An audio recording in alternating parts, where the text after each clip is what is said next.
So let's just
podcast lo dici.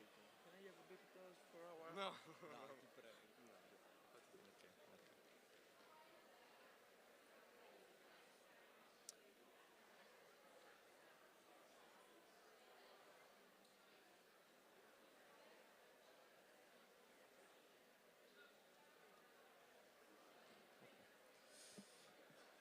Have your attention, please. Fai così. Aspetta. Good morning. Oh no, okay. May I have your attention, please? Okay, thank you. So, good morning, everyone, and welcome back. To start the FermiMUN25, I would like to introduce you the organizing committee that has been working the whole year for this project, and we would like to thank them for their commitment, passion, and hard work. So, can I have a big applause for our organizing committee?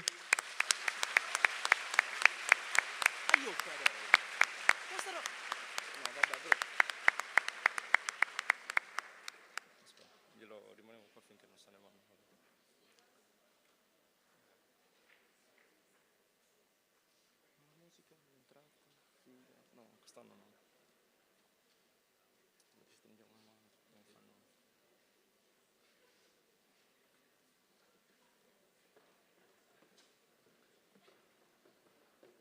Director? Prego.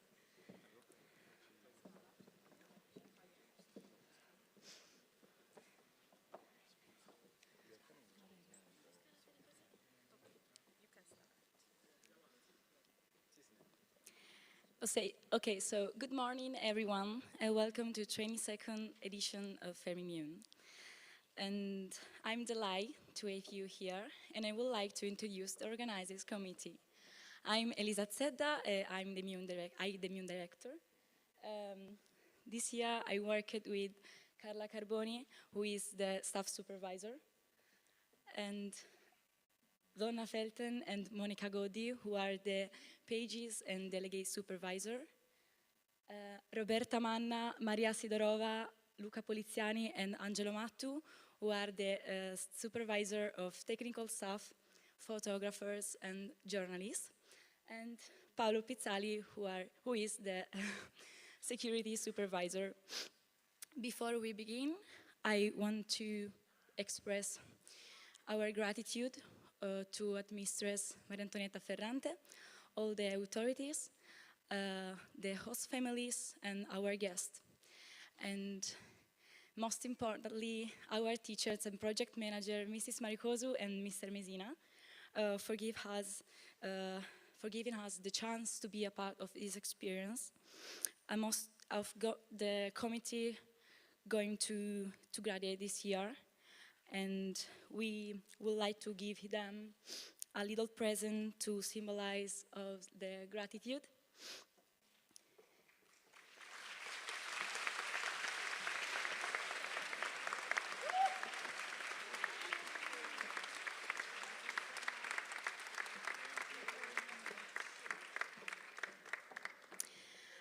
We wish all of you find this experience as the life as we did, and have an amazing time abroad FermiMUN.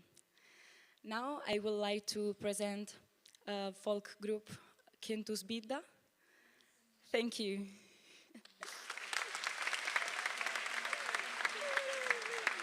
Questo prendilo però, io dai. Kentus Bidda, dai, ci sono 100 Bidda.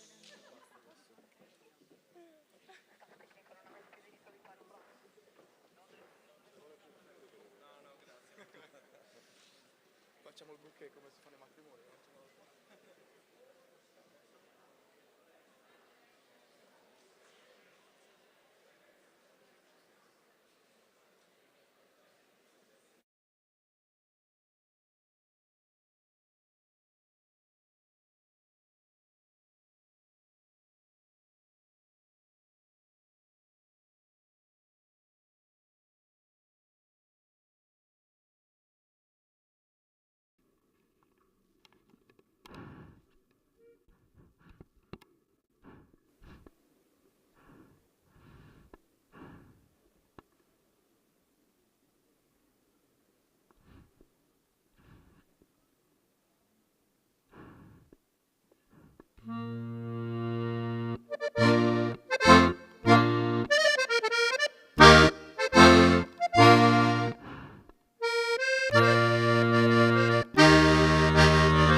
Okay. So everybody, I would like now to present you our wonderful headmistress, Maria Antonietta Ferrante, who is going to give a brief speech.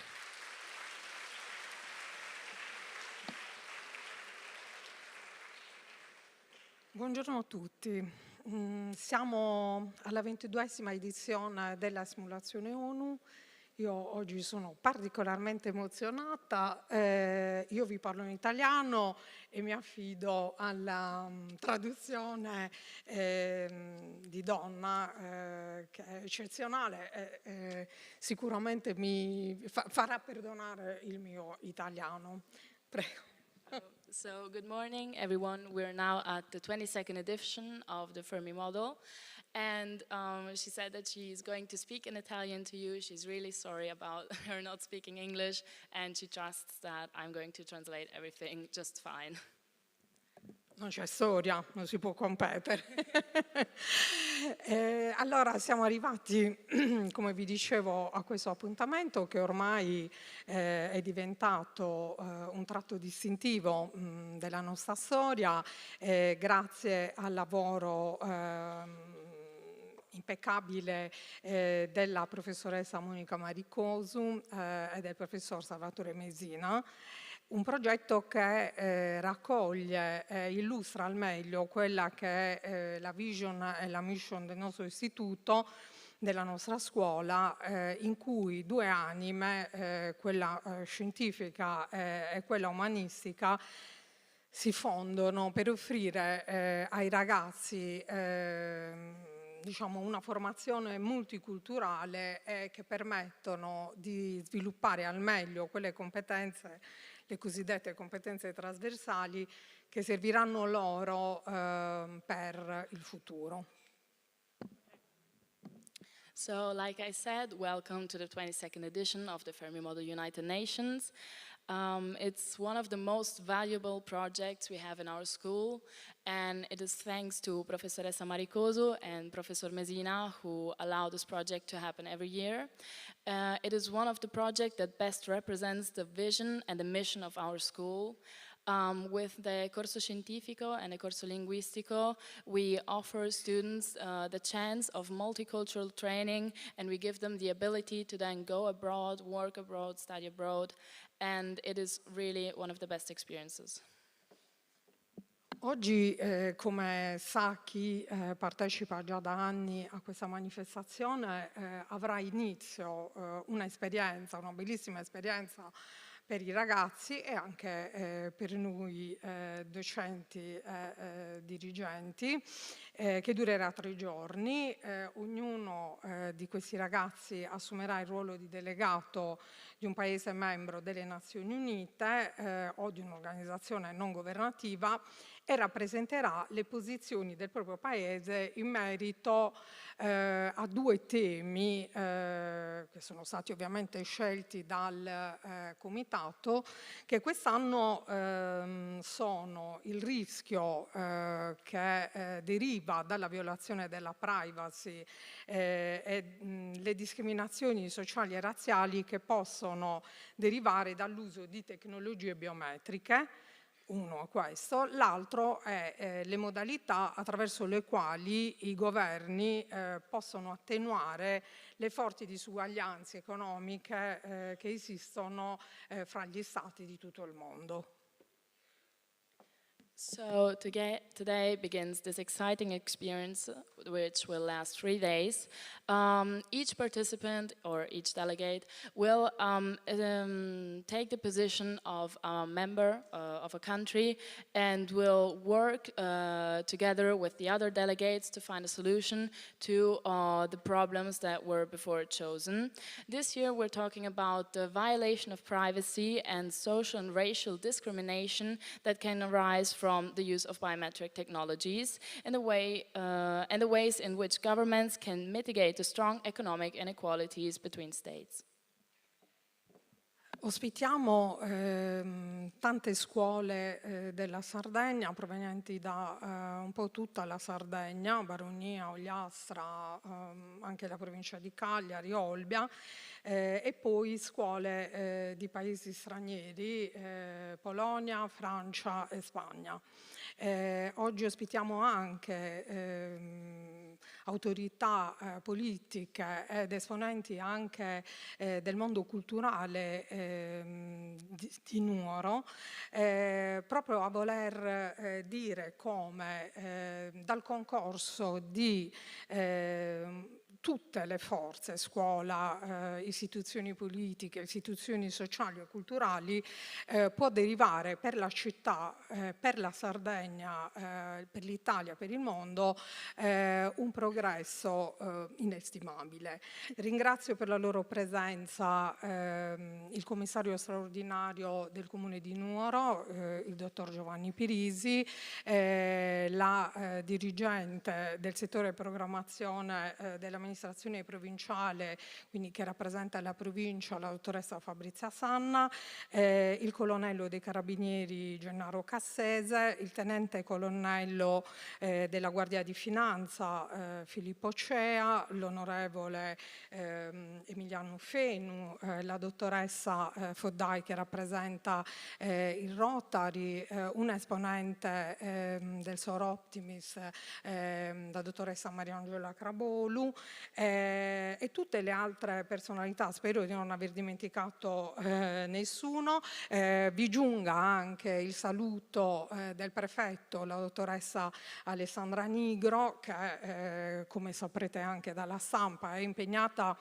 in una poderosa campagna di simulazione, insomma, della protezione civile, e poi un ringraziamento particolare alla dottoressa Alessandra Todde che ci porta i suoi saluti attraverso la sua portavoce, appunto Annalisa Canova. Un saluto lo porge anche il direttore dell'ufficio scolastico provinciale, il dottor Scuncia, che per motivi personali non ho potuto presenziare. Ho il piacere anche di avere come ospite, abbiamo il piacere di avere come ospite anche la mamma dei nostri cari ragazzi Pintor.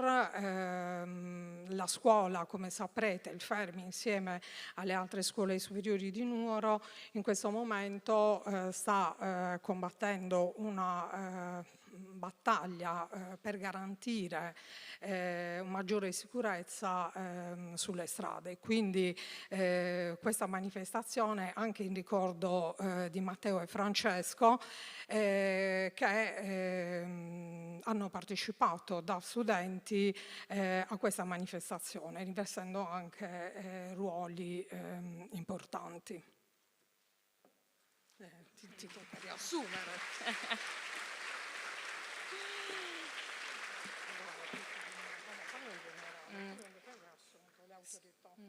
So, like as in previous years, we've invited schools from other parts of Sardinia, from Ogliastra, Baronia, Olbia, and Cagliari, and then also foreign European guests from Poland, France, and Spain.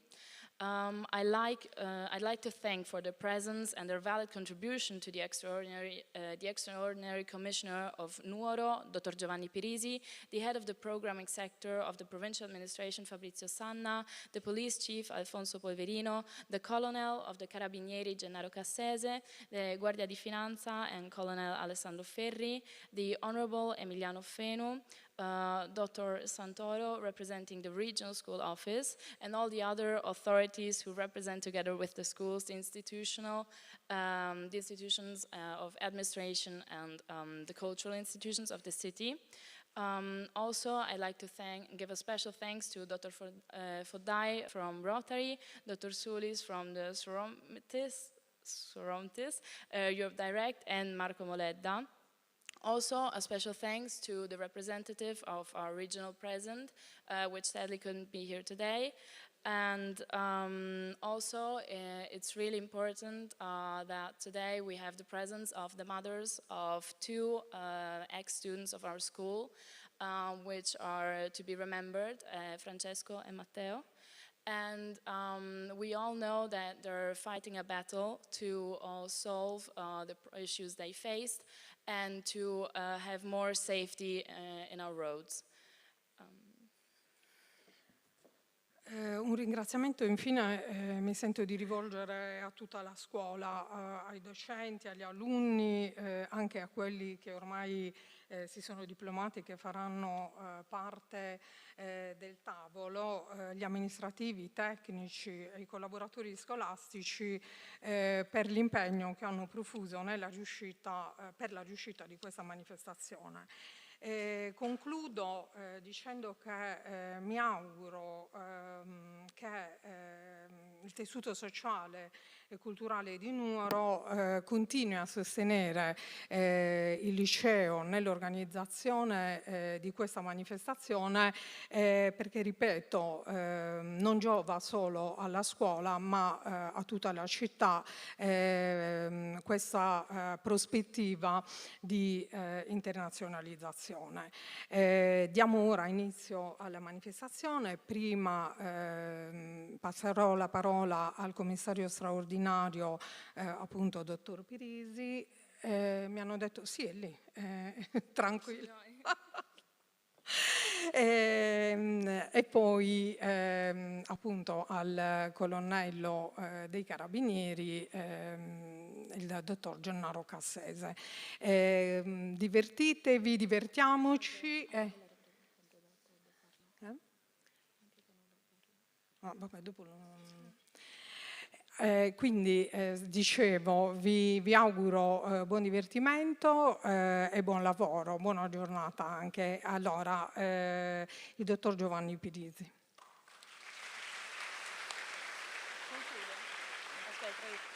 I would also like to give a special thanks in general to the whole school, the school collaborators, teachers, students, for allowing this project to exist, and I hope that this project will keep existing over the years as it gives prestige to our school and to the whole city. We will now begin with the simulation, but first we have also the speeches of Giovanni Pirisi, the Colonel of the Carabinieri, and the representative of Ms. Todde, Ms. Canova.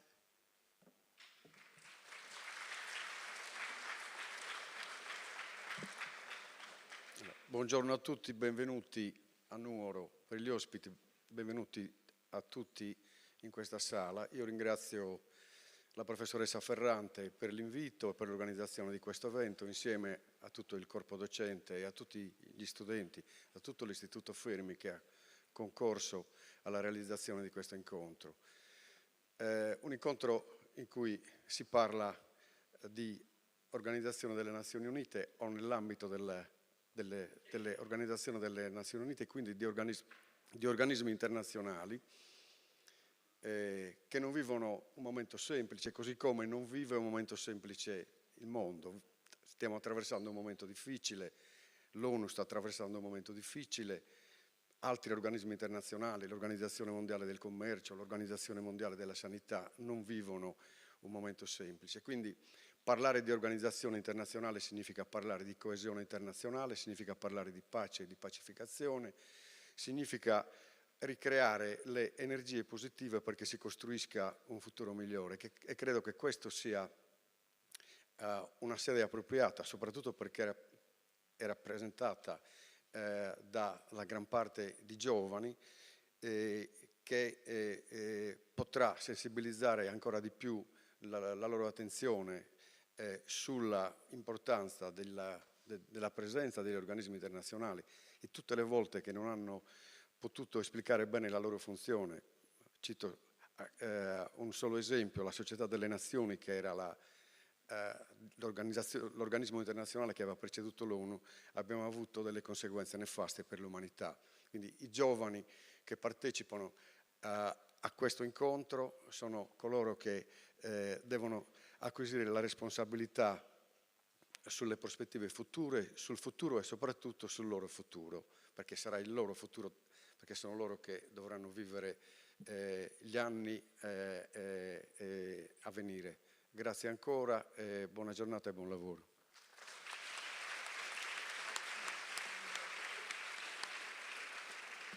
So, good morning, everyone. I will welcome everybody to the theater and to the city of Nuoro. It is a really important project we're doing here today, because talking about United Nations, we are bringing youth closer to problems that all countries are facing nowadays. We know what is happening in our world and how difficult situations are. We know that our countries don't face problems that are easy to solve, and talking about the topics that we chose today allows us the possibility to learn something more, to be more informed, and to bring youth closer to, and to make them more aware of these issues. So I'd like to remind everybody that the youth is the most important people that we have to work towards a better future. We all know that also the United Nations aren't having an easy time, we could say, and we all know that with the organization previous to the United Nations, we had tragic consequences, and so it is important that we all work together here as if we were the real United Nations to acknowledge the problems and to stay informed. Thank you very much.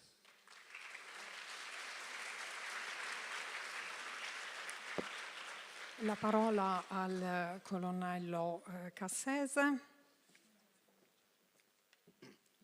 Buongiorno, prima di tutto io vi porto il saluto mio e dei miei colleghi, il questore e il comandante provinciale della Guardia di Finanza, che vi ringraziano. Sono contentissimo e mi ero messo in agenda questo evento, nonostante un periodo piuttosto pieno, anche dal punto di vista delle organizzazioni internazionali, perché in questi giorni c'è una esercitazione di protezione civile sotto egida dell'Unione Europea. Se vedete qualche incendio non vi spaventate, ma è l'esercitazione. L'altro ieri abbiamo avuto l'OCSE che è venuto a presentare un rapporto socio-economico sulla regione, quindi è un periodo abbastanza caldo. Ma quando sono entrato in teatro ho pensato subito: siete bellissimi, siete elegantissimi, siete focalizzati sull'argomento, vi ho visti tutti concentrati, pronti, per me è la prima volta, quindi sono curioso di vedere come si svolge l'esercitazione. È un momento, come diceva il commissario, che tra qualche anno leggeremo nei libri di storia, è un momento in cui sentiamo tutti l'importanza delle organizzazioni internazionali, lo dico da ex alunno del liceo scientifico, da appassionato di diritto internazionale.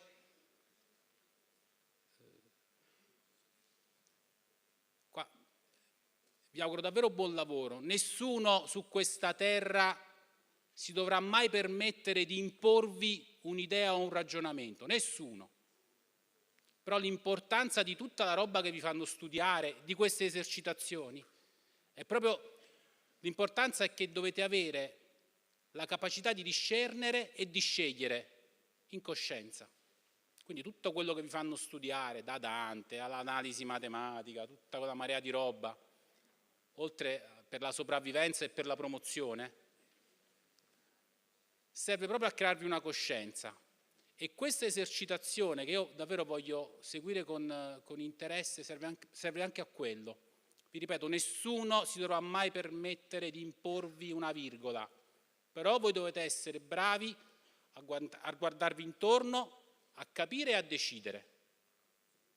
Quindi vi auguro davvero non solo buon lavoro per la sessione odierna, ma vi auguro davvero di trarre da queste esperienze la capacità di poter decidere da soli, e mi auguro bene.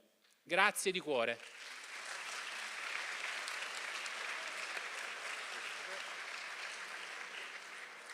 So again, good morning, everyone. I was incredibly excited today, knowing that I had to come here and seeing this for the first time. I would like to say I'm incredibly impressed, as I've seen that you're all incredibly beautiful, elegant, and incredibly focused on doing this project. I was excited to come here, even though it's an incredibly full work week, or in general I had to work a lot these times, as we know that it hasn't been easy in the political aspect of this. I would like to say that it is incredibly important for you as your young students, and as I was myself a young student once of the Liceo Scientifico, that it is important that no one ever forbids you to share your ideas, share your opinions, or to try to suppress what you have to say. So it's really important that you always stay strong, that you have your opinions, that you stay informed, and you try to achieve a better future than the one we have now. We hear it all day, the difficulties we're facing right now, the difficulties that UN is facing, but with these difficulties we also recognize how important the United Nations are. So I can't wait to see how the simulation works, and I wish everyone good luck.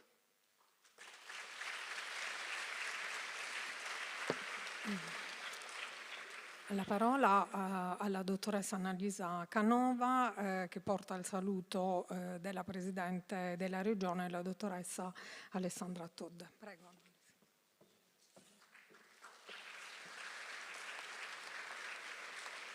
Buongiorno a tutti, è un piacere per me portare i saluti della Presidente Todd a questa platea, intanto perché è la mia città e secondariamente perché anche io sono stata studente in un istituto tecnico di questa città e ho partecipato a diciamo, progetti internazionali. Quindi è meraviglioso vedervi e vedere soprattutto, ringraziamo per questo la costanza con la quale il liceo e la professoressa Ferrante portano avanti questo progetto, che permette non solo di essere Nuoro, come ha detto lei, al centro e vicina all'internazionalizzazione, che delle volte invece si sente quasi un po' distante, come distanti si sentono le istituzioni talvolta. In questo caso invece il vostro immergervi all'interno di un'esperienza di simulazione in un'organizzazione come quella dell'ONU, che in questo momento più di tanti altri è assolutamente al centro delle dinamiche internazionali e negli scenari, ahimè, di guerra che si susseguono, vi offre senza dubbio un'esperienza di integrazione insieme a tutti i vostri colleghi degli altri paesi per poter percepire l'istituzione da vicino e comprendere meglio quelle che sono le dinamiche decisionali che tutti gli attori internazionali affrontano costantemente. Quindi non solo da spettatori, in questo caso siete voi i principali decisori politici. Buon lavoro a tutti.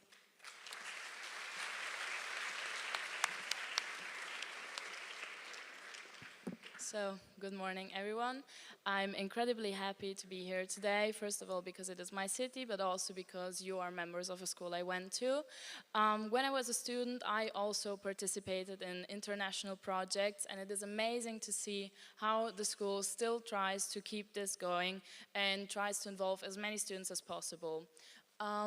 Usually we all, as being young people, we don't feel too involved with political issues and international issues, and this project gives us the possibility to get closer to these kind of topics and to also realize how important it is to stay informed and to know facts and to try to solve the problems. So I can't wait to see how this is going to work and to see all of you deliver your opening speeches. And thank you very much and good work. Due parole in inglese le posso dire. Thanks, Donna, a lot. And now, enjoy Moon.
So now, just before we're going to start actually delivering your opening speeches, we're going to watch a brief video about the topics that we're talking about today.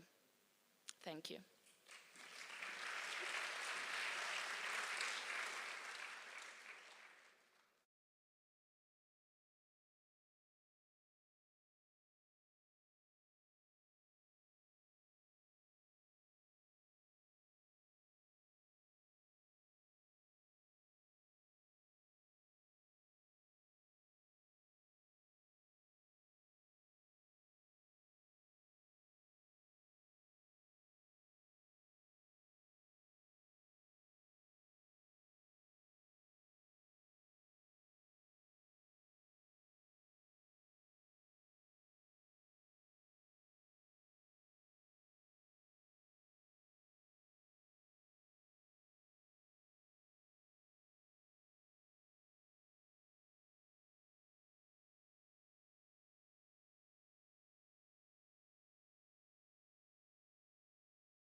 quindi questo lo fai tu, questo lo faccio io, eccetera, eccetera.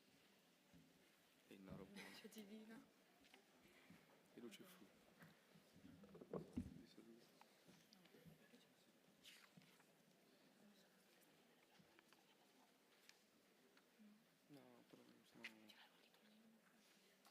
È spento però.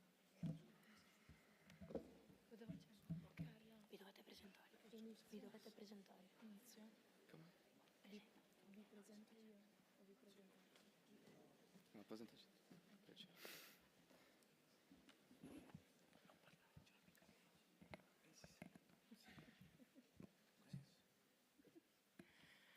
So, good morning, everyone. Honorable guests, distinguished delegates, esteemed faculty members, welcome to the FermiMUN. I'm going to present myself. I'm Donna, I'm the Secretary General. On my right, I have Matteo, he's going to be our rapporteur this year. Then on my left, we have Chair Eduardo and Co-Chair Maria. It is my great honor to now declare open the 22nd edition of the Fermi Model United Nations. And first of all, we will proceed with a roll call, which means we're going to call each country's name in alphabetical order. And please, when we call your country's name, you raise your placard and you say present, just so we know that everybody's here. So, Albania, Algeria, Argentina, Australia, Azerbaijan, Belgium,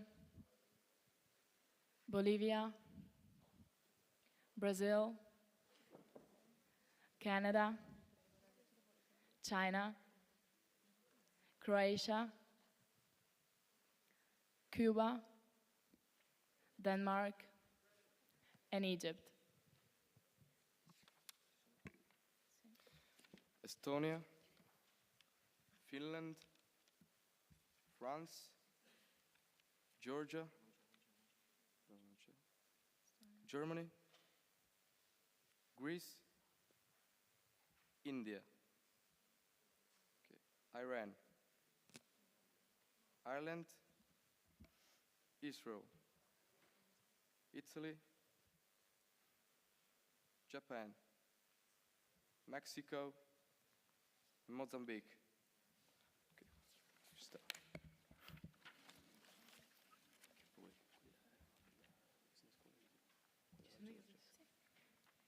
New Zealand, Norway, Oman, Panama, Philippines, Poland, Portugal, Sierra Leone, Romania, Russia, Saudi Arabia, Singapore, South Africa, Spain. Okay, so Sweden, Switzerland, Syria, Thailand, okay. Turkey, Ukraine, United Arab Emirates, okay. United Kingdom, and United States.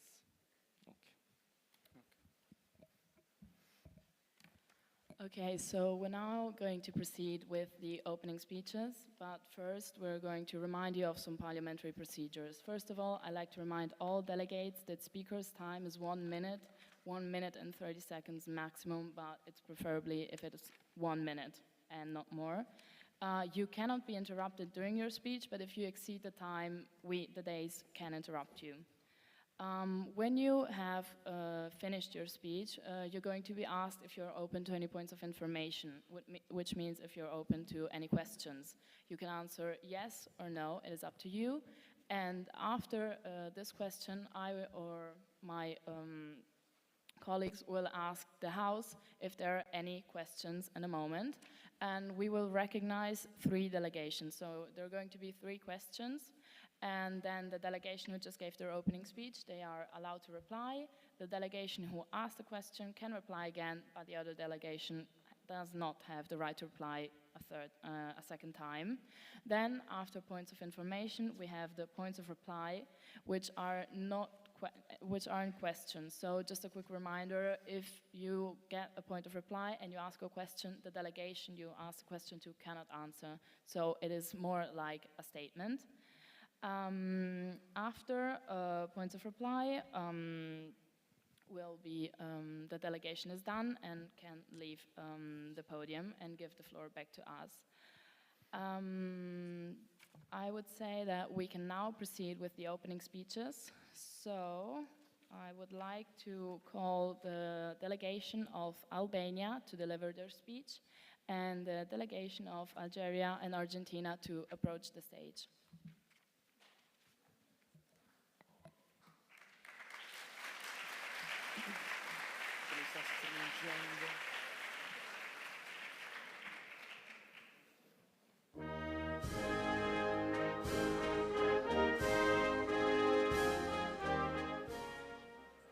Honorable chairs, distinguished delegates, just a few years ago, technologies like facial recognition or fingerprint scanning were merely a dream existing only in science fiction movies.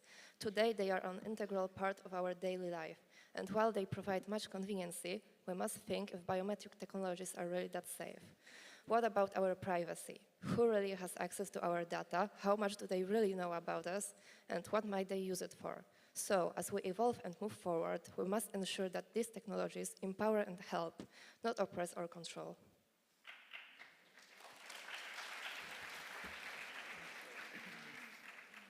While technologies evolve, economic inequality seems to deepen. The figures before us are stark. Nearly half of the world's population has become poorer, while wealth concentrates in the hands of the few. This is not merely an issue, it's a failure of global systems that must be addressed. We need solutions, not only for the most powerful, but also for many developing nations. This means strengthening trade fairness, fostering investments in sustainable industries, and ensuring that economic growth translates into social well-being. As a nation bridging East and West, Albania believes in regional cooperation, equitable business models, and policies that prioritize people over profit. Thank you.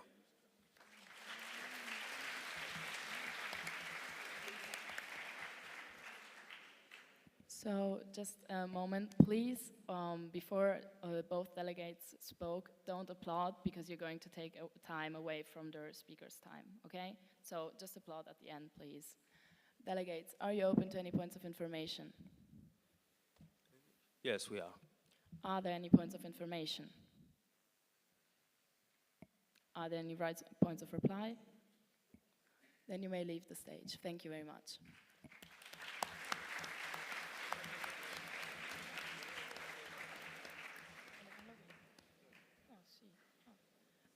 The next delegation may come and deliver the opening speech.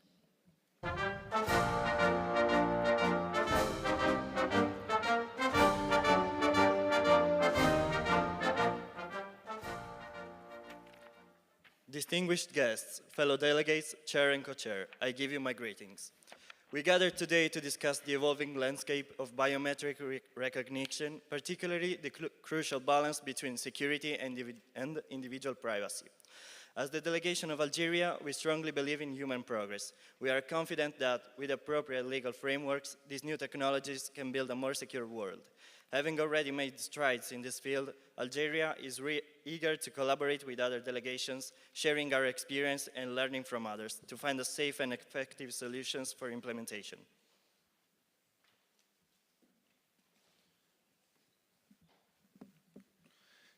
Dear participants, today I would like to speak briefly about the current state of poverty in Algeria. Although Algeria is a country rich in natural resources, a significant portion of its population still lives below the poverty line. In particular, rural areas face high unemployment rates and limited access to basic services. Many young people struggle to find jobs. While social assistance remains insufficient, economic inequality poses a serious threat to social stability. Therefore, the fight against poverty should be seen not only as an economic issue, but also as a social priority. Thank you.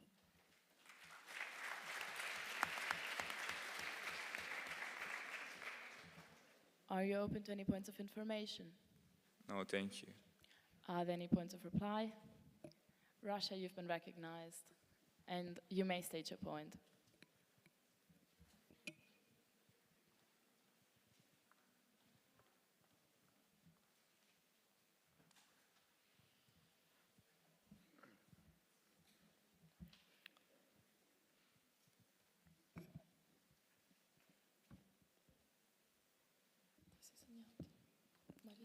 The delegation of Russia recognizes the detrimental effect of the old economic order and prioritizes one that would establish a new multipolar world order free from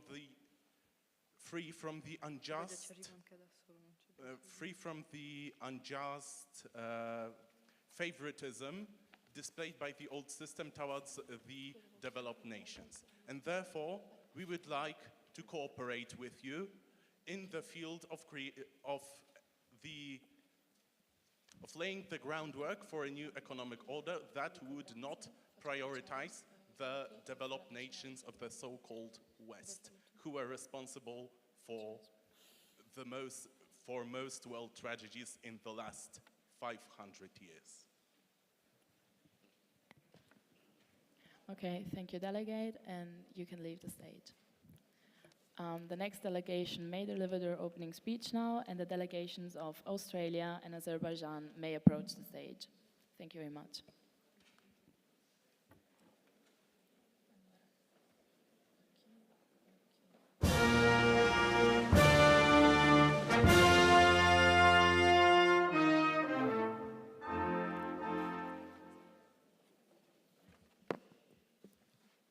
Buen dia.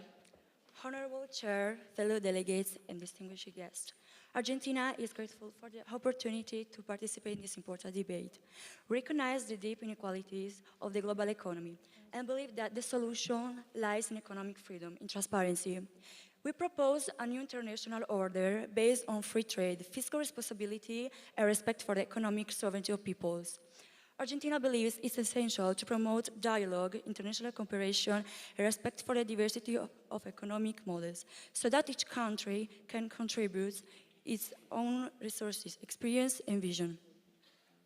At the same time, we have to deal with a crisis of biometric technologies that are rapidly transforming the world.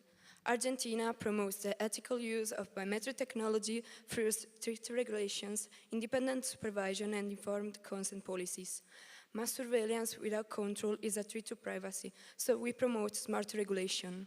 The future of digital human rights depends on current choices, and we choose responsibility, ethics, and protection for all without discrimination. Gracias por su atención.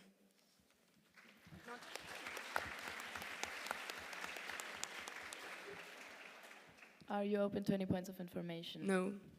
Are there any points of reply? Then you may leave the stage. Thank you very much.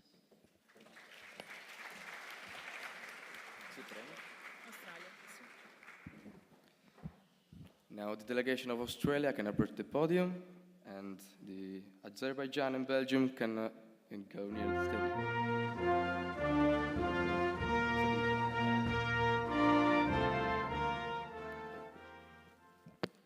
Your Excellency, Honorable Chair, fellow delegates, distinguished guests. It's a pleasure for us, the delegation of the Commonwealth of Australia, to be here today. We recognize the potential of biometric technologies, and we believe that clear international regulations are urgently needed to ensure these tools are used responsibly. We advocate for a global framework that protects biometric data, ensures transparency, and prevents racial and social discrimination. Let us safeguard both our security and our fundamental freedom in the digital age. The delegation of Australia believes that a fairer global economy is not only necessary but achievable. As a developed nation, Australia recognizes its responsibility to support equitable trade, tax transparency, and sustainable development. We must work together to ensure that economic growth benefits all, not just the wealthiest 1%. We call for stronger international cooperation, inclusive business models, and investment that empower developing nations. Let us create an economy that works for everyone, not just a privileged few. Thank you.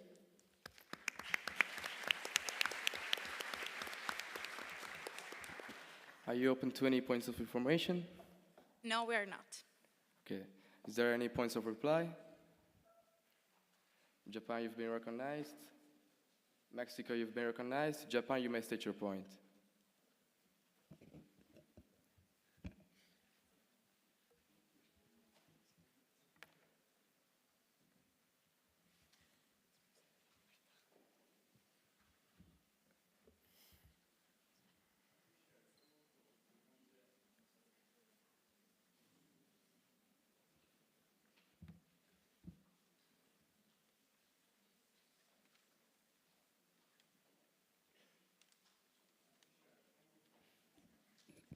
Can another page please bring a different microphone to the delegate of Japan?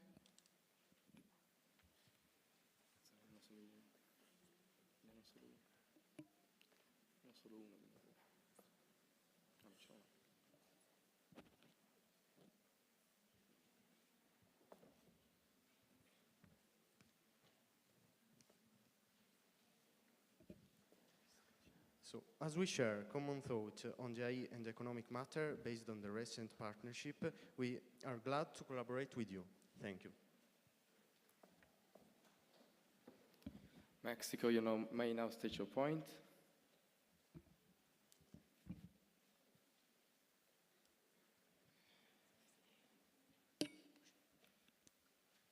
Okay, you spoke about inclusive economy, but in your country, indigenous and Arab indigenous people still face so much discrimination. So we hope your project to support them. Okay, you may now leave the podium. Okay. Now the delegation of Azerbaijan may approach the podium and deliver their speech.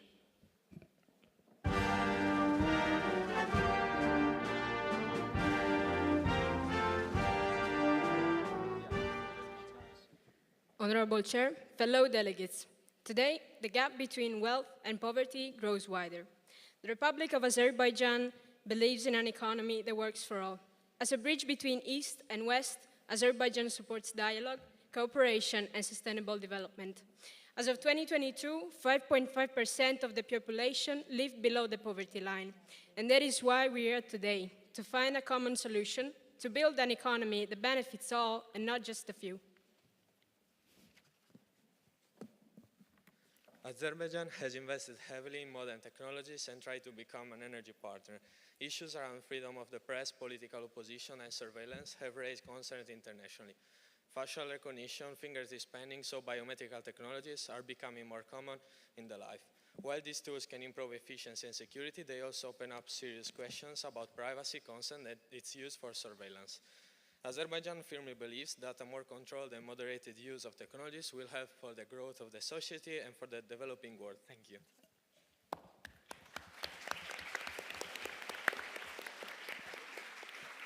Thank you, delegates. Are you open to any points of information? No, we are not. Is there any points of reply? Russia has been recognized. Syria has been recognized. Russia, you may state your point.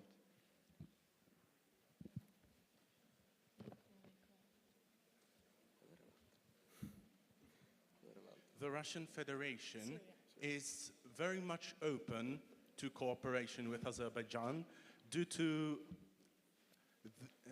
the shared belief in the power vested in natural resources and also the belief in sustainable development, particularly in the regions of high economic potential, like, for example, the Arctic, which is threatened by climate change, or and is also interested in the removal of ecological catastrophes like tanker accidents and oil spills. Thank you.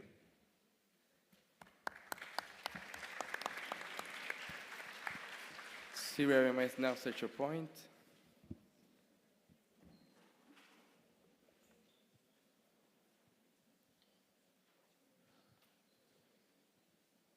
Thank you. How can you explain that your country in the 21st century still has an authoritarian political system on talk about poverty and not concentrating the wealth when your governmental figures are the richest people in your country? Thank you. Thank you, delegates. You might now leave the stage. Now, the delegation of Belgium can approach the podium, and the delegations of Bolivia and Brazil can approach the stage.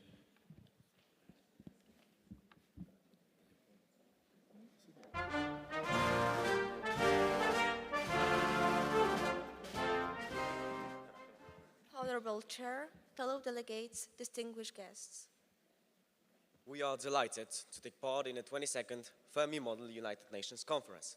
Through joint conversations, we would like to focus on international cooperation through the development of biometric technologies, and among other things, to ensure a stable financial situation for every nation and for every human being. We would like to make changes to protect privacy, to eliminate concerns about their violation. We also would like to focus on improving the economic situation of people, especially the homeless and unemployed.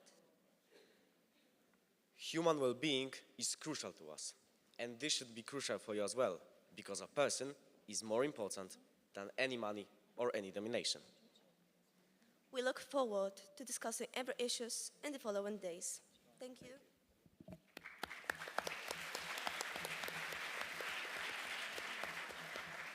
Thank you, delegates. Are you open to any points of information? Yes, we are open. Are there any points of information? Russia, you've been recognized. Syria, you've been recognized. And Mexico, you've been recognized. Russia, you may state your point. Thank you.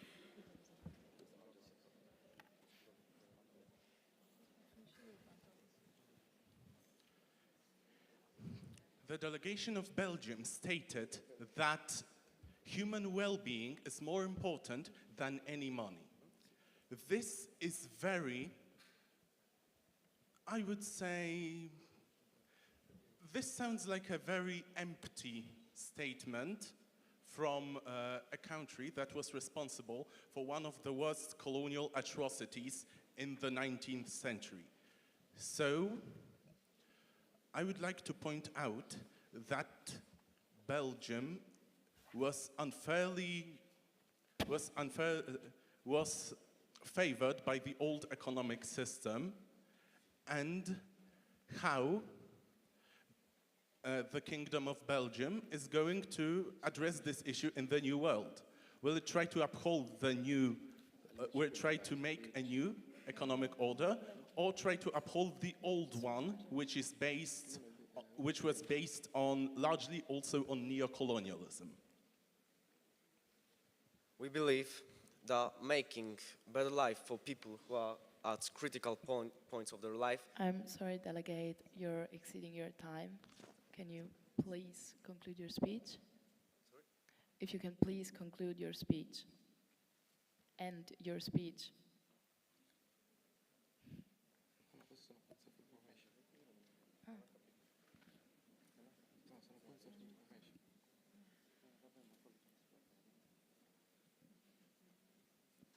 No, continue, sorry. No problem. So as I said, we want to make a better life for people who are at critical points of their life, and I think that by helping the unemployed people or homeless people could easily improve our global economy. Thank you, Syria. You may now state your point.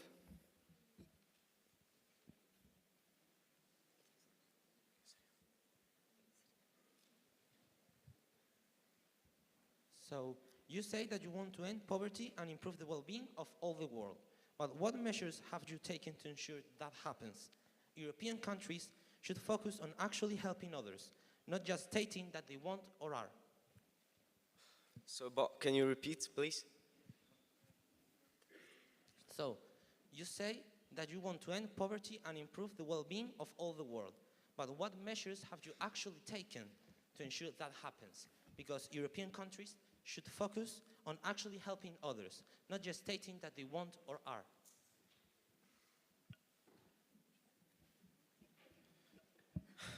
So, as I said, some of ideas from us is to build shelters for homeless people, to like give them appropriate medical care. But I think that by making better life to homeless people could provide to them to start a new career. So I think gaining a job is equal to making our global economy better. Thank you, delegates. Now, Mexico, you may state your point.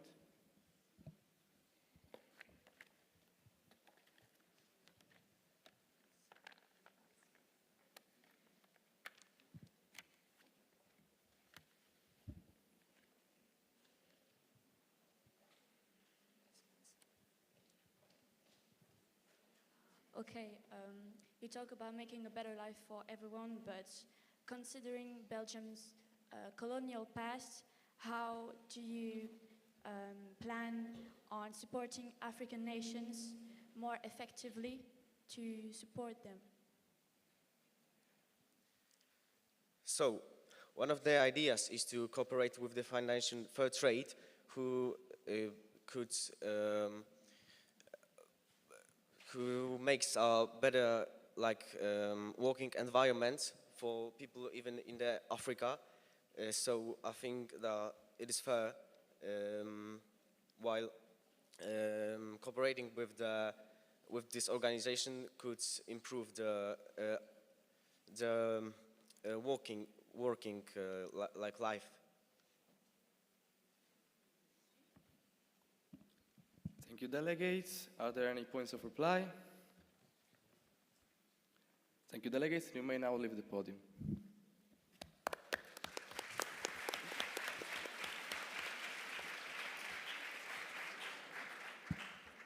Okay, so the delegation of Bolivia may approach to the podium.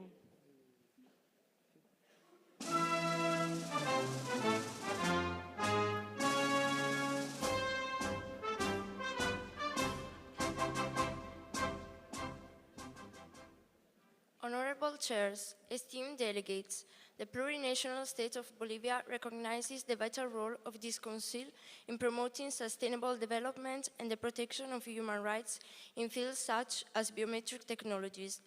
While we continue to face internal challenges such as inequality, access to justice, and the rights of indigenous people, our nation remains committed to constructive dialogue and international cooperation. We believe that social and economic progress must be inclusive, culturally respectful, and environmentally responsible.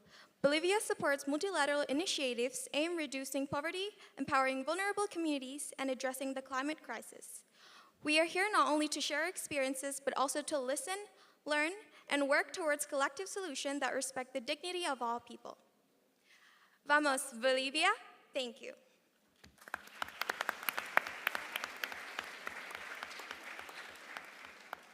Okay, so are you open to any point of information? Yes, we are. Are there any point of information?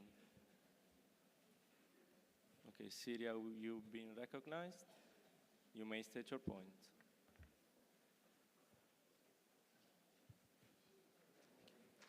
So the Bolivian delegation said that they want advancements made with unity and equality in mind.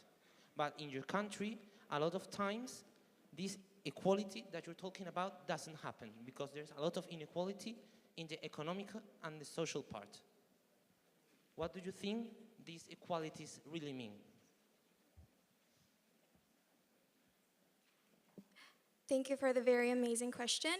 We are very well aware about the challenges that we are facing currently in Bolivia. And one of the things that we would like to do is to fix this solution, to find the solution with many other countries, because we would love to hear what others have thoughts on this. And that's why we are very, very excited and also very, very aimed on the solution that we're going to be receiving. Okay, are there any point of reply? Portugal, you've been recognized, and Denmark, you've been recognized, and Russia as well, you've been recognized. Okay, so Denmark, you may state your point. Denmark, may state your point.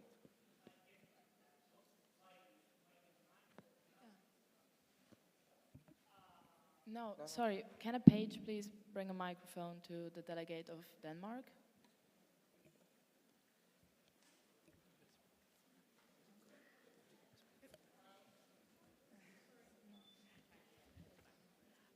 Hello, everyone. I wanted to say that we recognize Bolivia's thoughts and their idea. And we, Denmark, we are open to collaboration. Thank you. Okay, Portugal may state your point.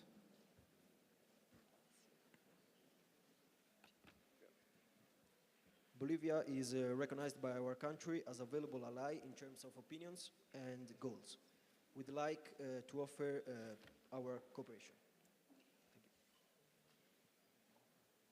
And Russia may state your point.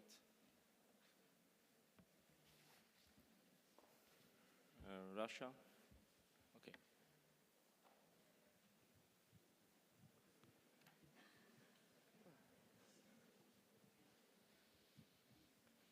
Based on the fact that the Russian Federation shares many ideas in both economical and human rights committee, we would like to collaborate with you. Okay, thank you. You can leave the podium, sorry.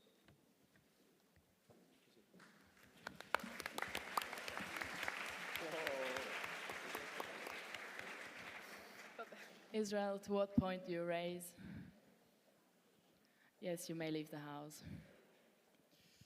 Okay, so the delegation of Brazil may approach to the podium, and the delegation of Canada and China.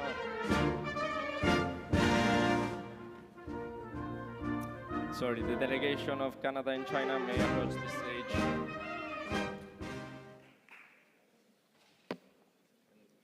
Honorable Chair and distinguished delegates, the delegation of Brazil is deeply honored to attend this conference.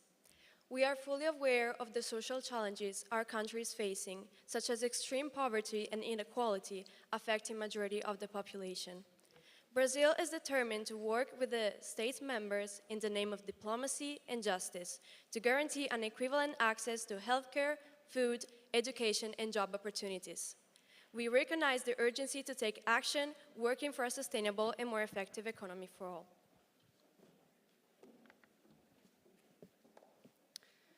In Brazil, biomedical technologies such as facial recognition are increasingly used for public security. However, our data protection law, the LGPD, does not fully apply to law enforcement, creating legal gaps and raising serious concerns about privacy and human rights.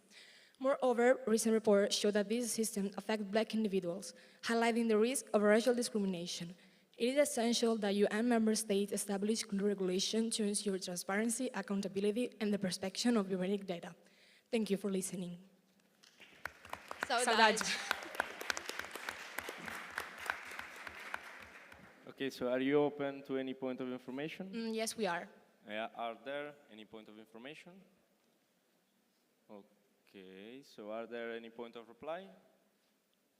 Okay, Russia, you've been recognized, and Portugal, you've been recognized, and Bolivia as well, you've been recognized.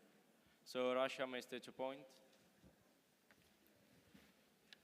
As we both are countries of the BRICS Economic Forum, we would like to extend this cooperation to the United Nations here, and I would like, and the Russian Federation would like to cooperate with you both in the fields of biometric data and in the field of making the economy, the global economy, more sustainable for everyone, since this is the main purpose the BRICS Economic Forum was developed. Thank you.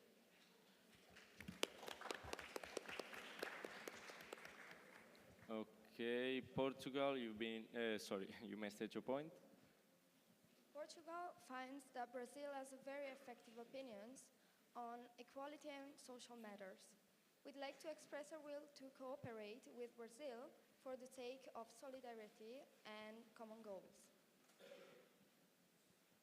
And Bolivia may state your point.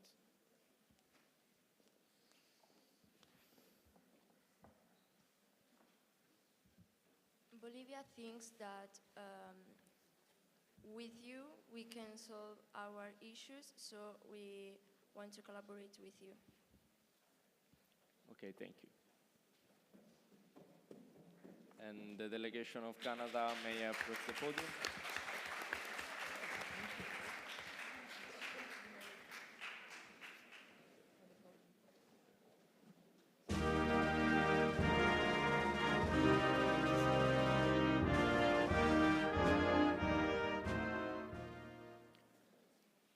Honorable Chair, fellow delegates, esteemed guests, good morning. It's an honor for our country to be here today.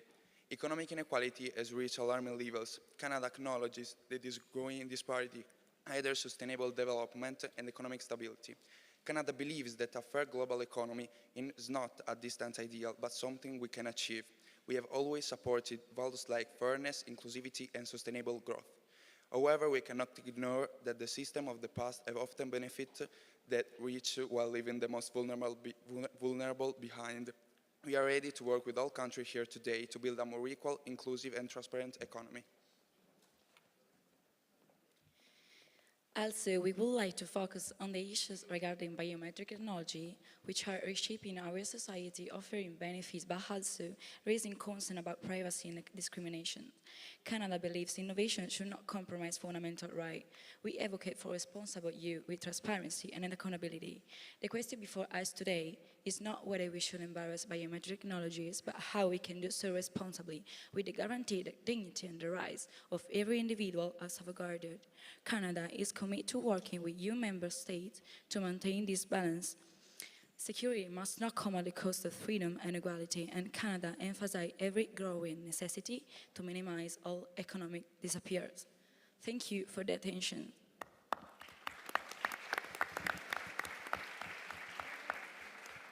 Okay, thank you.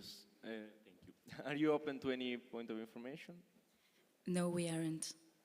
Are there any point of reply?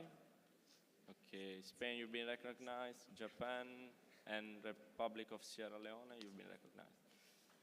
So, Republic of Sierra Leone, you may state your point.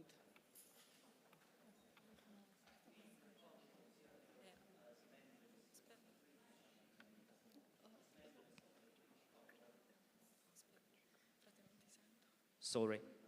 Good morning. We, Republic of Sierra Leone, as members of the British Commonwealth, share the same ideals as well as the point of interaction and to point to inclusivity. Thank you. Okay, Spain, you may state your point. Delegation of Spain, sorry.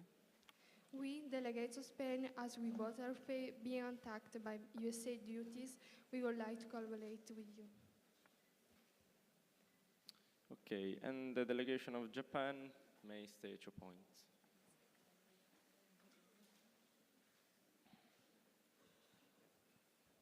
As both nations participate, me and your nations participating in the G7 Hiroshima A process, we'd love to share common thought on the AA matter with you. Okay, thank you. You may leave the stage.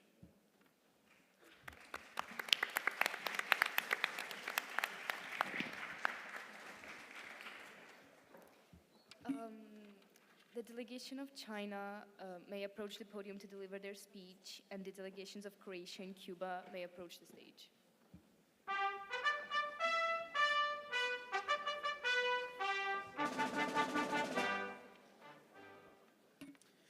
Honorable Chair, fellow delegates, distinguished guests, China recognizes the benefits and the dangers presented by biometric technologies.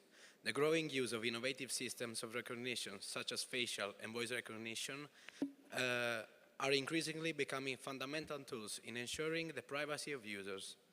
With the collaboration of each UN member, China aims to establish precise regulations over the use of these technologies in order to guarantee better security online. On the economic front, the wealth gap is a challenge we cannot ignore.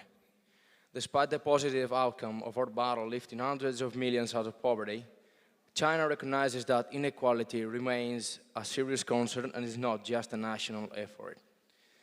We believe in building a more inclusive and balanced global economy through fair trade, development partnerships, and reform of global institutions to better reflect the interests of everyone, not just a few. No country can thrive alone, and shared growth must be our common goal.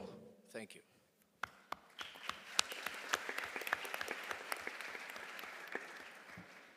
Thank you, delegates. Are you open to any points of information? Yes, we are.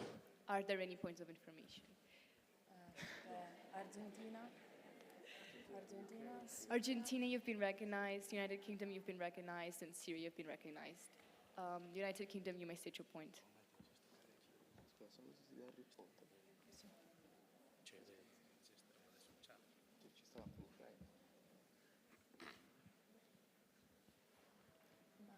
How can China ensure that the use of biometric technologies does not violate people's privacy and human rights?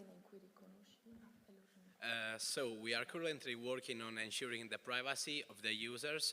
We actually had a very important meeting last month, and yes, we aim to establish very strict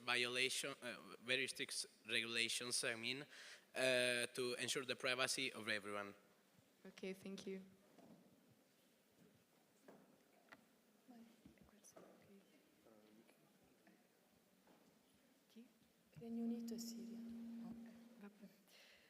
Syria, you may state your point.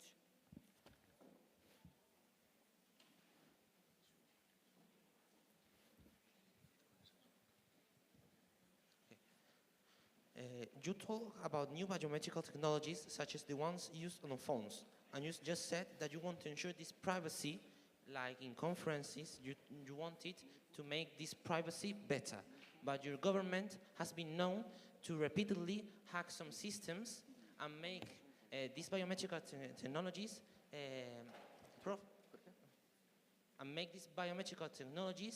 used in some fields like wars, and to abolish any kind of free speech in your country. What do you think China is going to make in the future to make this abuse of biometrical technologies and technologies in general to stop these kinds of things? Okay, so I know that there have been some controversies in the last years about this topic.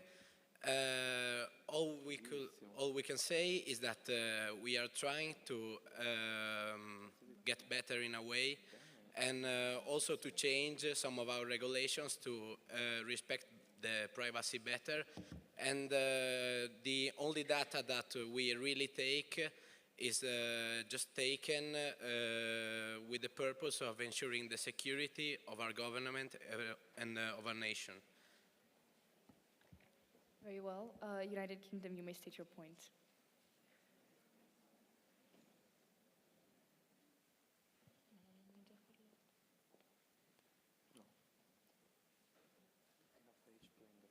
May a page please bring a microphone to the delegate? And can the delegate please get up so it's easier for the pages?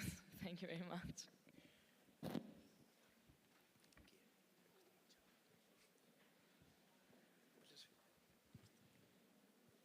So I have a question for you. Looking at your current situation, political situation, do you think you can focus on making the security much better now? Like, are you positive that you can sacrifice yourself to put you online to make it better? So did you say sacrifice? I mean, not. Well, it shouldn't be a straight. sacrifice because it's a right of our population, so I don't see the sacrifice at all. But I think that we are constantly working towards it, and we will be better soon. I didn't know May if I say a question again? Because I didn't make myself clear. Okay, you would like to reformulate your question? Yes, kind of. Yes, you may. Thank you. So, looking at your political situation, are you positive that you will help us making the security better? Yes, we are. As I said, we are working towards it, just like I said with the meeting of last month. And I think that we can go a long way if we work together with all the United Nations. Okay, thank you very much. Thank you. Thank you. Now, are there any points of reply? Ukraine, you've been acknowledged, United States have been acknowledged, and Russia, you've been acknowledged. So, Ukraine, you may state your point.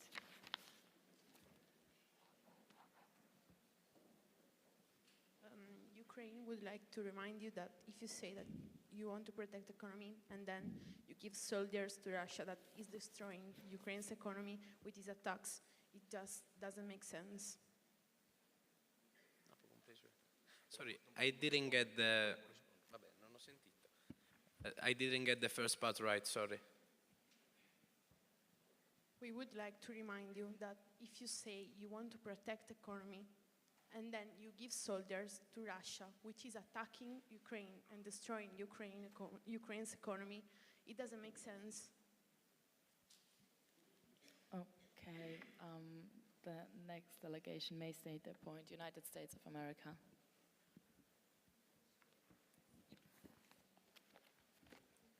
May a delegate please bring the mic? May a page please bring a microphone to the delegate?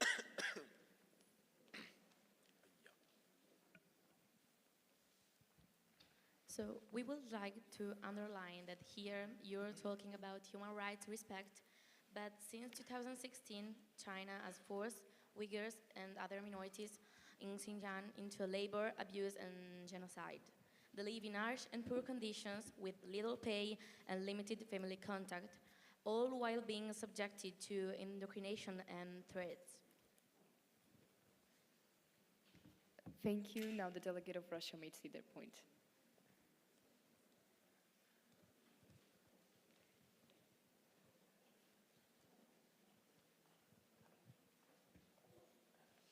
We would like to express our willingness to work with the Russian Federation's dear friend, the PRC, and would like to cooperate in technological field, laying the groundwork, and that's all. Thank you. Thank you. May I make a brief statement for everyone? You may not. I'm Great, really thank sorry. You can leave the stage now if all points. Okay, you may leave the stage now, and the next delegation may approach the podium.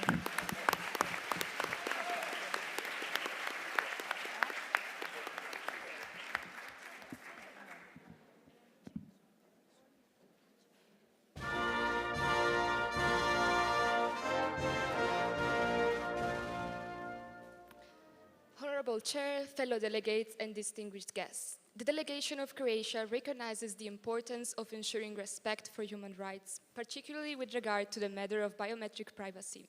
Aligned with EU data protection standards and future technology considerations, Croatia will adopt a balanced and cautious approach to the regulation of biometric technologies, requesting transparency, accountability, and the integration of fundamental data protection principles in biometric systems. Furthermore, Croatia maintains relatively low income relief, but regional differences, youth unemployment rates, and brain drain continue to require progress. As a member of the EU and the UN, Croatia is committed to investing in stronger international cooperation. We urge fellow nations to support cooperative frameworks and fair trade to bridge the growing wealth gap. Croatia stands ready to lead with pragmatic solutions rooted in solidarity and sustainability. Thank you. Thank you, Del.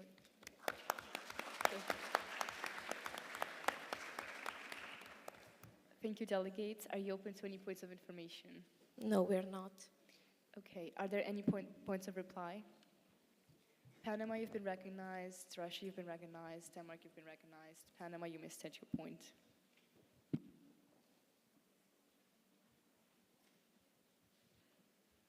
We recognize you as a valid ally and we'd like to collaborate with you. Thank you.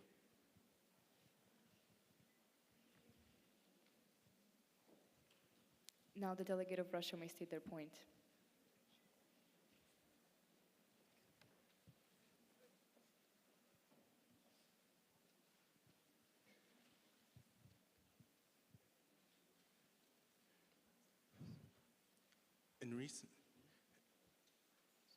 About several years ago, Croatia officially adopted the euro as the currency. And we would like to cooperate with you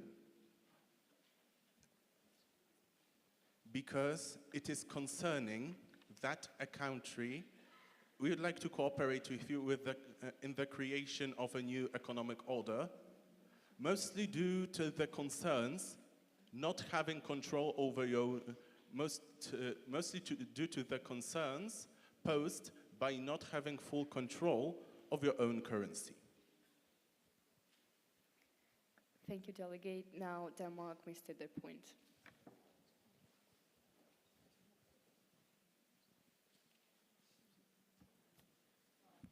Oman, to what point do you raise? All right. Yes, you may leave the house. I believe that your biometric surveillance ideas can be very reliable for us, and we would like to cooperate in a view of facial recognition for the facial recognition systems.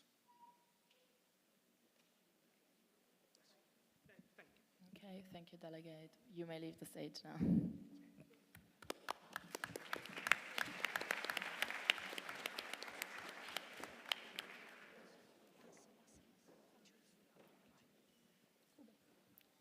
Okay, so the delegate of Cuba may approach the stage.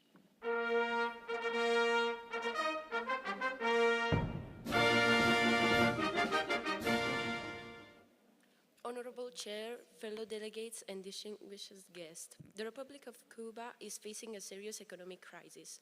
The 90% of Cuban population live in extreme poverty, and this number keeps growing due to the excessive prices of importation.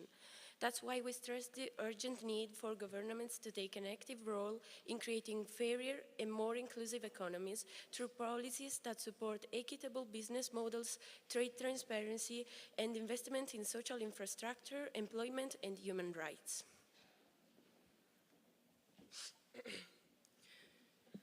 Cuba is aware of the potential risks associated with AI, but acknowledges its capacity to increase both national and international security. For this reason, Cuba is committed to investing in research and advancement of biometric technologies, especially for minorities, while also developing legislation to regulate their use in order to protect privacy. Safety and progress for our people are the priorities. Thank you.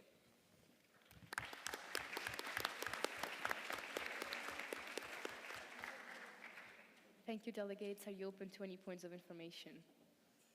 Yes, we are. Are there any points of information? Syria, you've been recognized. Syria, you may state your point.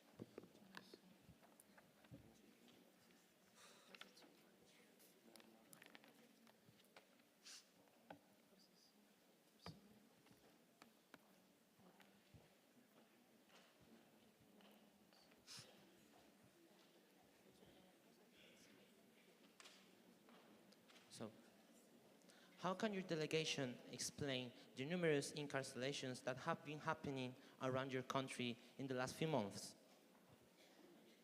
I didn't understand. Can you repeat, please? How can your delegation explain the numerous incarcerations that have been happening in Cuba in the recent months? Sorry, could you please raise your voice? How can your delegation explain the numerous incarcerations that have been happening in Cuba in the recent months.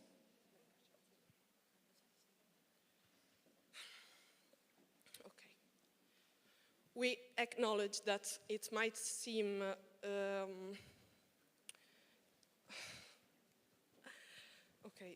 we acknowledge that it might seem extreme, but people need to understand that all of the measures that we took towards the population are to preserve our country and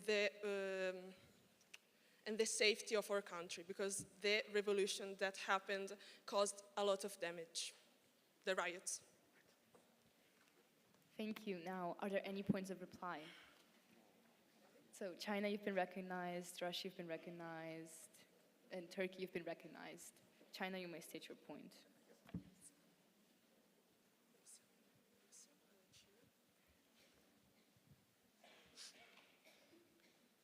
So as we had many relationships in international politics and the multilateral fields, we would like to cooperate again in this committee. Thank you.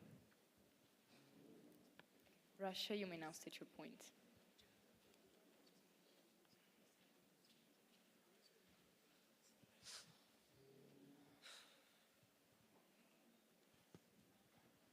We would like to work together to end the unnecessary economical exclusion. Thank you. Now, Turkey, you may state your point. We understand your struggle caused by the economic brutality which is now afflicting all the rest of the world, and we hope to improve it by pursuing a more equal and accessible economy for every country. Thank you, delegates. You may now leave the podium.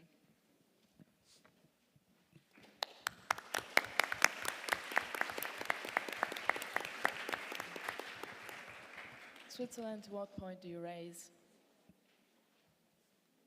Oh, Portugal, sorry.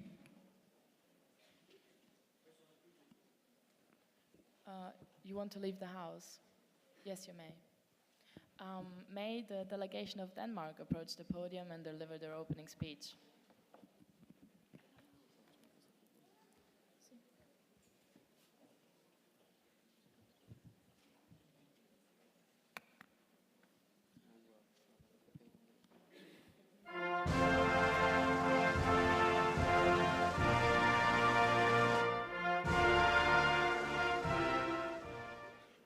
Honorable Chair, fellow delegates, Your Excellencies, Denmark is definitely very concerned about privacy issues related to the indiscriminate use of biometric facial recognition systems in video surveillance. The tool is overused in our daily lives without anyone actually realizing it. And often, without our knowledge, it is used to monitor demonstrations, repress protests, persecute dissidents, and implement security systems at ports, airports, banks, or commercial operations. In April 2021, the European Commission proposed some restrictions on the matter, while the European Data Protection Supervisor asked to ban its use. Denmark means to express strong concern here and ask this Assembly to implement a law that bans remote biometric surveillance in public places and that regulates the sector.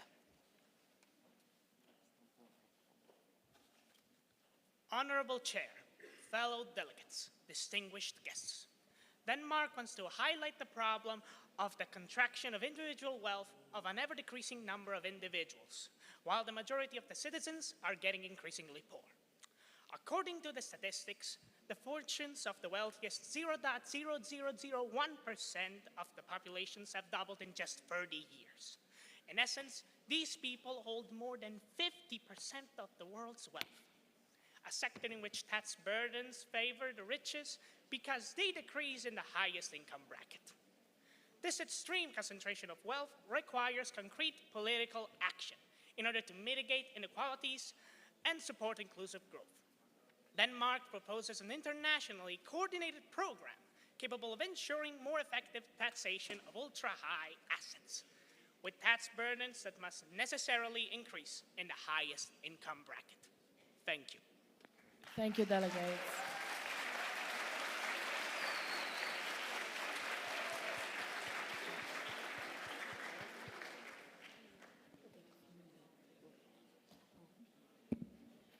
First of all, a quick reminder to everyone, please stay quiet when the delegates are delivering their opening speech. Thank you. And are you open to any points of information? Yes. Are there any points of information? Mexico, you've been recognized. Russia, you've been recognized. Mexico, you may state your point. How do you plan to balance economic growth in biometric technologies with the fundamental rights to privacy? What? Could you please repeat that? A little higher, please. How do you plan to balance economic growth in biometric technologies with the fundamental rights to privacy? We have established a program that we will try to put on use, and I sure hope that it works. It's some sort of a tax rise for those who hold more income. To those who hold more income will have a higher tax unless they actually invest on productivity.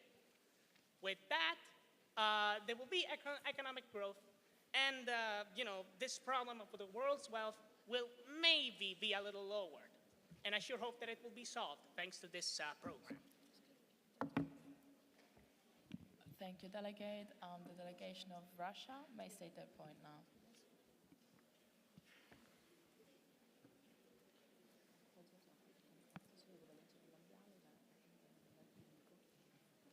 So you focus on the fact that the biometric technologies have many negative effects and can be dangerous if they are not used properly. But don't you think that they also can raise the national security and have many positive effects on the national security if they are used properly and we find a great way to connect those two things? Thank you. Oh, yes. Of course, like Russia just said, of course, with the biometric facial recognition systems, there can be more security. And I agree with that.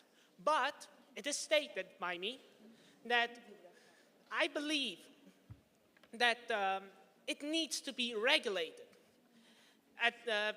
Let's just say it needs to be regulated so that people can feel safe for their data and for their face. We want, simply like I said before, to implement a law that regulates the facial recognition systems at some level so that there is security, but that also people feel safe. Thank you. Thank you, delegate.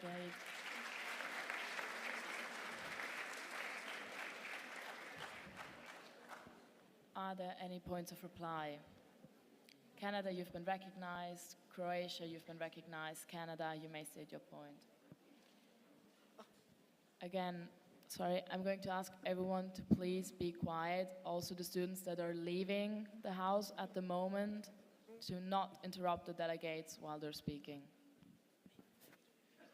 Canada would be pleased to collaborate with you to improve the global economic condition because it recognizes you as valid allies. Thank you, and the other delegation may state their point now.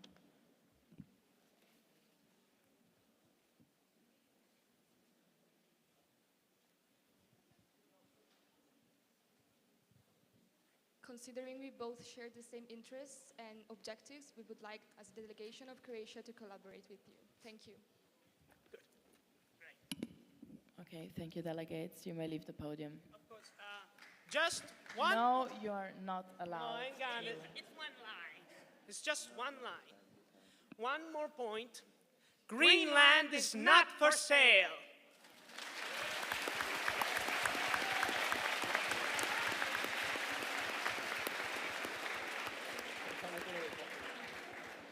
Okay, delegates, we will now have a 15-minute break. You will find refreshments at the entrance. Do not leave.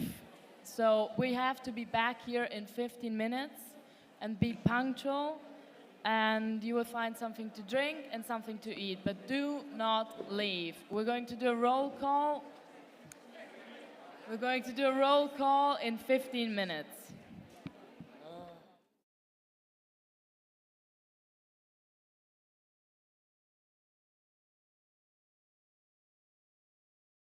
Della Presidente della Regione Autonoma della Sardegna, Alessandra Todde. Partecipo a questo evento perché riteniamo che sia importante la presenza delle istituzioni per dare anche un senso al lavoro che voi giovani studenti date a questo evento. È importante partecipare perché ritengo appunto che il ruolo che svolgono le istituzioni spesso sia molto lontano dalla vita dei giovani, per cui questa esperienza permette di immergervi all'interno di un processo decisionale che diversamente non avreste avuto modo di poter vivere. Quindi vi auguro di far tesoro di questa esperienza e di poterla portare con voi nelle future esperienze lavorative.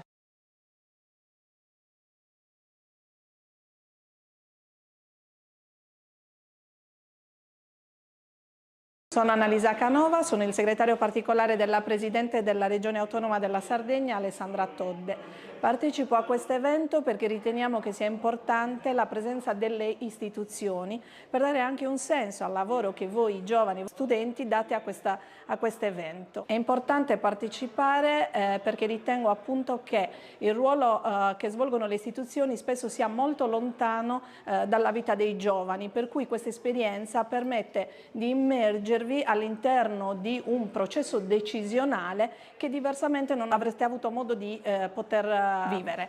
Quindi vi auguro di far tesoro di questa esperienza e di poterla portare con voi nelle future esperienze lavorative.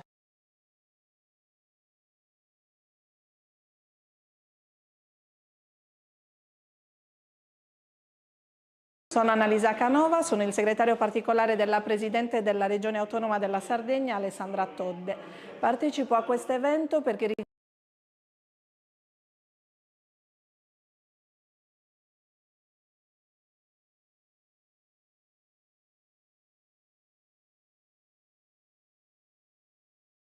Buongiorno. Buongiorno. Come vi chiamate? Giorgia, Aurora. Di dove siete? Di Bitti, di Nuoro.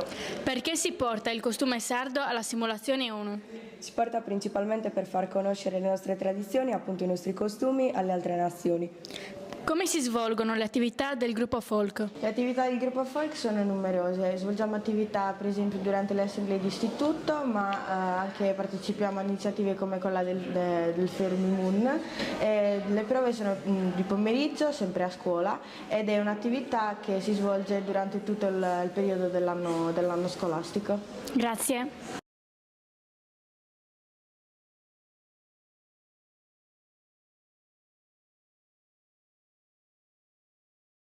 Buongiorno. Buongiorno.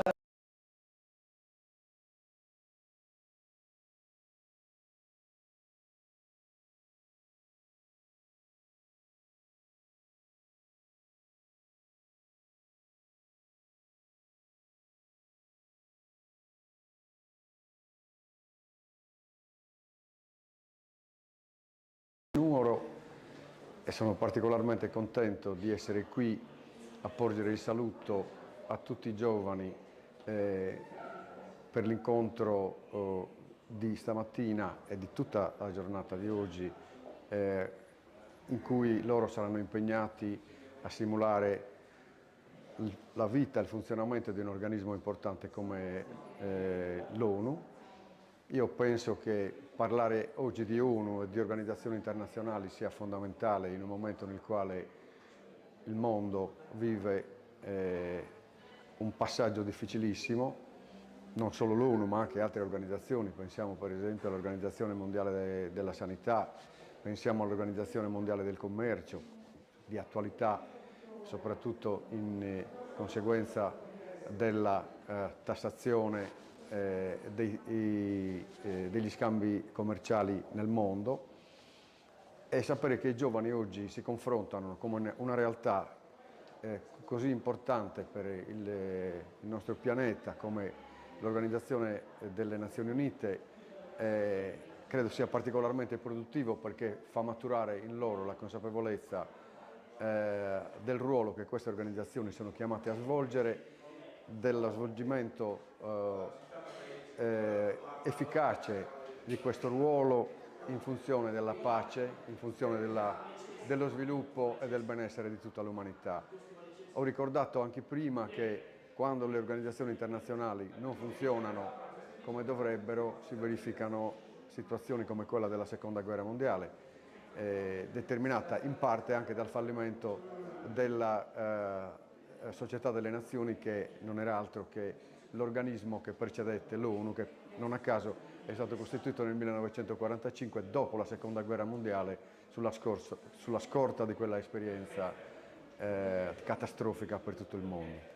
Sono Giovanni Pirisi, il commissario straordinario del Comune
Buongiorno. Good morning.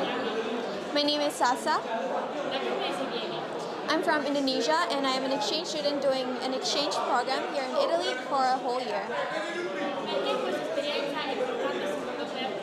For me, I feel like this FermiMUN simulation is a very, very important thing because from this experience, I get to experience and I get to learn so many things and I get to share ideas and thoughts and be more involved in the current situations and case that is going on in the world. Sono Giovanni Pirisi, il commissario straordinario del Comune di Nuoro e sono particolarmente contento. Buongiorno. Good morning. My name is Sasa. I'm from Indonesia and I am an exchange student doing an exchange program here in Italy for a whole year. In cui loro saranno impegnati a simulare la vita e il funzionamento di un organismo importante come l'ONU. Io penso che parlare oggi di ONU e di organizzazioni internazionali sia fondamentale in un momento nel quale il mondo vive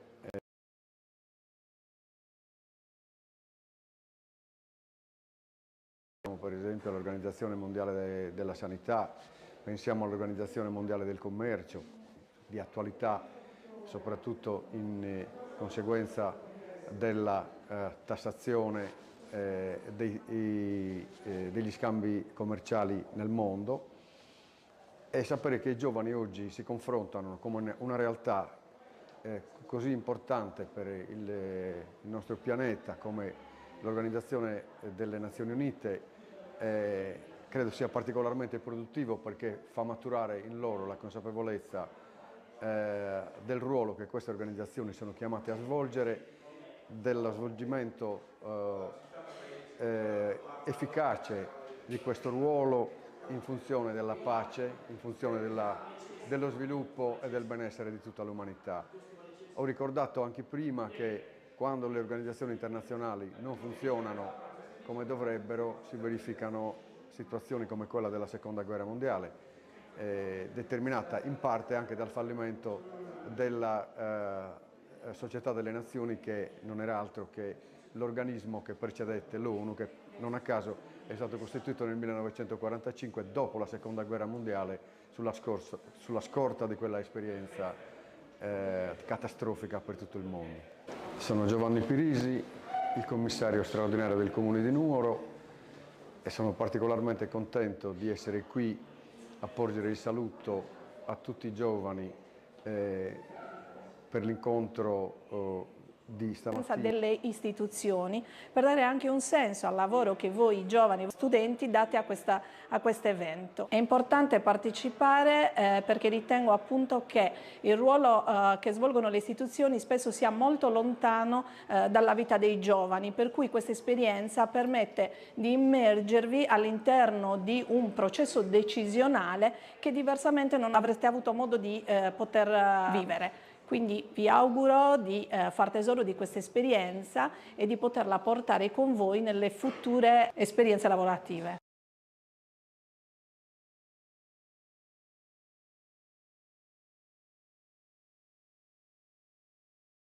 Sono Annalisa Canova, sono il segretario particolare della Presidente della Regione Autonoma della Sardegna, Alessandra Todde.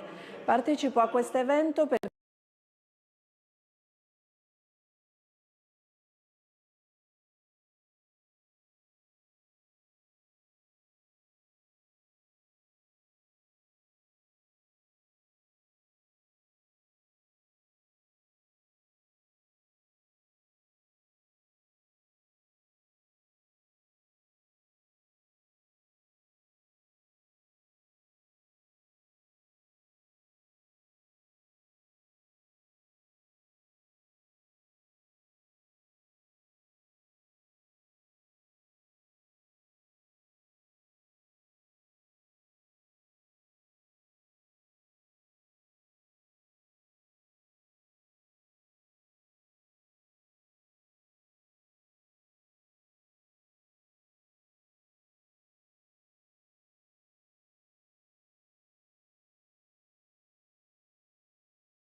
Da voi, anzi no, non conviene. Parlando.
Grazie, bro, grazie. No, si sente, bro, si sente più.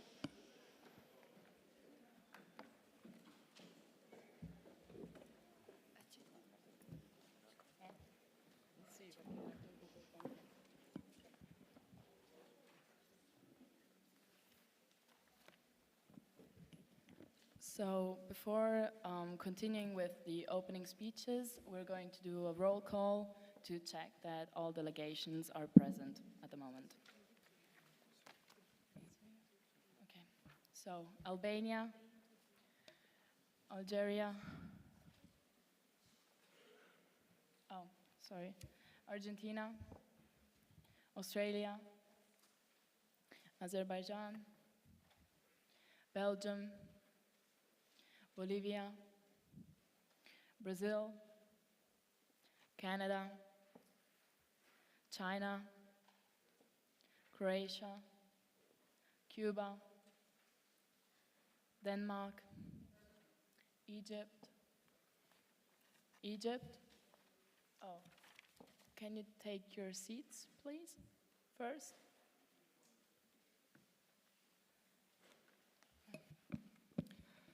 Estonia, Finland, France, Georgia,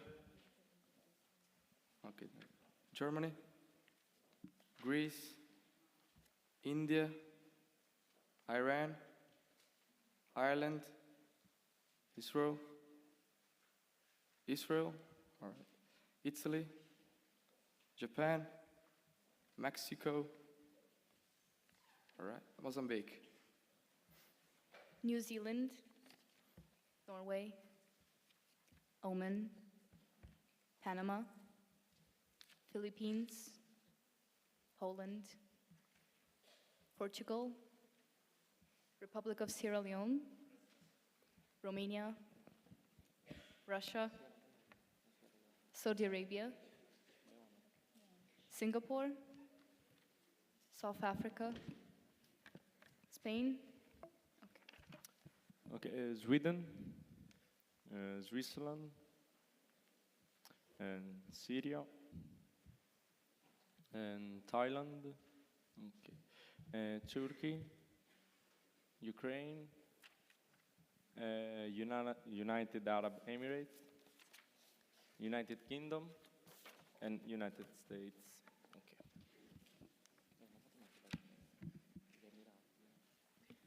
So we will now proceed with the opening speeches, but just a few quick reminders. If you need to go to the bathroom, for example, or to leave the house for personal reasons, you need to raise your placard in a way that one of us can at least see it, recognize you, and allow you to leave the house. And also, when you need to state your point, and if one of us tells us you can now state your point, please get up so it's easier for the pages to find you and to bring the microphone to you. We will now ask the delegation of Egypt to come to the podium and deliver their opening speech, and the delegation of Estonia and Finland to approach the stage. Thank you.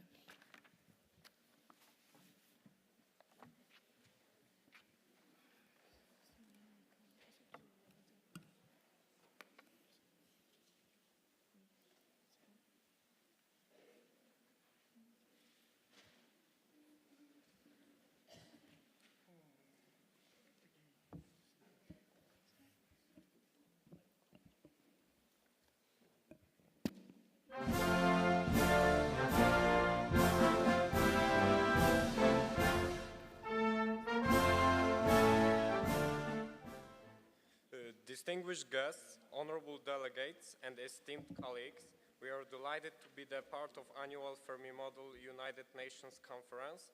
We have pleasure to present the Arab Republic of Egypt, and we will present you problems that are crucial for other countries which are not the UN members.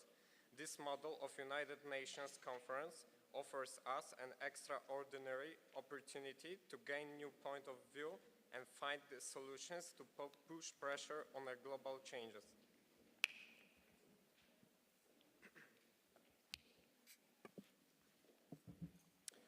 We recommend the establishment of independent oversight bodies to monitor and assess the use of biometric technologies. Thank you, and we wish that these meetings will be inspiring and full of kindness. Hence, this ought to be an exuberant experience for all of us.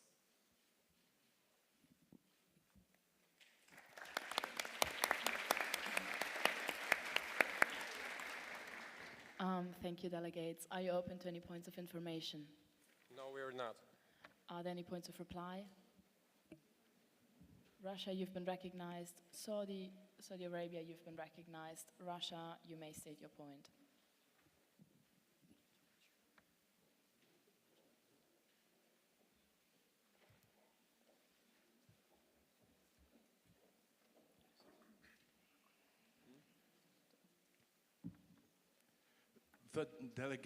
The Russian Federation is very much open to cooperation with Egypt and recognizes Egypt's economical potential due to vital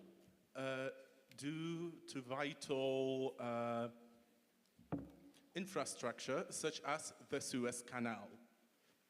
We would like to cooperate with you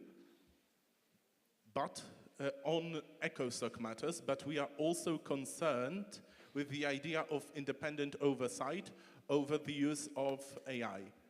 Would that encroach on a country's sovereign right to develop its own AI? I do not oppose cooperation in this, but the Russian Federation has its doubts. Thank you, Delegate. The Delegate of Saudi Arabia may state their point.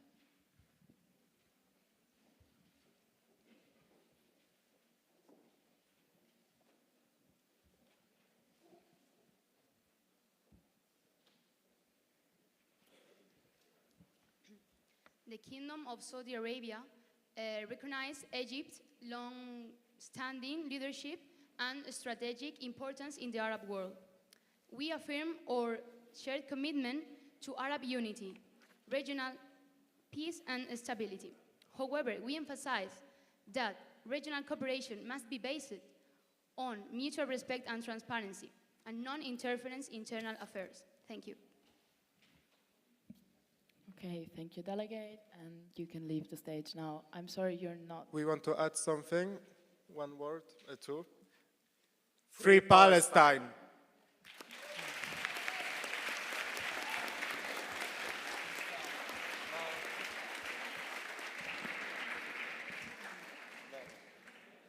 The delegation of Estonia may approach the podium and deliver their opening speech.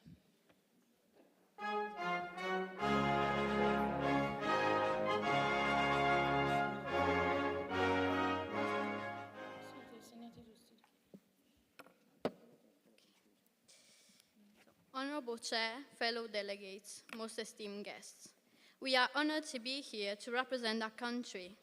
We are ready to offer a contribution to the issues on schedule, starting from the experience of our own country. The economy of Estonia is referred to as tiger economy due to its rapid development since the early days of its independence from the Soviet Union in 1991.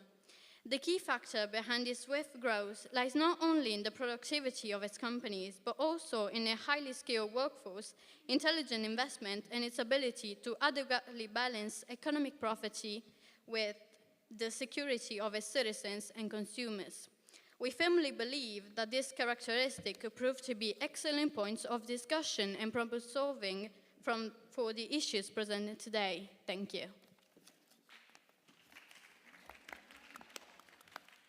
Together with the economic advance, Estonia has started a strong policy of personal data protection, even through biometric technologies.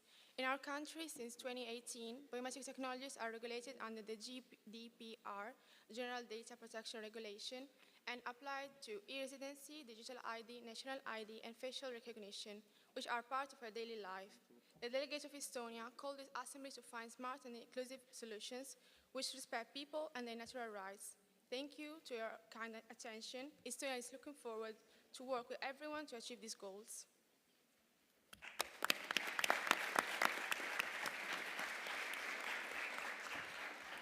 Okay, thank you, delegates. Are you open to any points of information? No, we are not. Are there any points of reply? China, you've been recognized. Russia, you've been recognized. China, you may state your point. As you may know, in July, our Ministry of Foreign Affairs, Hu Hongbo, visited Estonia to strengthen the relationship between China and Estonia. So just to point out, we would like to cooperate with you in this session. Thank you. Thank you, Delegate. Russia, you may state your point now.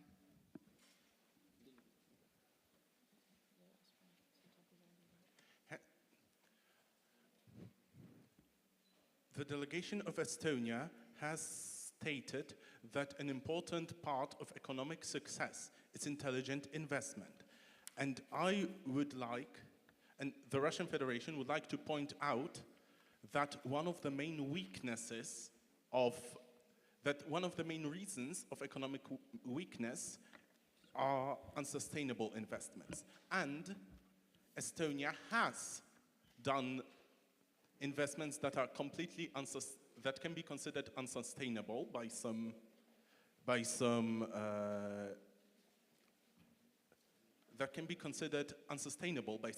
economists.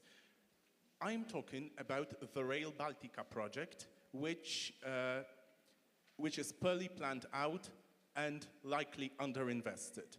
So we are concerned that such projects may negatively influence the economy and conflict with the goals of creating a balanced, successful economy for all member states. Thank you, Delegate. You may leave the stage. Thank you a lot. The delegation of Finland may approach the podium now, and the delegation of France and Germany may approach the stage.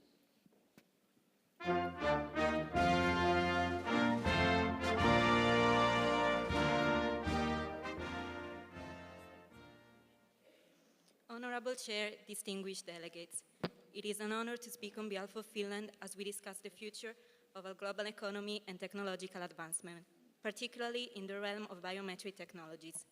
The Finnish government has a unique opportunity to shape an economy that promotes equality, equitable business models, and trade transparency. We have a strong reputation for social equality, high-quality education, and sustainability, which provides a solid foundation to build upon. Finland can play a pivotal role in ensuring that biometric technologies are used in a way that respects the human rights and protects privacy.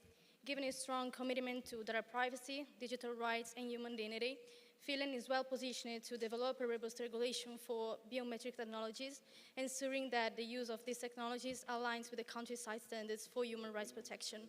Let us work together to shape a future where both our economies and technology respect the rights of all individuals.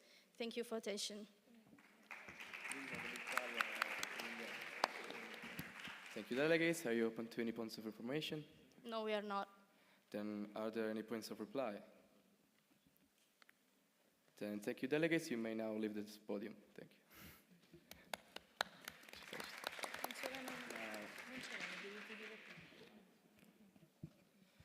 Now, the delegation of France may approach the podium, and the delegations of Germany and Greece may approach the stage.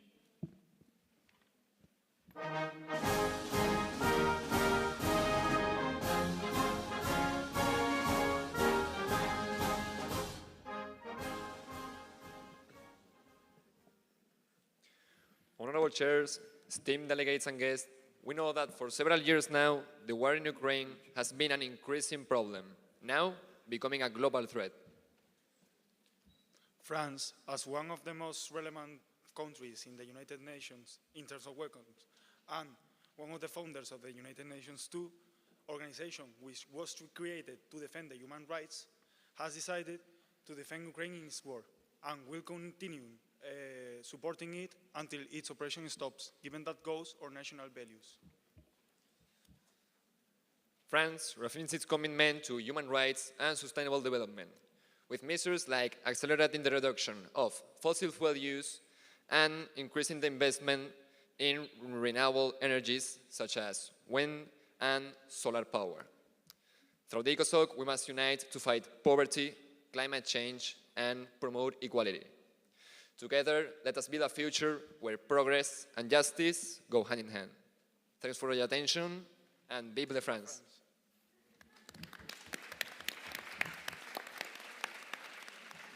Thank you, delegates. Are you open to any points of information? Yes, we are. Are there any points of information?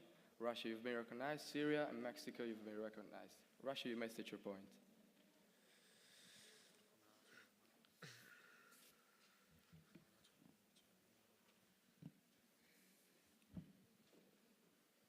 France.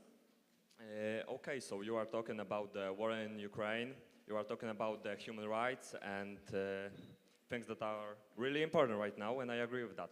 But you are one of the countries that mostly during the sanctions that were put on us, so it was basically an attempt of sabotaging the Russian economy, and You were one of the countries that has many times violated those policies that... I'm sorry, delegate, please come to the point and ask the question.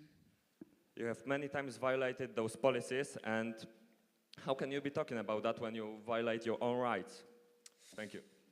Okay. France is concerned about his trouble in the past, but now our country is trying to make a future based on cooperation, not on exploitation or something like that of other countries. Thank you.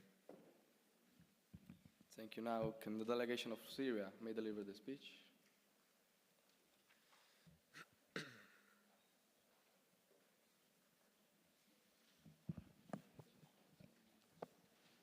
French delegation, how can you say that you support human rights when in the past you have had multiple colonies around the world and still have multiple overseas territories, which most of live in the utmost poverty and where disequality is the norm?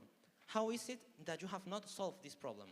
And most importantly, how can you explain that us, Syrians, which were actually a French colony, had to rebel against your regime, like many others now, to free ourselves? Okay, like I said before, France is concerned about his troubles in the past. He had not a good history because our delegation accepts that he has a lot of problems or troubles with a lot of countries for the imperialism. But like I said before, now we're trying to make a future based on cooperation and based on the human rights laws. Thank you. Now, can the delegation of Mexico deliver the speech?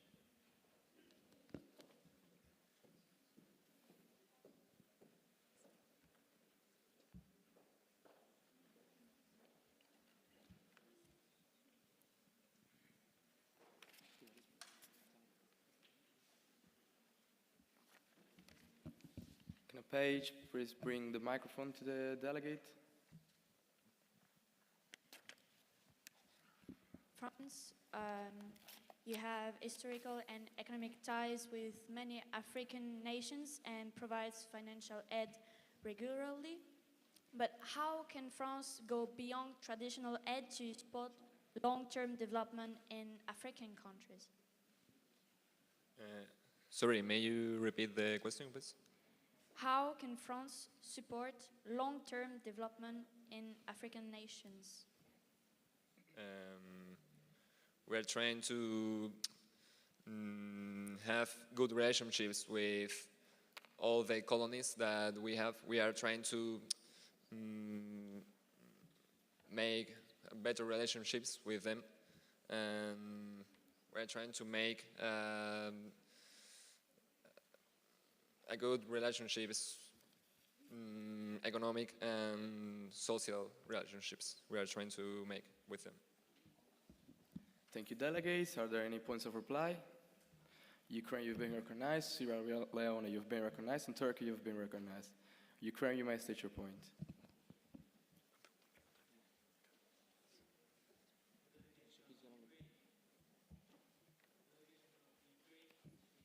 No, I'm sorry, the microphone isn't working. Can somebody please bring the other microphone to the delegate?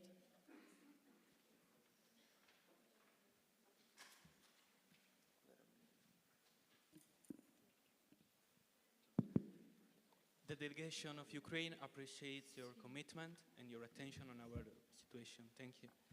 Thank you so much.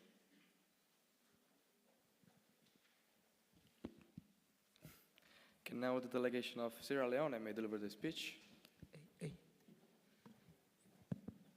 The Republic of Sierra Leone, as a member of the African Union, condemns the colonialist and imperialist past of the Republic of France. Thank you.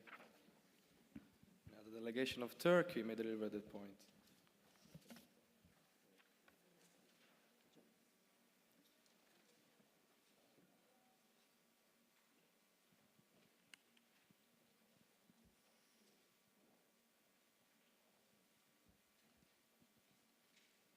So, You came in this assembly to talk about equality in economy, and yet you still keep the African countries locked in a relationship of exploiting with you using the CFA franc. I hope it will be a topic of discussion this evening. Okay, thanks for the questions. Thank you, delegates. You may now leave the podium. Thank you.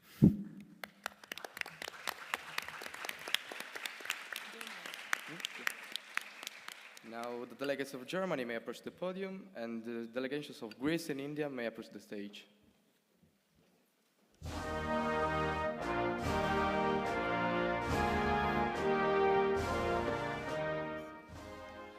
Honorable Chair and fellow delegates, good morning. Germany has long upheld that privacy as a fundamental right kept in our constitution and reinforced by the European Union's GDPR. We urge the international community to adopt similar strict regulation to prevent racial and social discrimination and protect individual freedom. The pursuit of technological innovation must never come at the expense of fundamental human rights. Germany hopes all the present nations can work together to create global policies that uphold the dignity and privacy of every individual. As one of the world's strongest economies, Germany supports fair trade, financial transparency, and international cooperation. However, we firmly believe equitable growth must not come at the expense of the stability of nations that have built their progress through effort and innovation. Today, Germany reaffirms its commitment to fair and sustainable solutions that benefit all without jeopardizing our own advancement. We look forward to a productive and a constructive debate. Thank you. Thank you. Thank you, delegates. Are you open to any points of information? Yes, we are. Are there any points of information? Sierra Leone, you've been recognized. South Africa, you've been recognized. And Denmark, you've been recognized. Then Sierra Leone, you may state your point.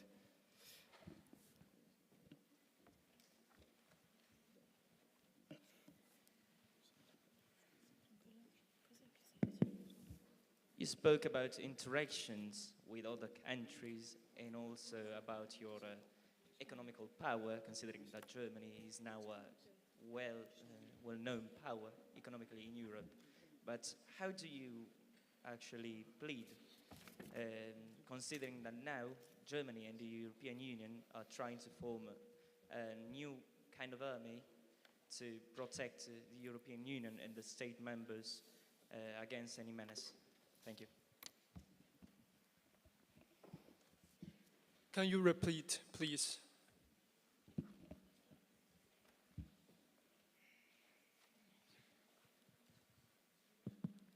I said, what does Germany intend to do about the project from European Union about the army that should preserve European Union and the state members? That was this project that was actually presented in these very last months.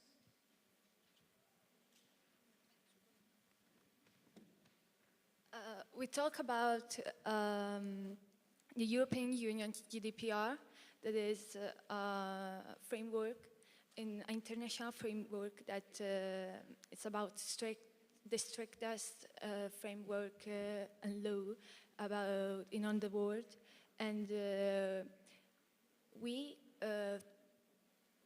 think that that framework could be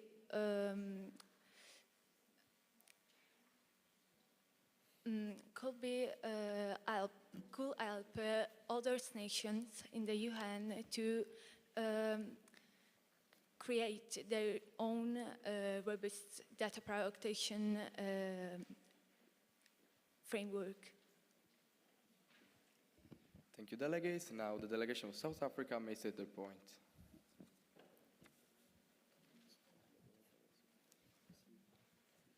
So, what kind of regulation would Germany put out for other nations to use? Germany sees itself as a bridge between developing and developed nations. We support capacity building initiatives and share best practice to international forums We also contribute funding and technical support to programs led by European Unions and UN that assist developing countries in creating their own data protection frameworks. Thank you, delegates. Now the delegation of Denmark may set their point.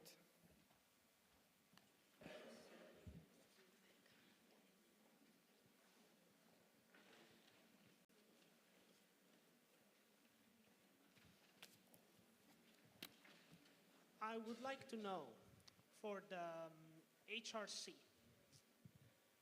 can I know in detail how your method is going to work to help against biometric facial recognition? Well, we're working about that. We know we have some strict laws about HRC, in that case about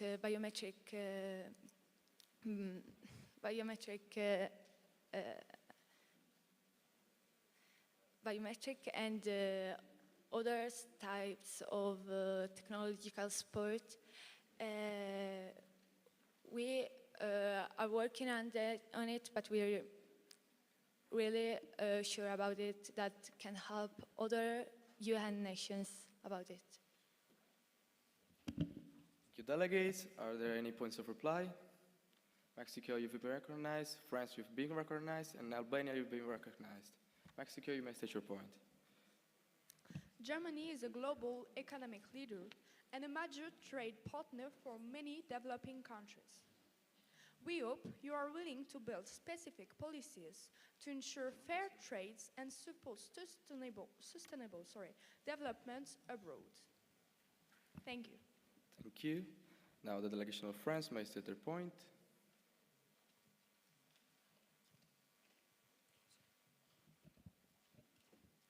France is open to collaborate with Germany in terms of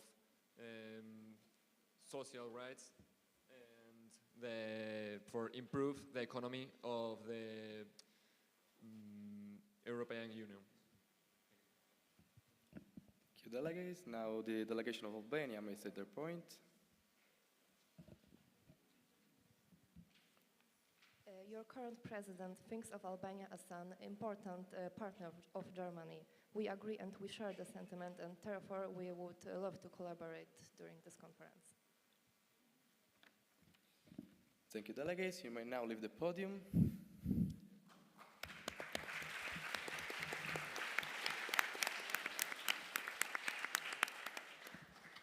So now the delegation of Greece may approach the podium, and the delegation of India and Iran may approach the stage. Thank you.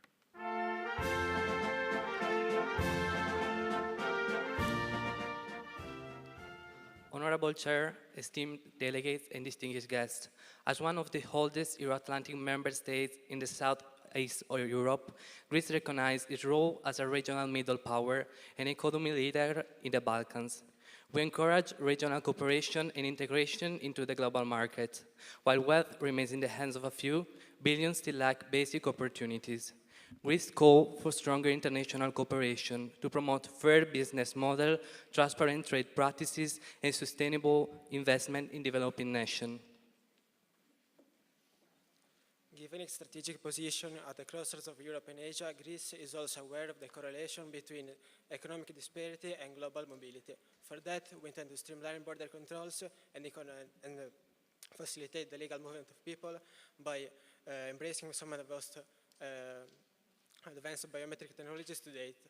Only this innovation can provide a crucial balance between national security and human dignity. It is exclusively through transparency and collaboration with the international community that we can build a safer and interconnected economy that truly works for all. Thank you.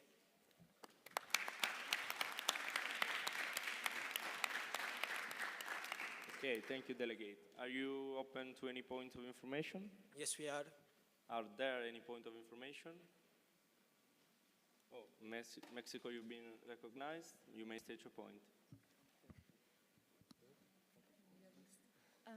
After going through a severe financial crisis, Greece had to take difficult economic decisions. What advice would you give today to countries currently facing similar financial instability? Can you repeat, please? What advice would you give today to countries currently facing similar financial instability? Okay, so Greece know about an important crisis. So we promote fair business model, equality, and we wanted to create an economy that don't leave no one behind. Okay, are there any point of reply? Okay, Russia, you've been recognized. You may state your point.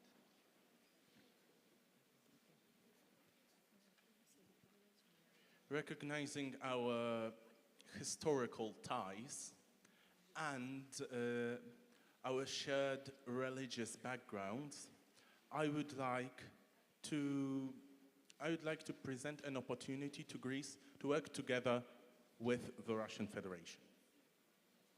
Okay, thank you, delegate. You may leave the stage.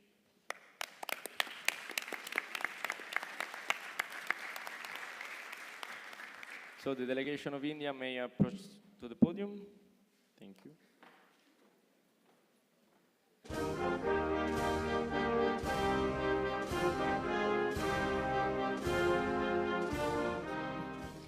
Honorable Chair, fellow delegates, distinguished guests, the Indian delegation is pleased to take part in this conference. Our goal is to encourage the sustainable use of artificial intelligence, taking into account the reliability and the respect of human rights and fundamental freedoms during the development of its content. In 2024, our delegation launched an India AI initiative for social good, and today calls upon all member states in ensuring that digital progress respects the liberties and the privacy of all citizens, so that international cooperation can be consolidated. The rise of extreme economic inequality is a matter of utter importance to India, as recent events such as the COVID-19 pandemic led to an increase of inflation and healthcare expenses, resulting in a significant amount of citizens not being able to afford living costs. The Indian delegation is currently taking action by implementing a new tax regime favoring the lower and middle class, and counts on the support of UN members on tackling this issue. I thank you for your kind attention. Okay, are you open to any point of information? Yes, we are. Are there any point of information? Okay, Canada, you've been recognized. Syria, you've been recognized, and Mexico as well. Oh, sorry, Republic of Sierra Leone, you've been recognized. Sorry, Mexico. Okay, Canada, you may state your point.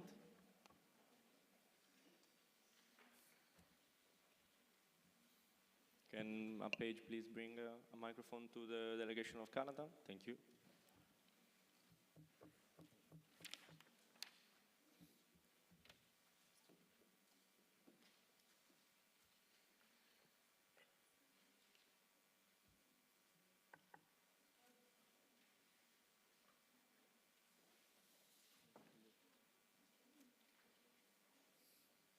Okay, can another page bring is it okay? No. Can another page bring another microphone? Thank you.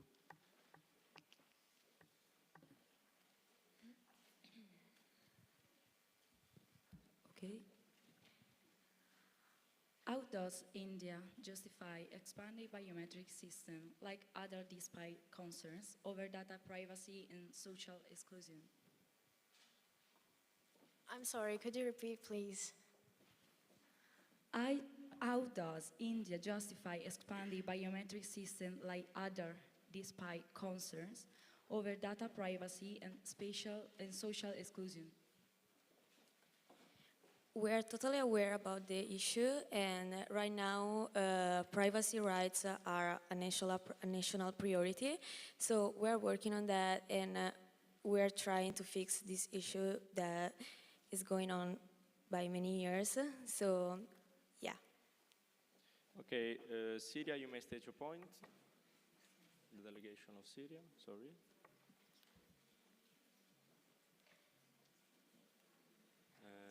Kenna, Page, okay, thank you.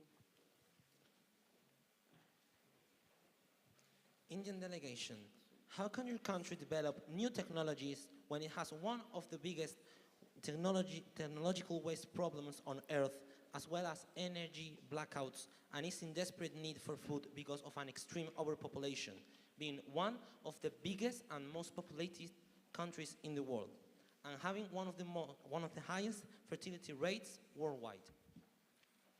Yeah, that's exactly why we're trying to find resolutions. And however, I want to remind that India is one of the largest democratic constitutions of the world. So that's why we want to collaborate with the United Nations to find resolutions and to fix these problems. Okay, Republic of Sierra Leone, may I state your point?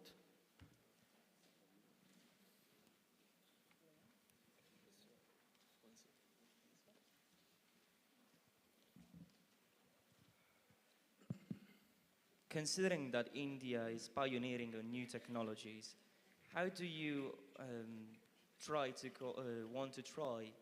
if you want, to cooperate with other countries in developing new technologies and help against discrimination, since the argument of this meeting?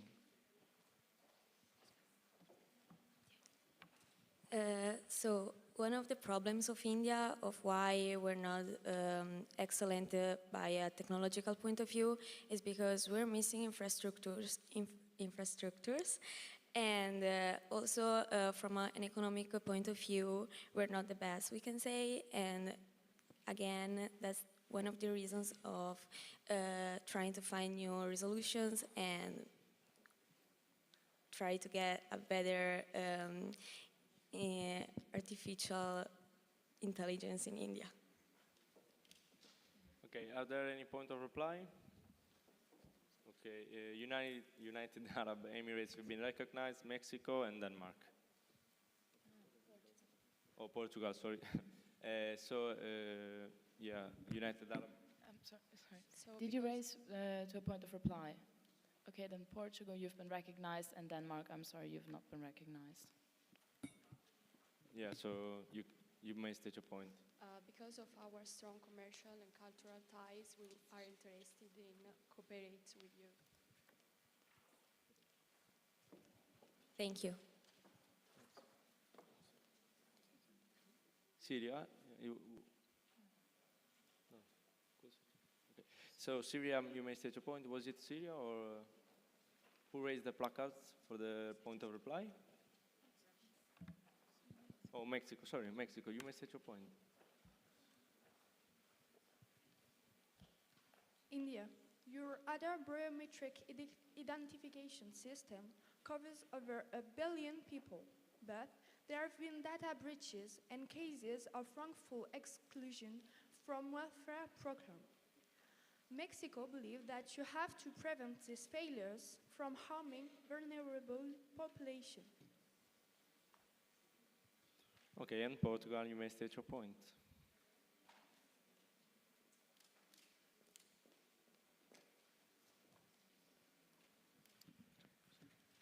We found that we have some common problems, like the infrastructural problem, so we would like to offer our cooperation. Pages, sorry to interrupt you. Could you bring another microphone to the delegate? Because that one is working. Thank you.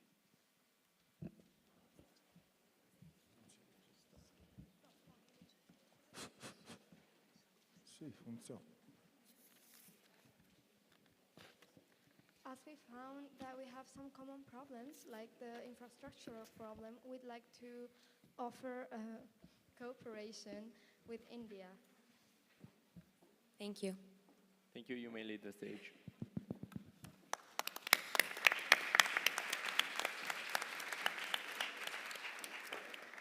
Okay, Iran may approach to the podium, and the delegation of Ireland and Israel may approach the stage. Thank you.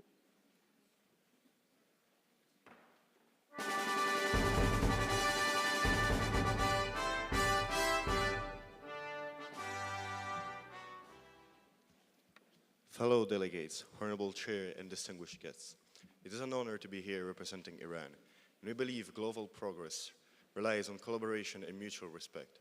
Iran is committed to addressing challenges like poverty, inequality, and opportunities and fair ease through sustainable development, education, and the empowerment of marginalized communities. We advocate for inclusive economic growth and the achievement of the UN Sustainable Development Goals. Iran is ready to work with all the nations to build a more fair and sustainable world. We, the Islamic Republic of Iran, recognize the importance of biometric technologies for national security and protection of our government. However, we are aware of privacy and human rights concerns. We believe that each state should have the right to regulate these technologies without outside interference. It is essential that the UN promote a regulatory context that protects the states from the abuse of these technologies by foreign actors and ensures ethical use while respecting the tradition and values of each nation. Thank you for your attention.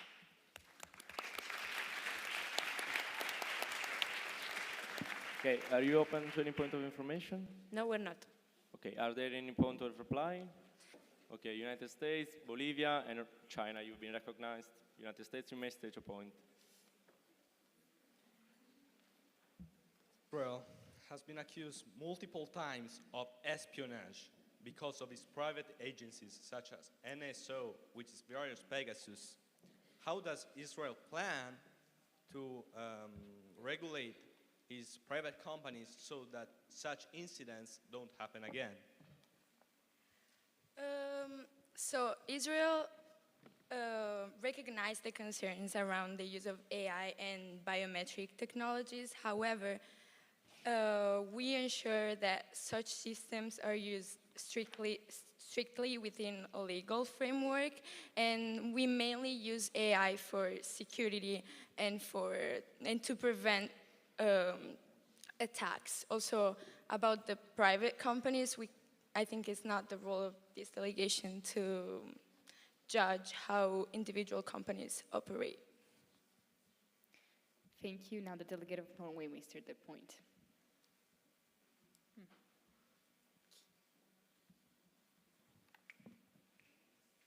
What is Israel doing to address systematic discrimination against Arab Israeli citizens and Ethiopian Jews in employment, housing, and education? What's your state? Sorry, I can't hear. Can you repeat that? When it comes to housing and I'm sorry, school? delegate, you are kindly asked to keep your point concise. So what's your statement? How are you going to solve these problems?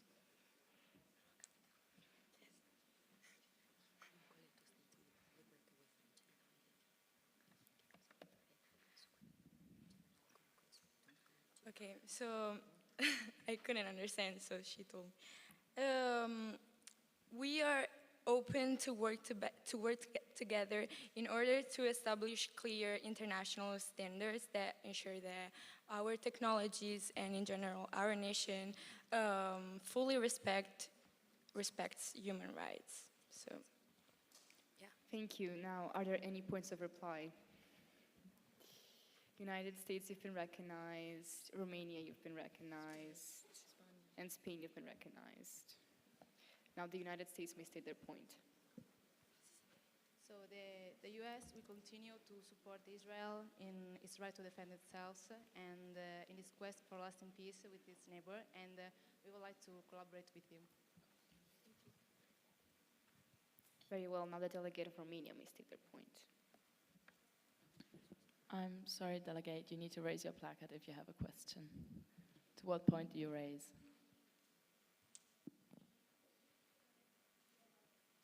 Permission to leave the house? Yes, you may.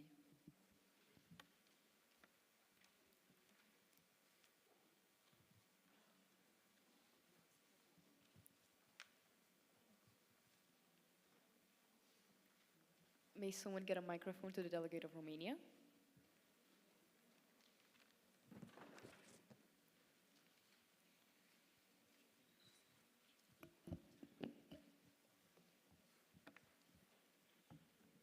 Romania supports Israel's right to defend its citizens within international law, and we are open to strengthening technological and economical partnership with Israel, if you agree. Thank you. Thank you. Now the delegate of Spain may state their point.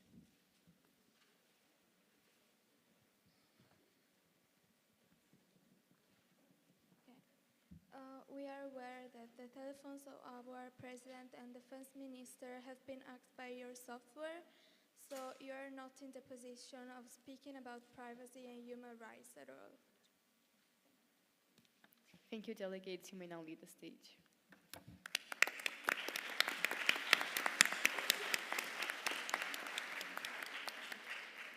South Africa, which point do you raise? Yes, you may. I would kindly ask you to wait, just so, since already 2 delegations have left, if you want to leave the House. Also, the point is called point of personal privilege.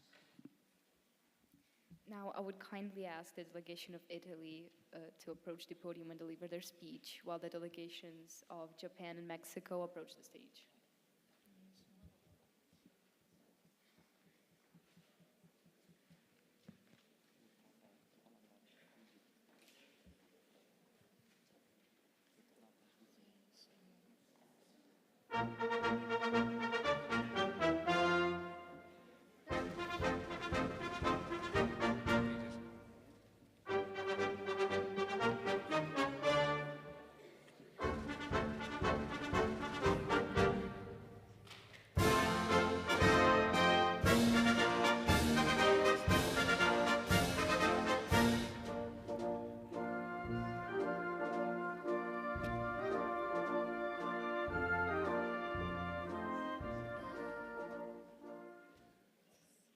Your Excellency, Secretary General, honorable chairs, distinguished delegates.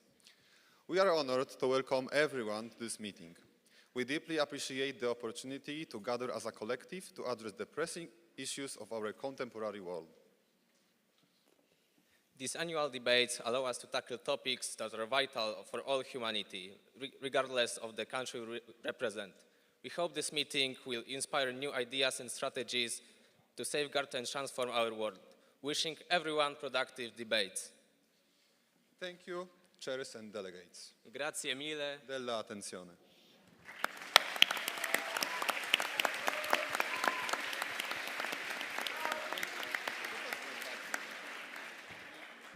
Thank you, delegates. And are you open to any points of information? We are not. Very well. Are there any points of reply? Russia, you've been recognized. Spain, you've been recognized. Russia, you may state your point.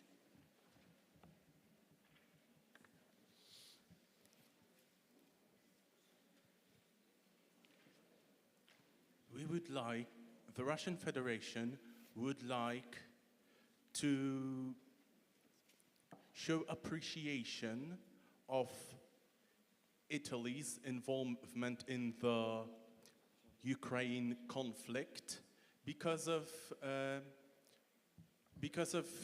proposing ideas that peace in Ukraine should be established again with the help of the United Nations.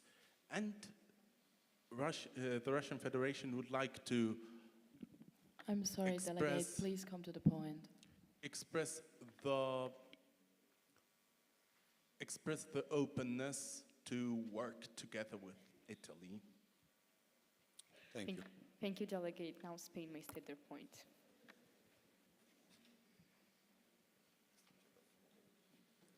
We would like to collaborate with you as we are facing the same issues. Thank you. Thank you, delegates. You may now leave the stage. Viva l'Italia!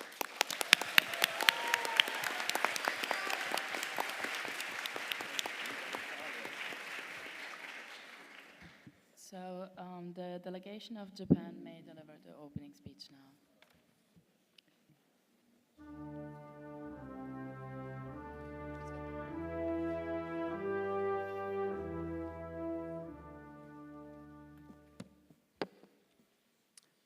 Honorable Chair, fellow delegates and distinguished guests, Today, Japan is honored to address the United Nations Assembly.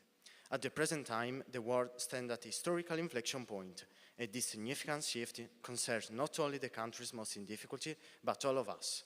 Our nation currently has a stable economy, and we are encouraging greater economic equality by gradually increasing our minimum wage. In addition, we are providing substantial funds to several UN organizations, helping African and Asian countries. The raised capabilities achieved by modern technology generates new concerns, such as the need to root out biases and discrimination in AI systems. It also underscored that innovation and regulation are not mutually exclusive, but rather mutually reinforcing. For that, Japan has to make a commitment in ensuring that this innovation won't come at an expense of human rights. We call for a balanced approach that protects privacy and promotes transparency while allowing for the benefits of biometrics. Japan will continue to change and shape a brighter future for generations to come. Thank you.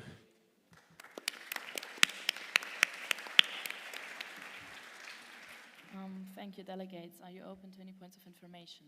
Yes, we are. Are there any points of information? Mexico, you've been recognized. Singapore, you've been recognized. And Cuba, you've been recognized. Denmark, to what point do you raise? Personal privilege? Yes. Yes, you may leave the house. You're welcome.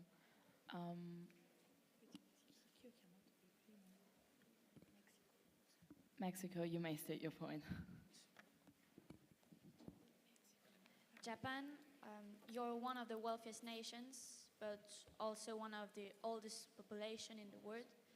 What long-term plans are in place to adapt the economy and protect future generations?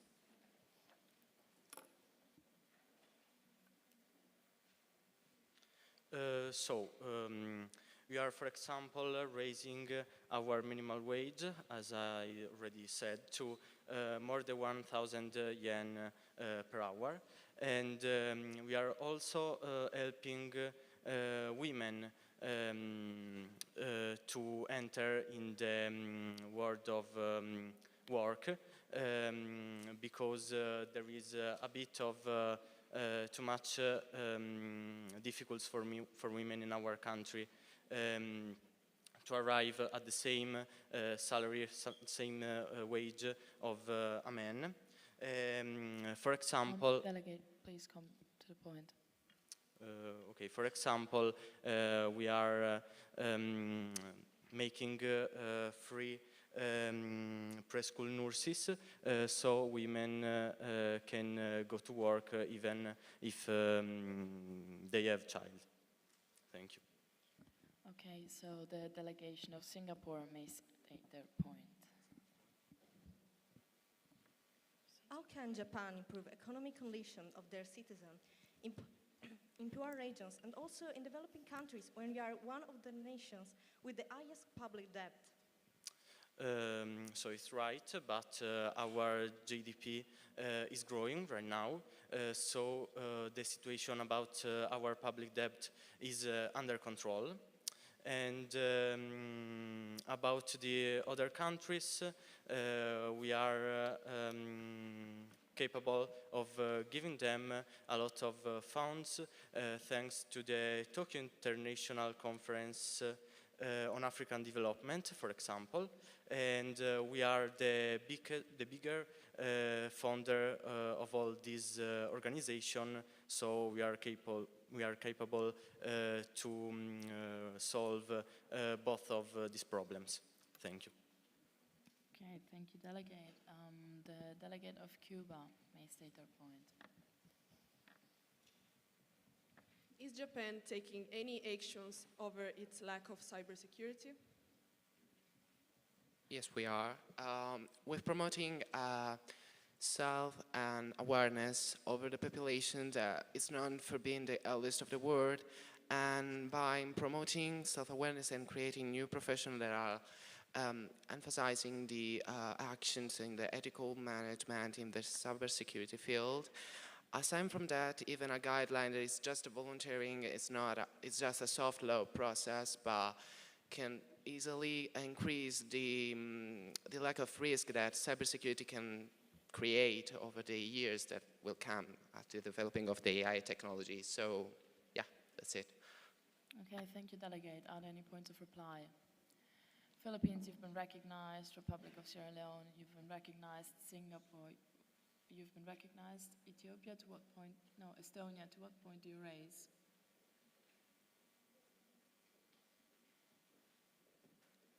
Are you raising for a point of personal privilege or a point of information? Okay, no, you've not been recognized, sorry. The delegation of the Philippines may state their point.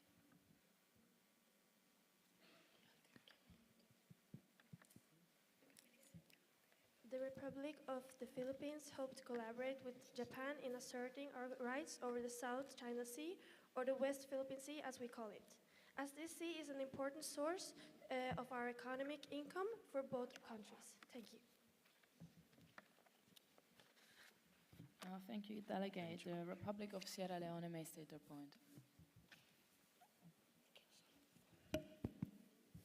The Republic of Sierra Leone thanks Japan for the economic and political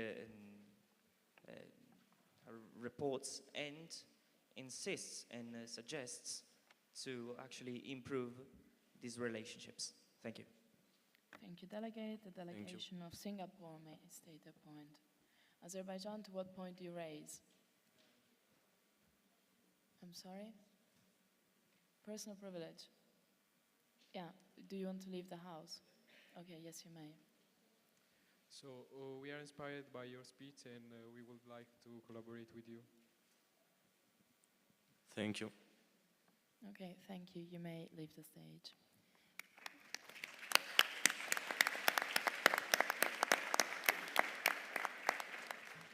The delegation of Mexico, United States, yes, you may. The delegation of Mexico may approach the podium and deliver their opening speech, and the delegation of Mozambique and of New Zealand may approach the stage.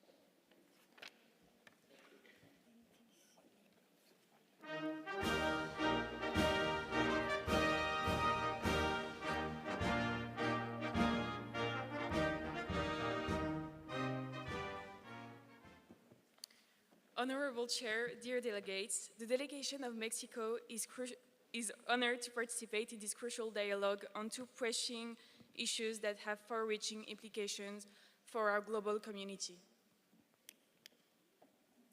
First, as the digital age accelerates, biometric technology offers great potential for improving security and access to services. However, without strong international frameworks, these tools risk being misused for mass surveillance, discrimination, and the erosion of individual freedoms. Mexico insists on strong legal safeguards to protect human rights. Mexico also believes in the need for global cooperation to ensure that biometric data is used only to improve and not to control our citizens. Additionally, the growing global wealth gap demands proactive policy for transparency, inclusive growth, and fair business practices. We must work together to reach an agreement that supports equitable financial solutions, respects the welfare of every community, and fosters lasting peace and unity. In addressing these pressing issues, Mexico remains committed to working collaboratively with all member states to achieve fair, balanced, and sustainable actions. Thank you.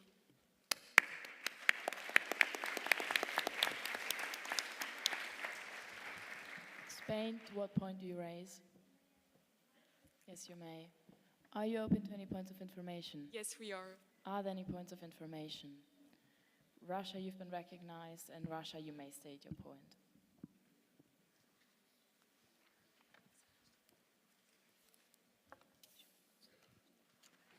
How does Mexico intend to oppose and fight organized crime?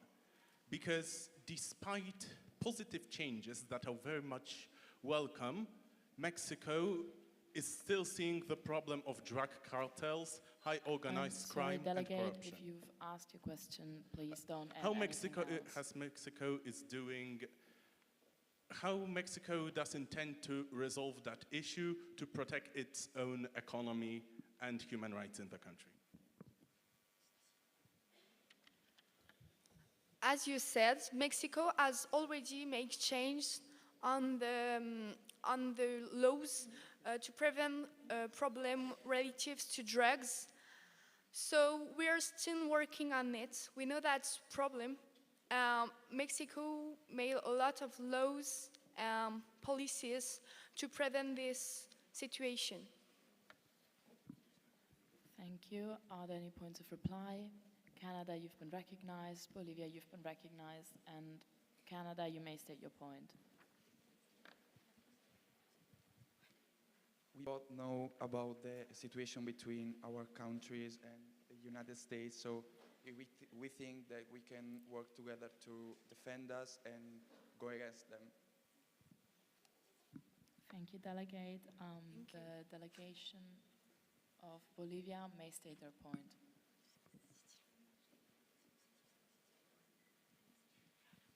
Okay, given to the significant stances, goals, and also challenges that we are both facing in our countries, Bolivia would really, really greatly value in collaboration together. Thank you. Okay, thank you, Delegate. You may leave the stage now.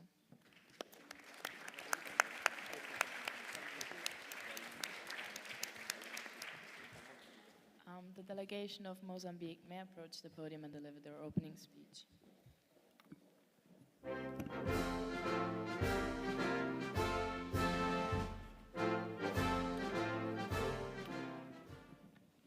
Honorable Chairs, distinguished guests, and esteemed delegates, good morning. Mozambique is only one of the many nations struggling with facing the perpetual issue of poverty. Many of our people, especially in rural areas, struggle to access basic needs like food, education, and healthcare. The road ahead is long, therefore we call on our partners and international community to stand with us in addressing the root causes of poverty and inequality, fostering growth that benefits all countries. Moreover, Mozambique recognized the rise of biometric technologies as tools for security and development. However, we must address the risks to privacy, data protection, and social justice. In a country striving for inclusivity, we must prevent their measures for discrimination or right violation. Mozambique calls for a global framework balancing security and human rights while promoting transparency. We strongly believe that cooperation is the key word to make all this happen. Thank you for your attention.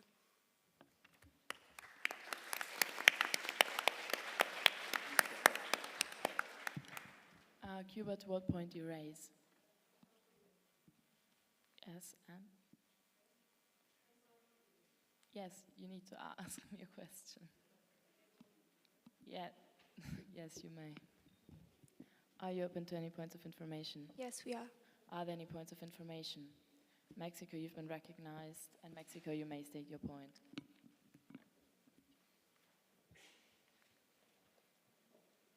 Mozambique continues to face major challenges related to poverty and underdevelopment.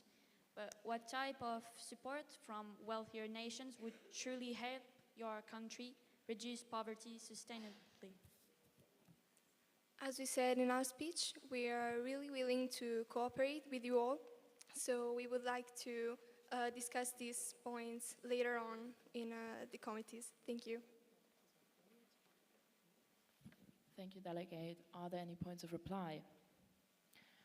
Republic of Sierra Leone, you've been recognized. Russia, you've been recognized. And you, the Republic of Sierra Leone, may state your point.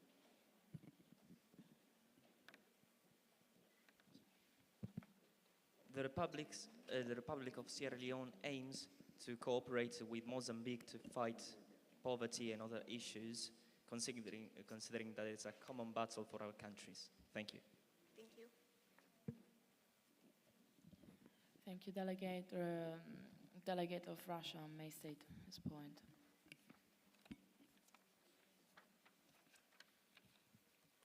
The Russian Federation is open to cooperation with Mozambique in terms of in the sphere of economy and to mitigate the negative consequences, particularly to mitigate the negative consequences of a post-colonial reality in Africa. And we also state we are open to work together in the Human Rights Committee. Thank you. Thank you, delegates. You may now leave the podium.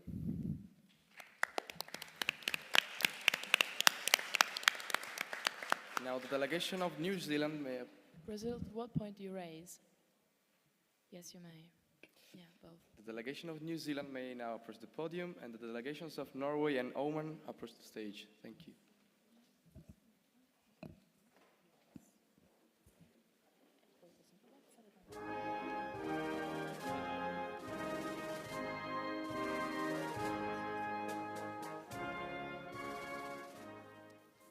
Kia ora, Honorable Chair, fellow delegates and distinguished guests.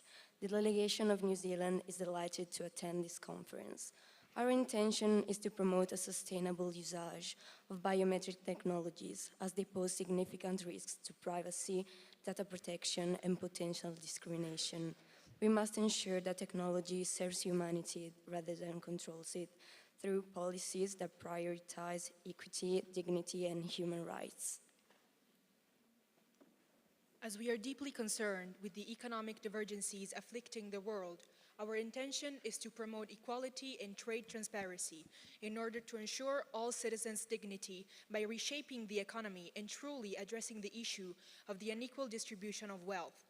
We trust that international cooperation will be reached in the name of diplomacy and justice.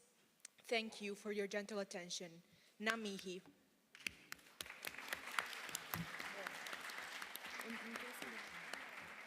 Thank you, delegates. Are you open to any points of information?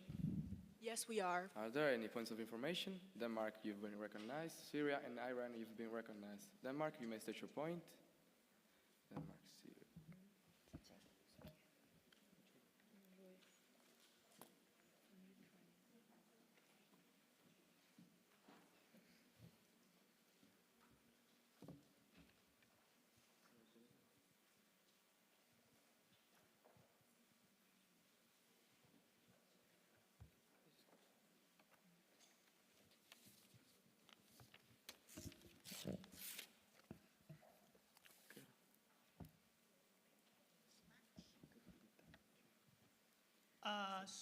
What is your general plan for the ECOSOC to solve the economy problem, the poverty? Thank you.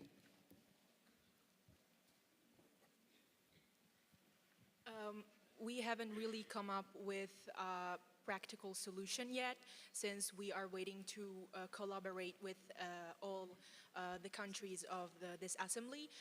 But we believe that, as we said, we believe in equality, and we believe that developed countries should help countries that are less developed, and we believe that we could also take that role, and we believe that we should be against any refutation of people's dignity. Thank you, delegates. Now the delegation of Syria may say their point.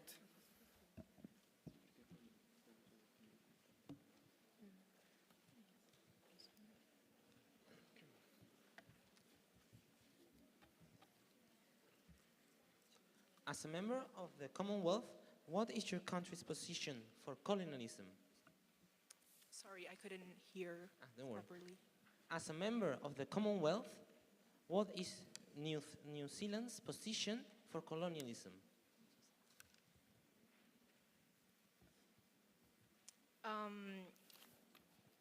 As to our situation in our country, we do recognize the problem of, the discrimination of Maori people, and we believe that in every country of the Commonwealth we should recognize these native part of the population, and we recognize the problem of colonialism in the countries of the Commonwealth.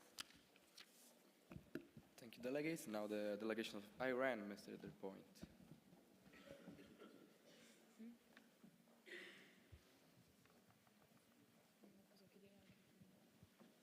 I'm sorry, it was for a point of personal privilege.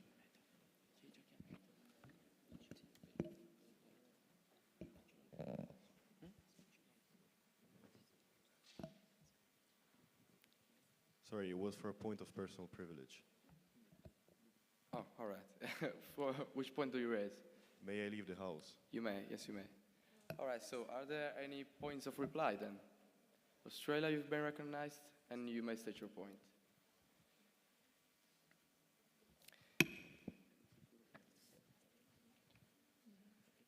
As the representative of Australia, I would like to express my sincere appreciation for the strong collaboration that has always united our two countries. Today, more than ever, I believe the time has come to further strengthen our bond, not only as geographical neighborhoods, but as strategic partners in addressing the challenges of our future. Thank you, delegates. You may now leave the podium.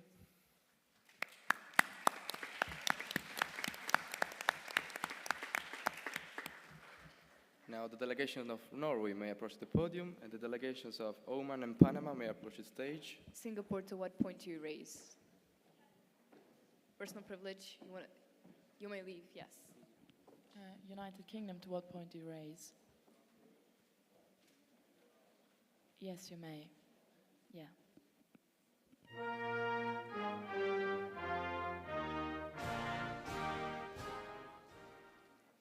Honorable Chair, esteemed delegates, the delegates of Norway are honored to be part of this year's MUN conference.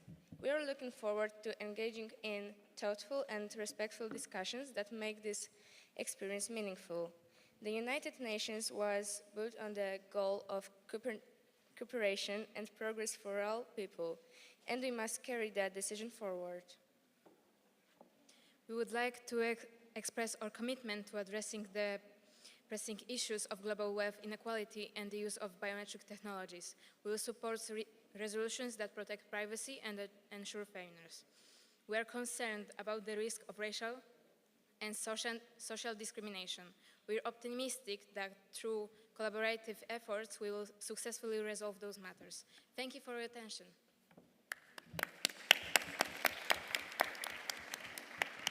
Thank you, delegates. Are you open to any points of information? Yes, we are. Are there any points of information? Russia, you've been recognized. Mexico and Sierra Leone are being recognized. Russia, you may state your point.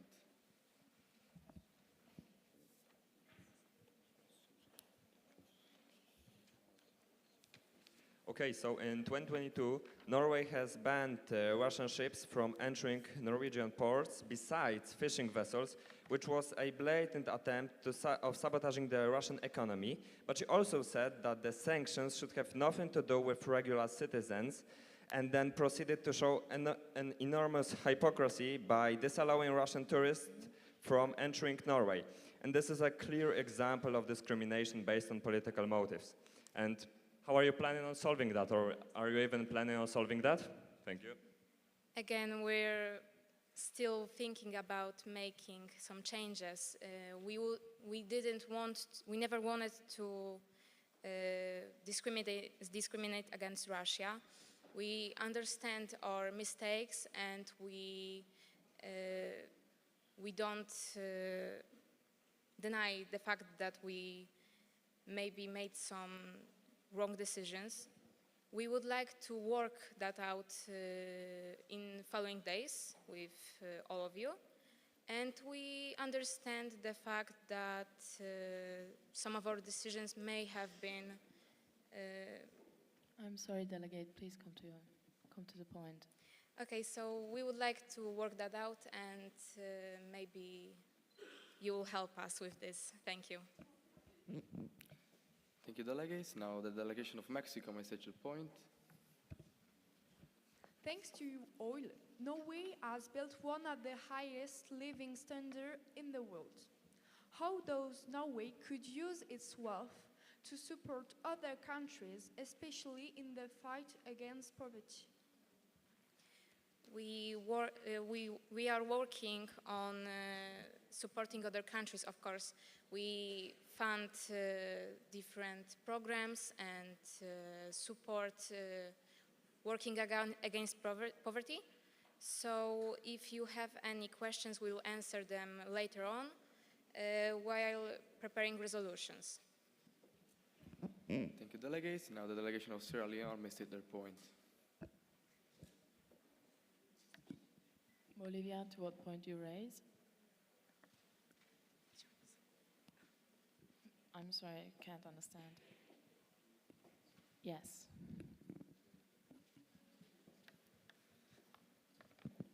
Considering Norway's position as a welfare state and its technological advancement, how does your nation point to solve the problematics about artificial intelligence and new technologies?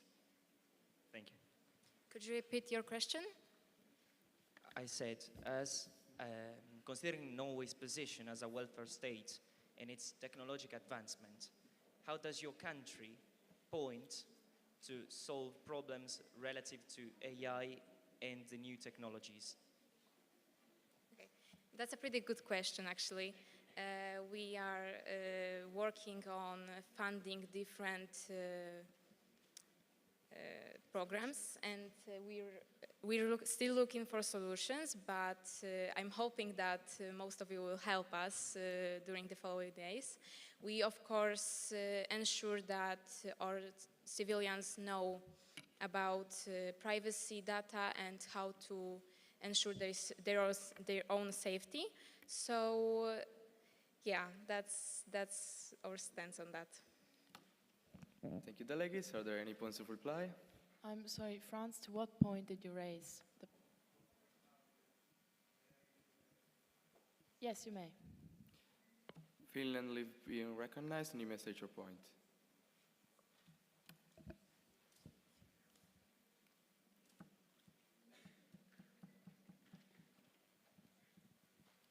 Finland wishes to collaborate with Norway on shared interests and global challenges. Thank you. Thank you, delegates. You may now leave the podium.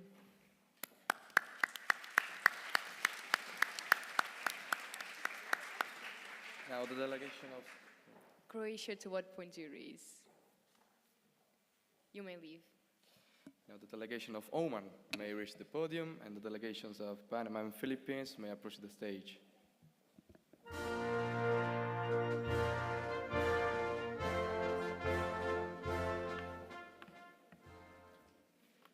Honorable Secretary General, esteemed delegates, and dear guests, good morning. As representative of Sultanate of Oman, we are honored to participate in the 2025 edition of the FermiMUN. Oman recognized the growing global wealth inequality, where a small percentage hold most of the world's resources, leaving billions in poverty. We believe that a fair and transparent economy is key to sustainable development. Committed to economic diversification, social reforms, and trade transparency, Oman is open to international cooperation to ensure a more equitable global economy that benefits all nations.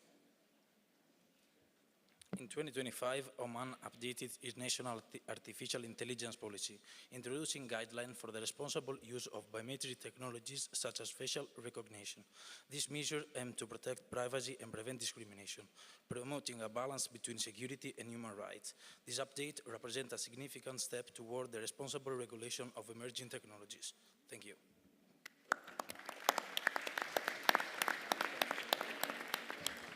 Delegates, are you open to any points of information? No, we are not.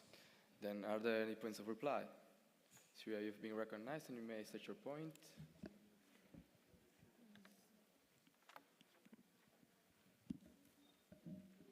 The Syrian delegation would like to make an alliance with some Arabian League members, such as Oman.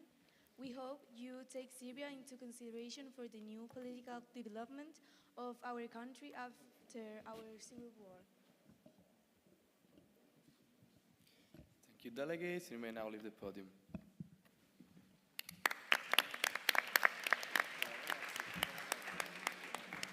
Okay, so now the delegation of Panama may approach to the podium. Thank you.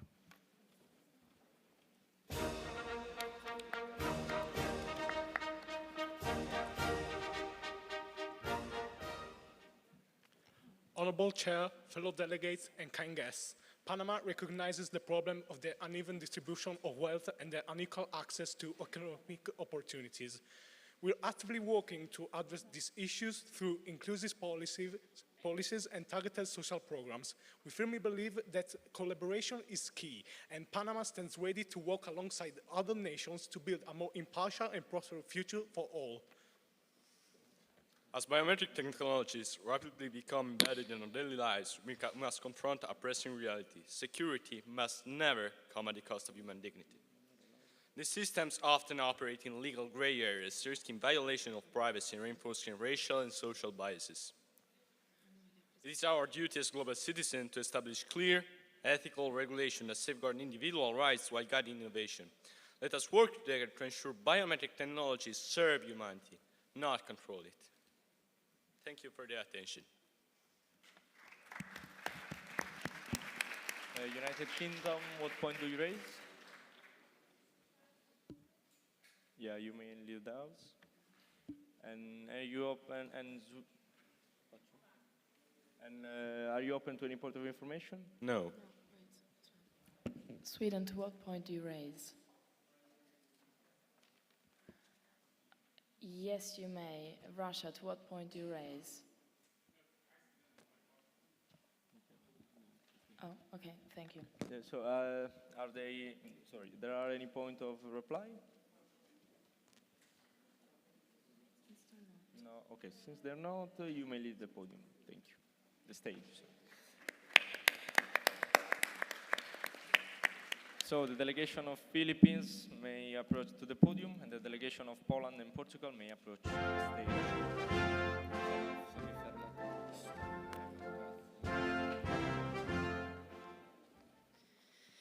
Honorable Chair, esteemed delegates and guests, the Philippines, one of the fastest growing economies in Southeast Asia, a nation of great diversity, identity, and commitment to preserving our culture, which strengthens our unity.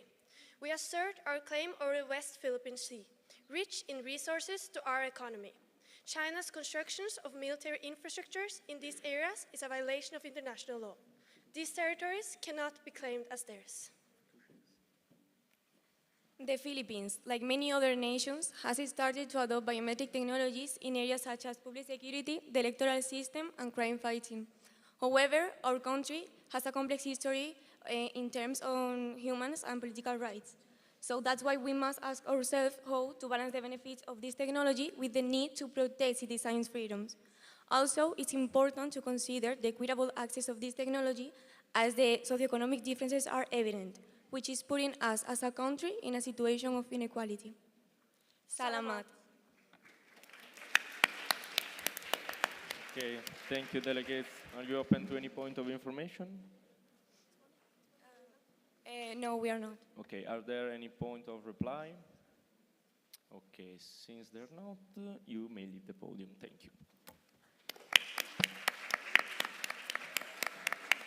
Okay, so now the delegation of Poland may approach to the podium.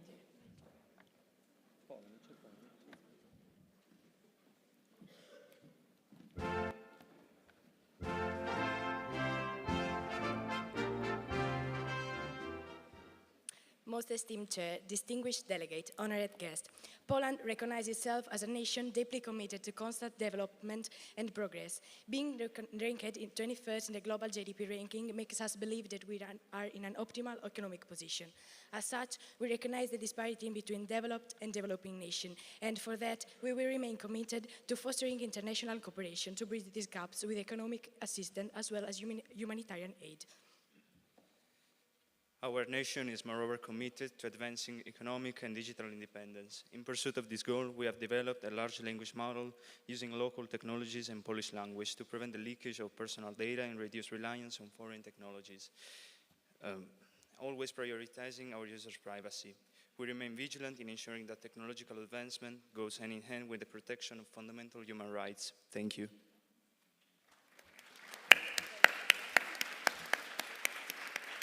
Thank you, delegate. Are you open to any point of information? Yes, we are. Okay, are there any point of information? Yeah, Russia and Mexico, you've been recognized. Russia, you may state your point.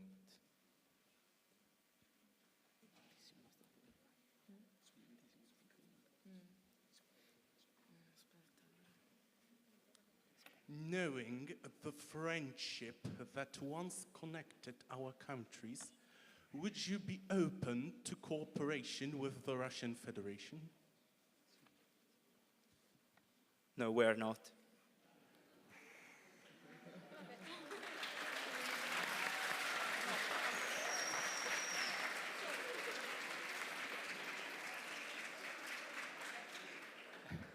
Mexico, you may state your point. Mexico, sorry.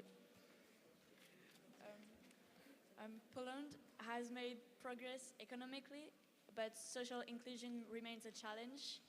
How are you promoting the integration of minorities and migrants into Polish society? Could you repeat your question, please?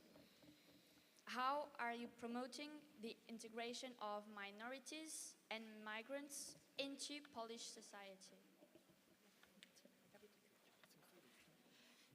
We are not so sure about what will we do, but we believe that it's very important for our nation to do it, so we will very work on it. Okay, are there any point of reply? Okay, Denmark, Albania, and United States, you've been recognized. Denmark, you may state your point. France, to what point do you raise? Point of? Oh, sorry, you've not been recognized.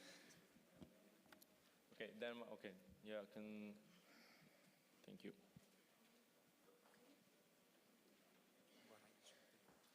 Hello, Poland. We recognize your ideas, and we therefore are interested in collaborating with you. We hope to hear from you very soon. Thank you very much. Okay, thank you. And United States, United States, you've been, sorry, you may state your point?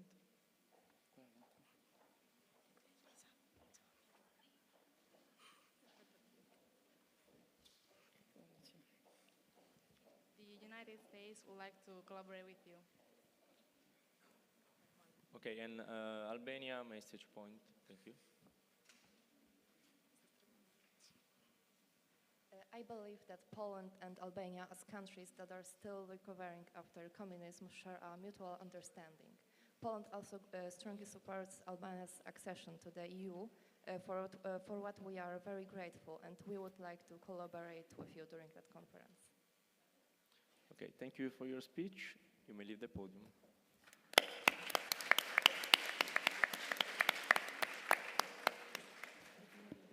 Now the delegation of Portugal may approach the podium to deliver their speech, and the delegations of Republic of Sierra Leone and Romania may approach the stage.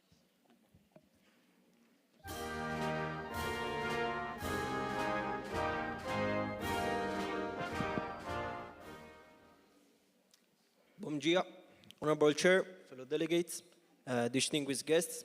Portugal, as a developed nation, remains committed to international cooperation and sustainable development. Portugal recognizes the rapid advancement of biometric technology and its implication for privacy rights. While these technologies can enhance security and efficiency, they must not compromise fundamental freedoms. Portugal supports resolutions that establish clear regulations on data protection, ensuring transparency, informed consent, and safeguards against misuse. Regarding ECOSOC, Portugal recognizes that economic inequality remains a major barrier to global stability. We support policies that promote fair trade, ethical investments, and access to financial resources for underdeveloped nations. By offering support to these countries, we can create sustainable economic opportunities, and Portugal encourages the inclusive growth that empowers all nations. Thank you.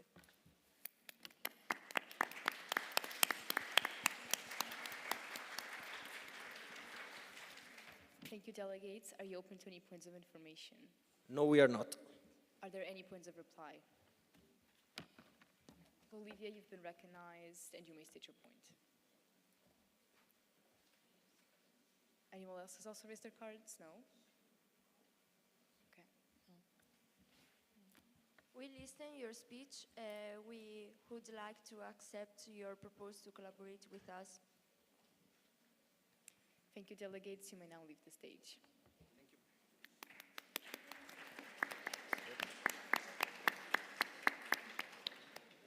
The Republic of Sierra Leone may approach the stage.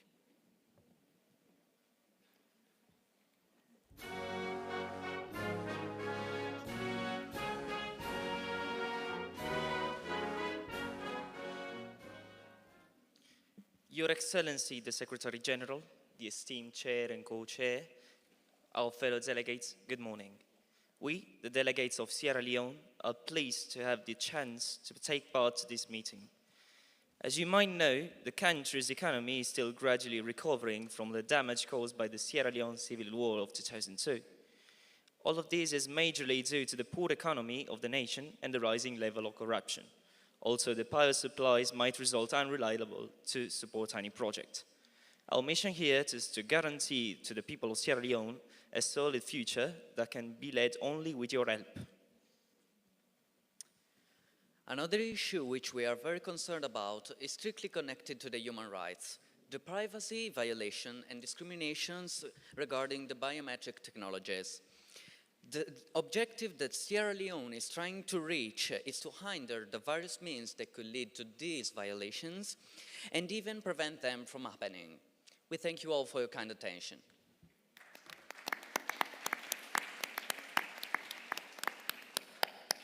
Thank you, delegates. Are you open to any points of information? Yes, we are. Are there any points of information? Mexico, you've been recognized and you may state your point. Sierra Leone has faced major obstacles like civil war and health crisis in recent decades. What are your current priorities to reduce poverty and build long-term economic stability? The Republic of Sierra Leone is trying at least to enhance cooperation with other countries, and overall in our resolution we're trying to insert the possibility of using new technologies to actually fight these problems which actually accumulate the countries of all the African Union. Thank you. Thank you. Now, United Arab Emirates, to what point do you raise? Personal privilege? Yes. Now, are there any points of reply? Russia?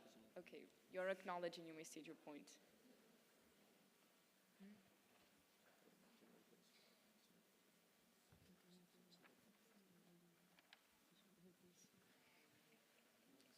The Russian Federation recognizes the fault of the post-Cold War economic order and its role in the Sierra Leone civil war, and expresses willingness to cooperate with the Republic of Sierra Leone.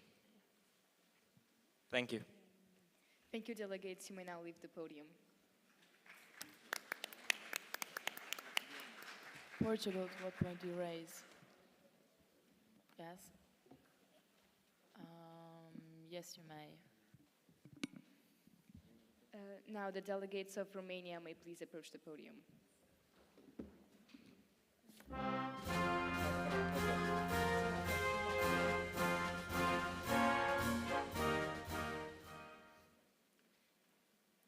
Bună dimineața tuturor! Honorable guests, distinguished delegates, and honorable chairs here present, our country, Romania, has taken action and made progress in reducing poverty, yet it still remains one of the European Union's poorest countries. Many still face hardship due to low wages, unemployment, and limited access to education and healthcare, while the European Union funding and economic growth have helped, corruption and inefficient policies slow down progress. Tackling poverty requires better social programs, investments, and stronger support for vulnerable communities. Moreover, we want to address how Romania is being actively integrating biometric technologies to enhance security and align with international standards. There have been introduced electronic identity cards, automated border control systems, and TAIL's technological contribution. Our country is open to new technology, and we believe through stronger regulation and transparency, all concerns raised by citizens could be addressed. We hope to find a real solution during a constructive debate. Thank you for your attention.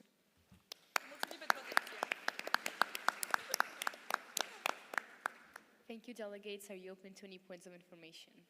No, we're not. Are there any points of reply? Russia, you're acknowledging, you may state your point.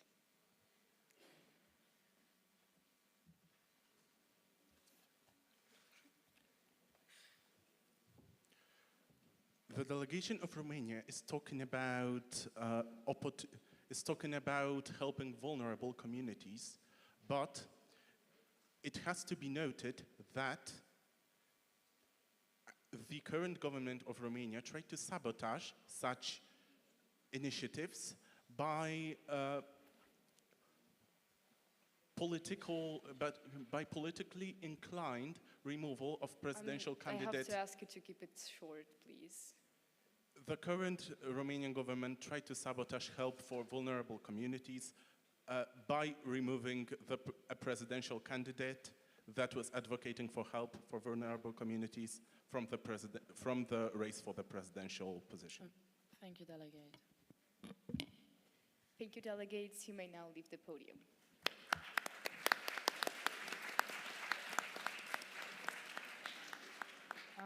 The delegation of Russia may approach the podium to deliver their opening speech, and a delegation of Saudi Arabia and Singapore may approach the stage.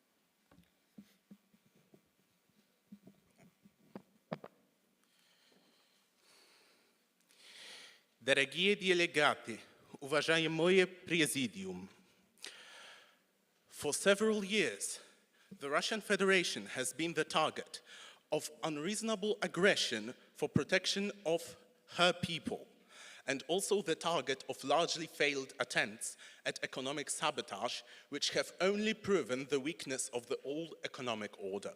Therefore, this delegation proposes laying the groundwork for the establishment of a new multipolar one that would be open to the formation of new partnerships and present greater economic opportunities for more states. Many of the member states have been and still are unjustly marginalized through colonialism, political instability, and coercive measures, including politicized economic exclusion. For this, the developed nations of the so-called West are to blame, particularly European ones, which were unjustly favored by the old order. Recognizing the dangers posed to the global economy by wars going around the world, this delegation proposes the member states to implement measures of peace restoration that would align with the interests of all states and people influenced.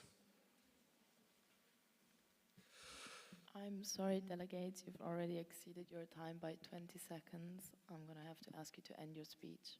Okay, not interrupt us. May I just state a pretty important thing at the end? I'm really sorry, we're already late due to time management. It's really difficult. Okay. Are you open to any points of information? Yeah. Yes, we are. Are there any points of information? France, you've been recognized. Albania, you've been recognized. Norway, you've been recognized.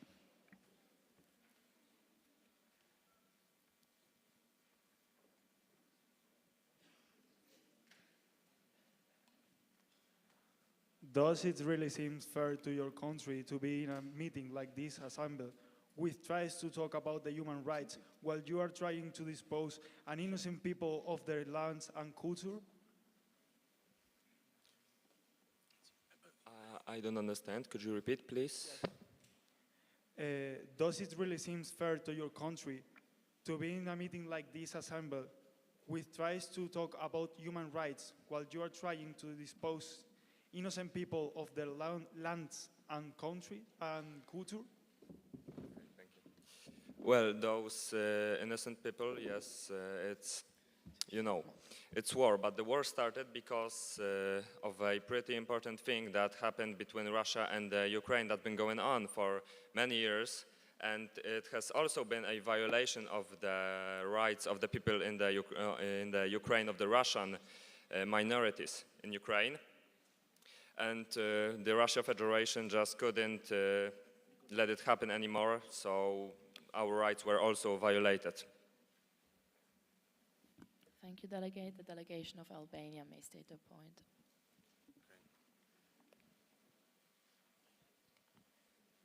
while talking about economic inequality, we should also mention the well-known Russian oligarchy. So my question is, does your government do anything to stop the accumulation of power and money in the hands of the oligarchs?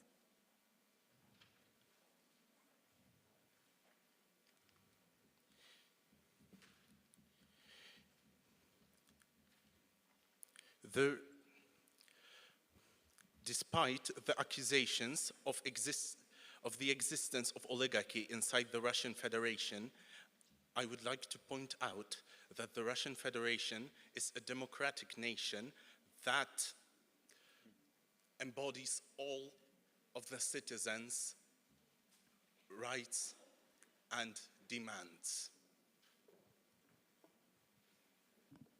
Thank you, Delegate. The delegation of Norway may state their point.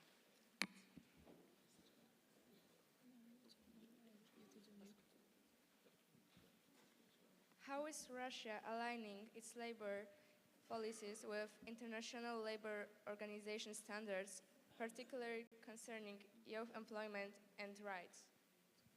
Could you repeat the last part, please? Particularly concerning youth employment and rights. Could you repeat again? Yeah, could you repeat again, please?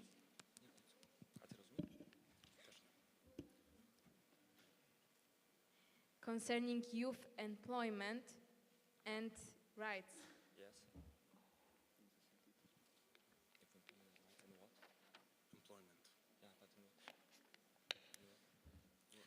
If you are asking about employment in Russia, I couldn't hear you. Could you repeat this more clearly? Employment of the youth in Russia, you mean?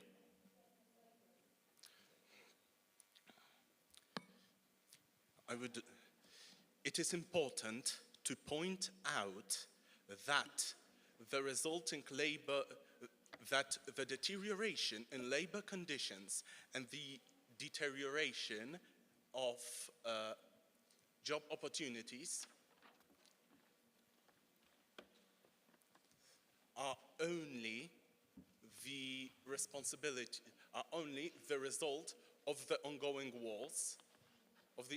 war in Ukraine that was unjustly provoked.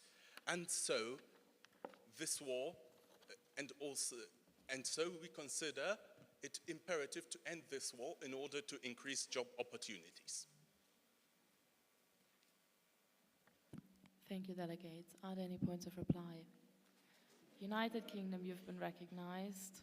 Ireland, you've been recognized. And United States of America, you've been recognized. All right.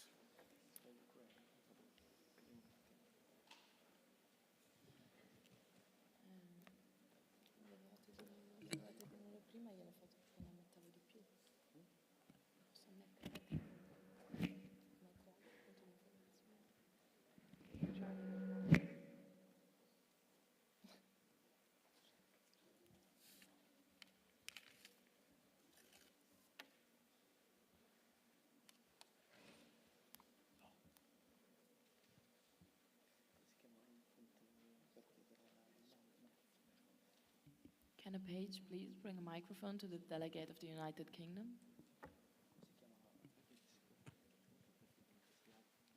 So, you said you are democratical country, right? In my opinion, the country that have one president for over a few years, more than 8, more than 10, is not that democratical, in my opinion.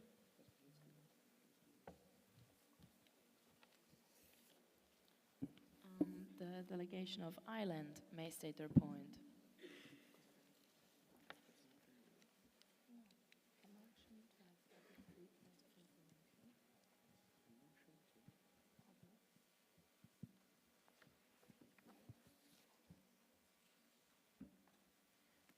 We wouldn't consider unreasonable measures that do not ensure citizens' freedoms and rights.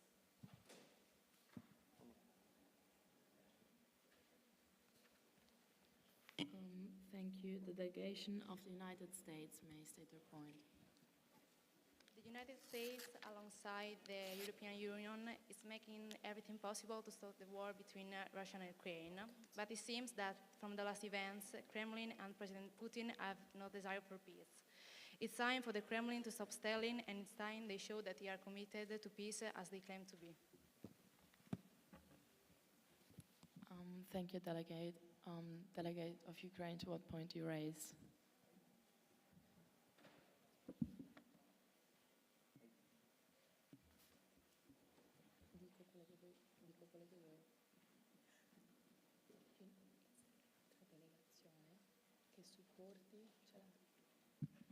So I believe that the delegate of Ukraine would like to propose other 3 points of reply to the delegation of Russia.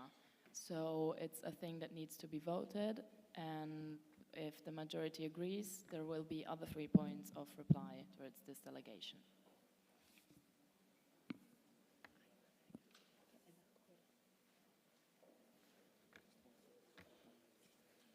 So I'm going to kindly ask the delegations who are in favor of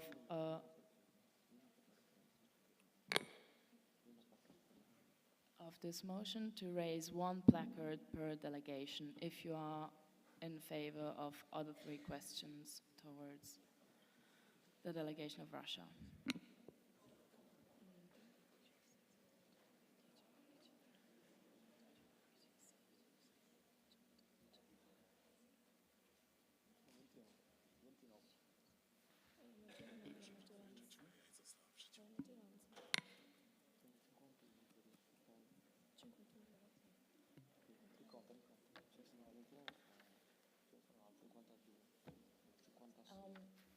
Just 1 placard per country, please.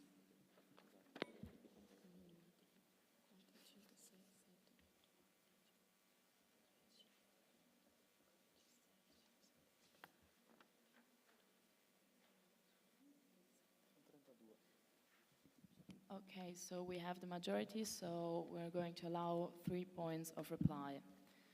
Are there any points of reply? So, Ukraine, you've been recognized.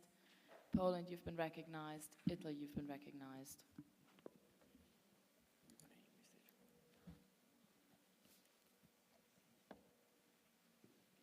We want to point out that in your speech you mentioned protecting citizens, and this delegation believes that protecting people doesn't match with attacking another country.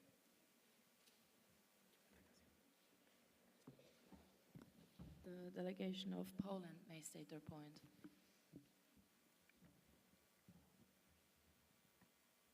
Actually, Russia speaks of helping developing countries when in reality their actions seems primarily focused on pursuing their own interests rather than fostering local long-term economic growth and sustainability on these nations.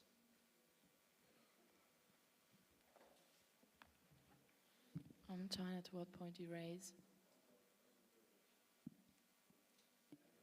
Yes, you may. The delegation of Italy may state their point.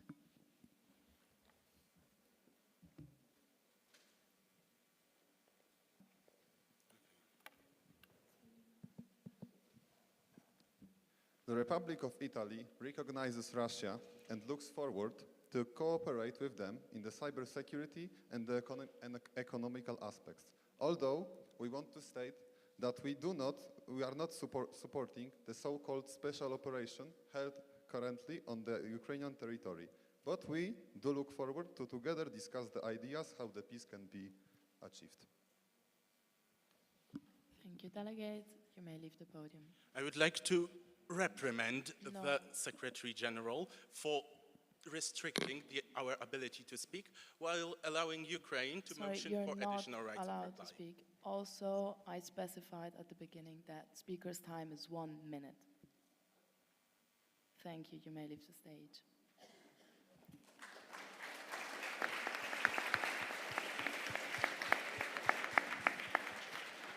The delegation of Saudi Arabia may deliver the opening speech now. The United States, to what point do you raise? Yes, you may. Panama, to what point do you raise? Yes, you may.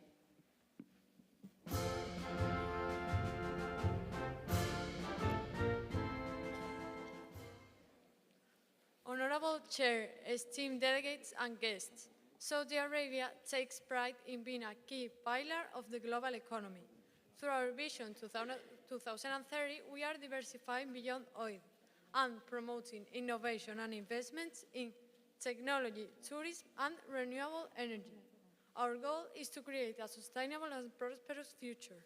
Our delegation is committed to leading the way towards a more interconnected and resilient global economy.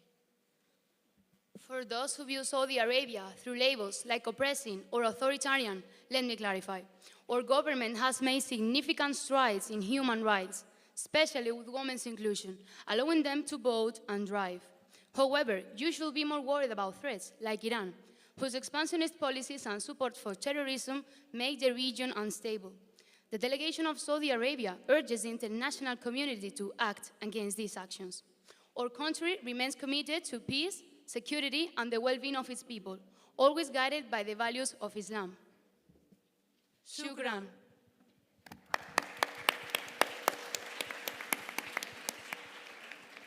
Thank you, delegates. Are you open to any points of information? No, we are not. Are there any points of reply? Since there are not, you may leave the stage. Thank you.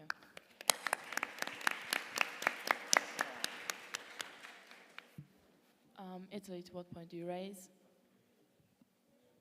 Yes, you may.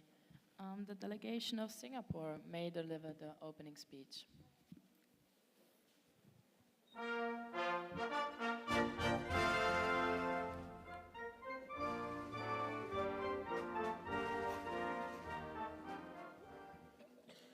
Honorable Chair, fellow delegates, and distinguished guests, good morning.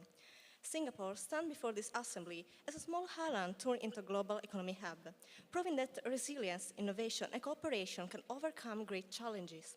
But we must recognize that the world is facing pressing issues that demand collective action. Global economic inequality is growing. While a few hold most of the wealth, nearly half the world faces poverty. As a financial hub, Singapore advocates for fair trade, transparency, and sustainable policies that benefit all nations, not just the privileged few. Meanwhile, biometric technologies raise concern about privacy and discrimination. While they promise security, we must ensure they respect fundamental rights through proper regulation. The lion, our national symbol, represents strength and determination. Just as a lion stands fearless, Singapore is ready to lead with courage and wisdom to build a more just and secure future for all. Let this assembly be a step towards the future. Thank you.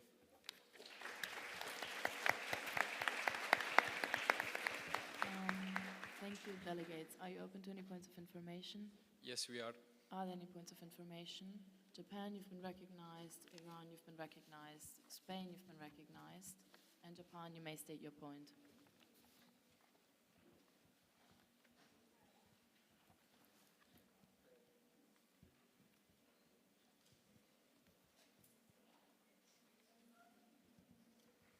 Does Singapore have any plans or project to solve their workforce in decline?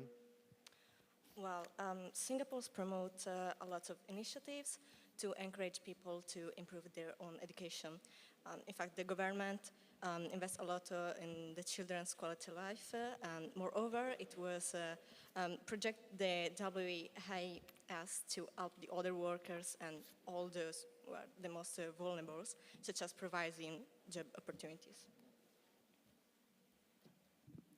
Thank you, delegate. The delegation of Iran may state their point. What is the official position of the Singaporean government on universal human rights? So, we Singaporean support universal human rights, but we believe they are influenced by national context and cultural values. Thank you, delegate. The delegation of Spain may state their point. How are you going to move through the biometric technologies contradictions? So we believe that biometric technology must be a balance between human rights and innovation, but our aim is to protect privacy and our citizens. Thank you, delegates. Are there any points of reply? Since there are none, you may leave the stage.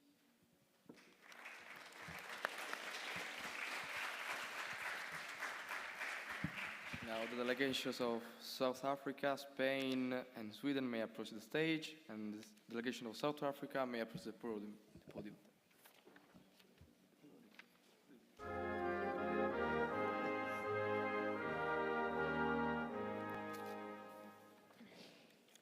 Honorable Days members, fellow delegates, good morning.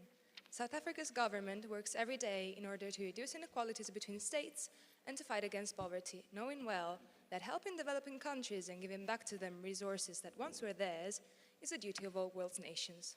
It's important to act as quickly as possible and to address the root causes of economic disparity. Cooperating is the only way to strive for a better future.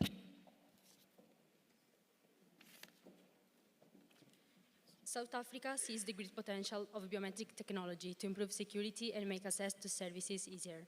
But at the same time, we must face the serious risk they bring: privacy violation, mass surveillance, and discrimination. Through the Protection of Personal Information Act, we already protect biometric data, where we believe global action is needed. We call on this committee to set shared ethical standards, ban high-risk uses like real oversight, and protect the most vulnerable. Innovation must serve people, not control them. Thank you.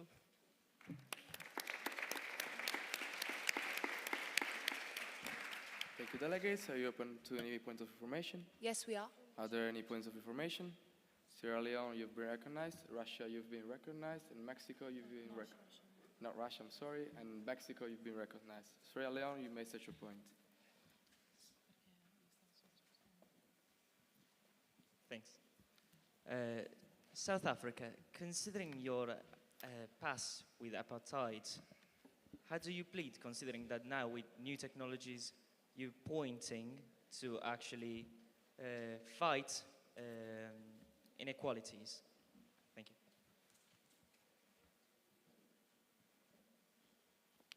Well, we know that discrimination in our country is a very real problem. So that's why we're here these days, to study better technologies to fight against that. Thank you, delegates. Now the delegation of Mexico may state their point. So your ideas are interesting, but how do you plan to maintain these initiatives, especially among young people? Sorry, to maintain? How do you plan to make those initiatives work for young people?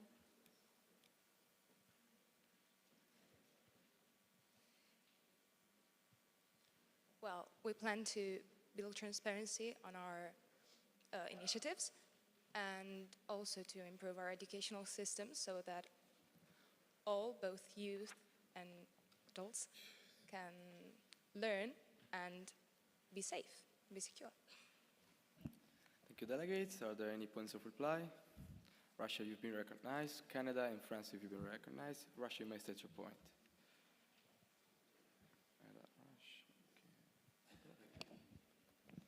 What point do you raise? Yes, you may. Similarly to the Russian Federation, the Republic of South Africa was also could also be considered a target of attempted economic sabotage. And so we would like to cooperate with you to fight such practices.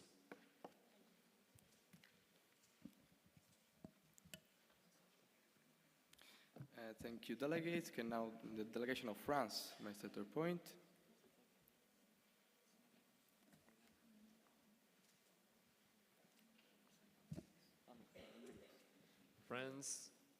France is open to collaborate economically with South Africa. That's all I want to say. Thank you, delegates. Now the delegation of Canada may state their point.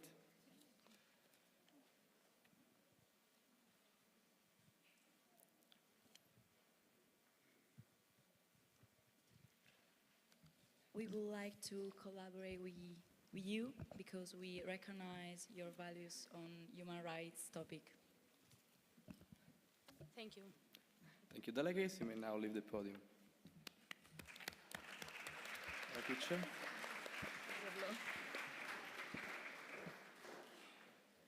Now, the delegation of Norway may... No, I'm sorry. Delegation of Spain may approach the podium, and the delegations of Sweden and Switzerland may approach the stage.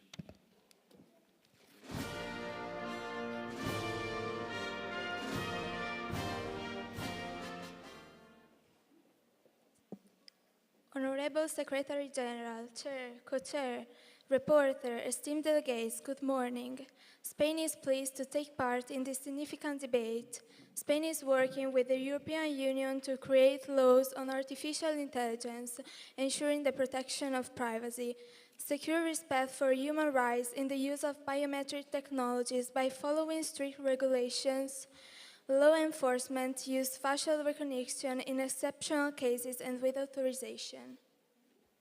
Spain advocates for progressing coordinated international taxation, supporting small and medium-sized enterprises and promoting education in poorest countries. Spain firmly believes in supporting local development, strengthening small and medium-sized enterprises, encouraging the spread of education in poorest countries. Thank you.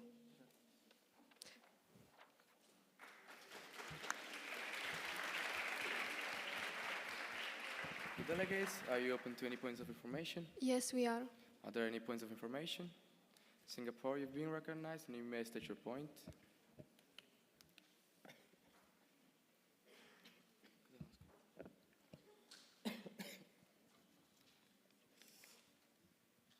How does Spain ensure that biometric technologies respect EU standards on data protection and privacy? Can you repeat, please, the question? Just one more time. How does Spain ensure that biometric technology respect EU standards on data protection and privacy? As the other European countries, for using the biometric data, we are following the GDPR laws. So, yeah, we are going to follow the laws and just ensures to our population that they are going to have all their rights and privacy. Thank you, delegates. Are there any points of reply? Then you may leave the podium. Thank you. Thank you. The delegation of Sweden may approach the podium, and the delegations of Switzerland and Syria may approach the stage.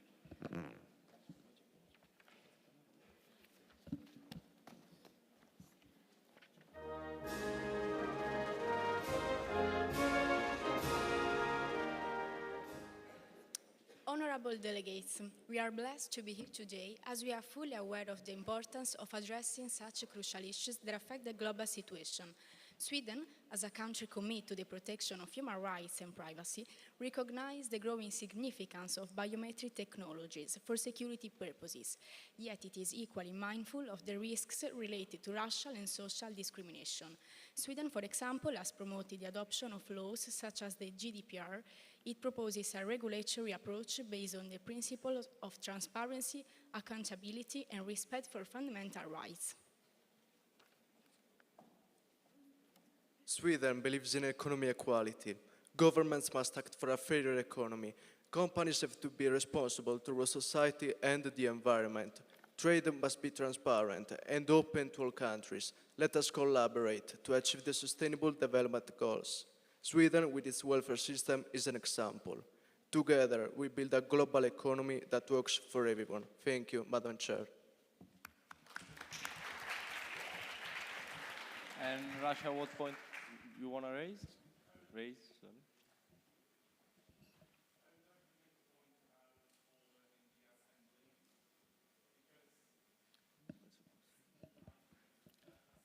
I'm sorry, could you specificate to which point are you raising? Can a page bring a microphone to the delegate of Russia?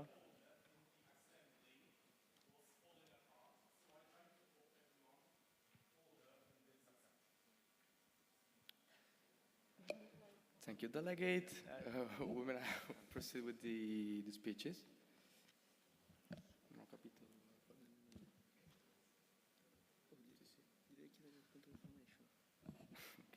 Are you open to any points of information? No, thank you. Okay, are there any points of reply? Russia, to what point do you raise? Thank you. All right. You may state your point.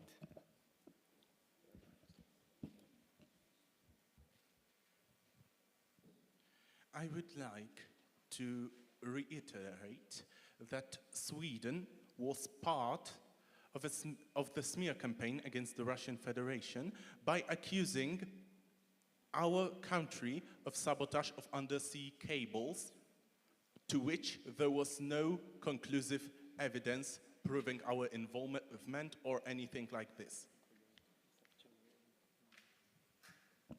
Thank you, Delegate. You may now leave the podium. Thank you.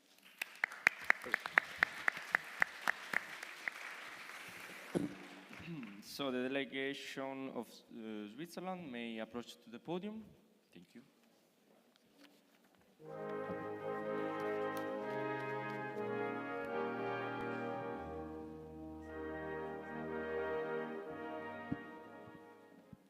Good afternoon, Honourable Chair, esteemed delegates and distinguished guests. Switzerland stands for fair trade, financial transparency and sustainable economic growth.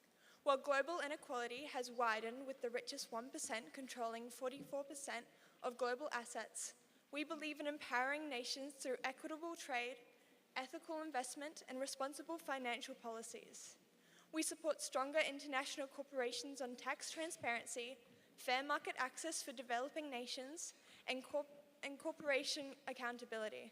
The global economy we work for is all and not just a few. Switzerland urges collaboration to create a more just, inclusive, and sustainable future. Switzerland firmly believes that the use of biometric technologies such as facial recognition must be balanced with the protection of human rights and privacy. In the increasingly interconnected world, it is essential that these technologies are not used in a discriminatory or invasive manner, particularly towards minorities and vulnerable populations. Switzerland advocates for the adoption of international regulation that ensure transparency, accountability, and ethical use of biometric data so that security never comes at the expense of fundamental rights. Thank you.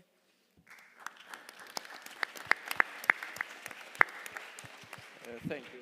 Are you open to any point of information? No, thank you. Okay, are there any points of reply? Okay, Republic of Sierra Leone, you've been recognized, you may state your point.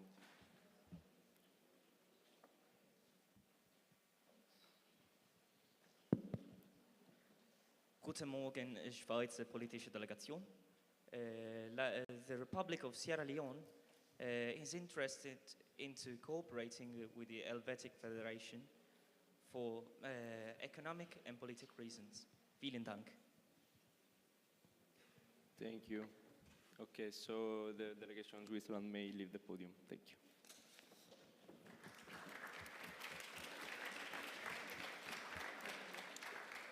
So the delegation of Syria may approach to the podium, and the delegation of Thailand and Turkey may approach to the stage. Thank you.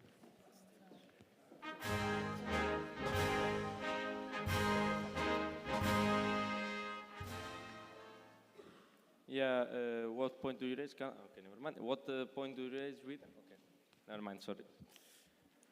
Go on.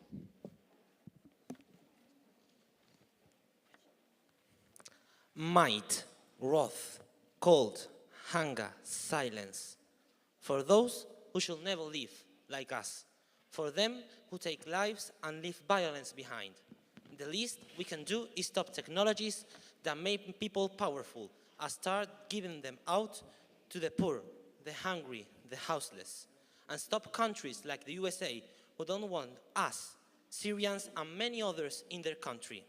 For the dead shall never come live in the place built by us. For us, for the ones to come, for those who have gone. Honorable Chair and esteemed delegates, we, as the Syrian Republic delegation, would like to convey the catastrophic situation of our country, as our biggest conflict is still ongoing, though it's a standstill, and as a refugee conflict at a global level, due to the war in which we have been fighting for more than 13 years. for the freedom of our people. Thank you, delegates. Are you open to any point of information? Yes, we are open to any points of information. Okay, that are may there be any asked. point of information? France and Russia and Mexico, you've been recognized. France, you may state your point.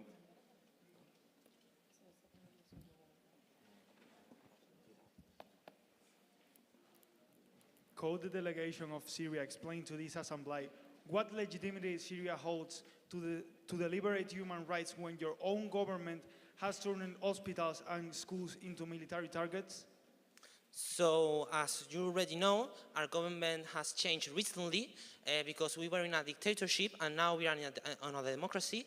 So what happened in the past, we can explain because we didn't want that to happen. And we can see why it's so difficult to understand the negative part of the dictatorship we were in.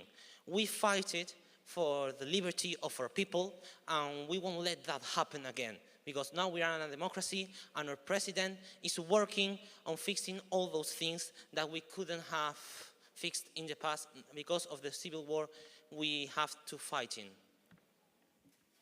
Okay, so the delegation of Russia may state your point.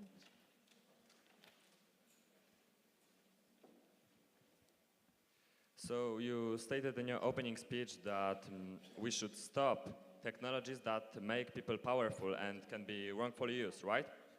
But have you thought about the fact that Syria as a single country cannot be able, or probably wouldn't be able, to stop the development of those technologies in many other countries like USA on the west and in the Europe? So the not wanting to develop those technologies and wanting to stop them may increase your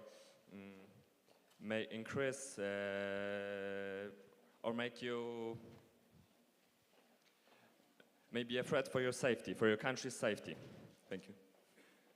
Yes, we as the Syrian delegation can see why some countries like the USA or Russia would like to have very powerful technologies to control people, or maybe technologies that may be used in war, such as new artificial intelligence that have been used to target people in warfare. So we don't think these technologies should be developed at all, and we think we should stop developing technologies for war and technologies that may help countries invade others and that may pose a threat to humankind. Okay, so the delegation of Mexico may state your point. You can state your point. Sorry. After years of conflict, Syria faces a massive reconstruction challenge. What kind of international cooperation do you need to rebuild your economy and ensure stability? Okay, so after our civil war, our people are very poor because we have to spend all the money in the war. So now we are trying to rebuild the economy from the ground up with some investments, mainly in agriculture and in some other industrial spaces. But with time, we will be able to solve these issues and to stop needing help from other countries that have been helping us for some time. Establish common grounds regarding the regulation of biometric technologies in order to achieve a productive use of them while not compromising the safety of our own citizens. Thank you, delegates. Are you open to any points of information? Yes, we are. Are there any points of information? Belgium, you've been recognized and you may state your point.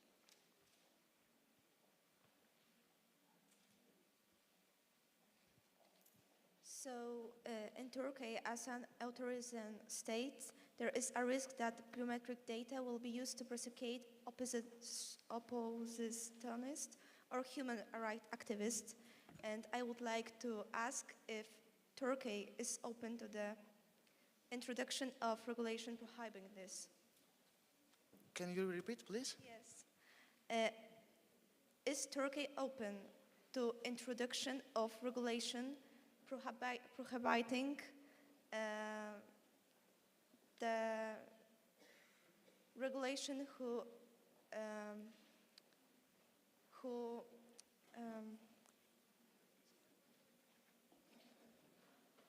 who give access to who are against the activists.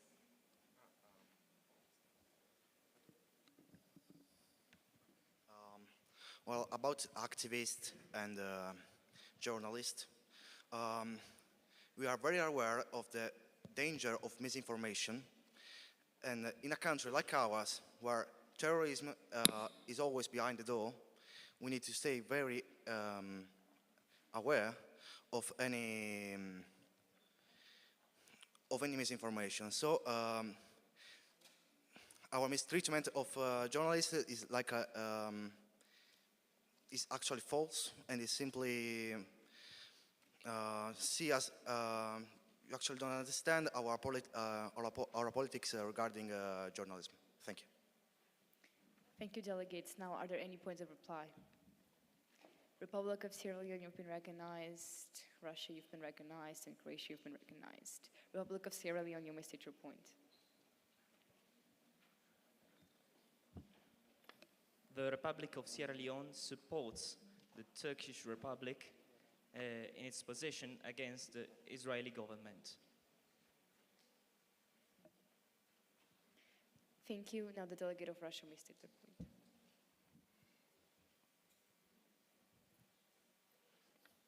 We would like to cooperate with you based on our shared opposition to terrorism and also, I would say, appreciation for the legacy of Mustafa Kemal Atatürk.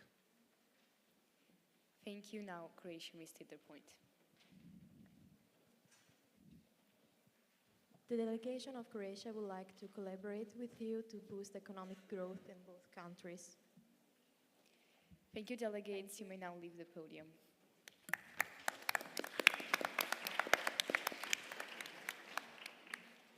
The delegation of Ukraine may deliver their opening speech.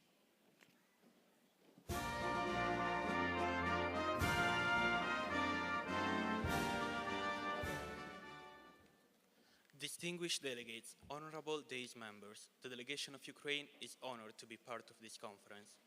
Ukraine finds the use of facial recognition in war essential, as it reduces human losses and improves our tactics, leading to a more effective resistance. However, we are deeply concerned about its civil usage, as it could lead to ethnic profiling and privacy risks. The conference has to find an equilibrium between security concerns and privacy risks. The ongoing war in Ukraine has exacerbated the poverty situation, with millions of people facing economic hardship. Unemployment rates have soared as businesses shut down, and inflation has made everyday goods unaffordable. We call member states to recognize Ukraine's situation in order to cooperate and find adequate solutions. Thank you all for your kind attention.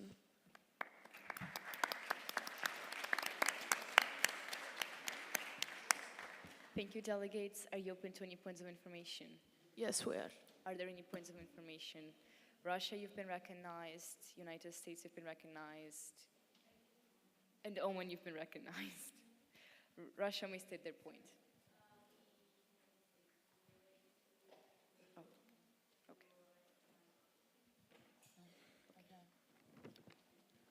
okay. Okay, so you talked about the facial recognition used in the war, so you can resist better, and about development of those technologies.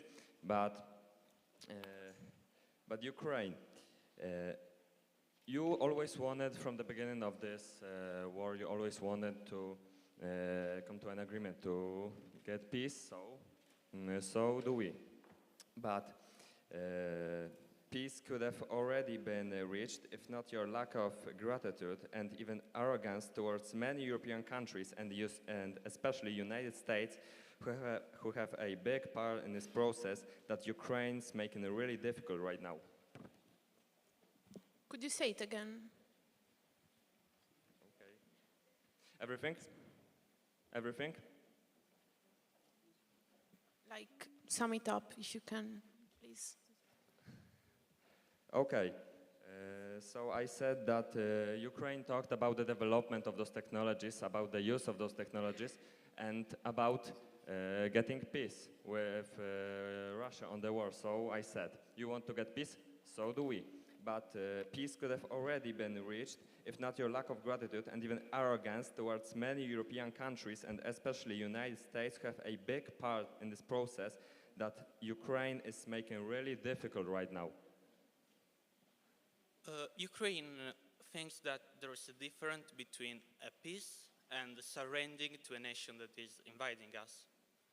So we are using all the means that we can use to defend ourselves from your aggression, because you made an aggression towards us. And we can also use the help of European countries that are helping us, or the old world countries that are helping us. And we will use it, but not with arrogance, as you stated, because we are asking them, they are giving us, and we are allies. This is how an alliance is formed, and not like Russia that was, they want allies that are like their puppets. Thank you. Now Omen may state their point. How do you plan to act on the 2 Chinese soldiers of the Russian army who were captured on, a few hours ago? As you said, since it's news that we found out recently, our government is not sure of what should we do about it. The only thing we know is that China declared itself neutral in this war, and we just found out that they're not neutral.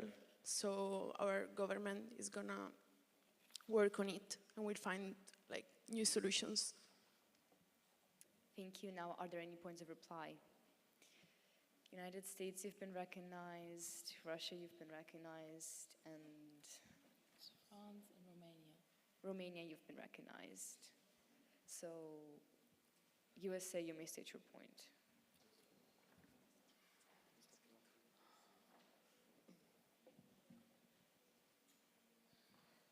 So, as we recently said, we want to underline that we are with you, and if Putin doesn't sit at the negotiating table to respect the ceasefire and achieve peace, we will send you stronger weapons than before to help you find and coming out of this bad situation. Thank you, Delegate. Syria, to what point are you? Oh, never mind, they already left. Russia, you may state your point. On the topic of alleged Chinese involvement in the war in Ukraine, the captured soldiers were likely part of the Chinese minority in Russia. So you shouldn't treat this as an opportunity to drag another country into this conflict instead of making peace.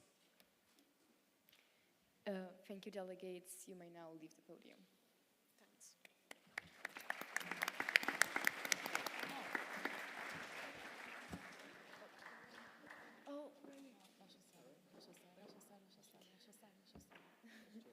I'm sorry, anyway.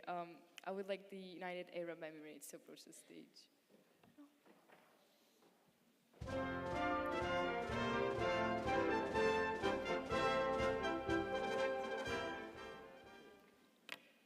Honorable delegates, chairs, and guests, the United Arab Emirates firmly believe that economic growth and social well-being are inseparable.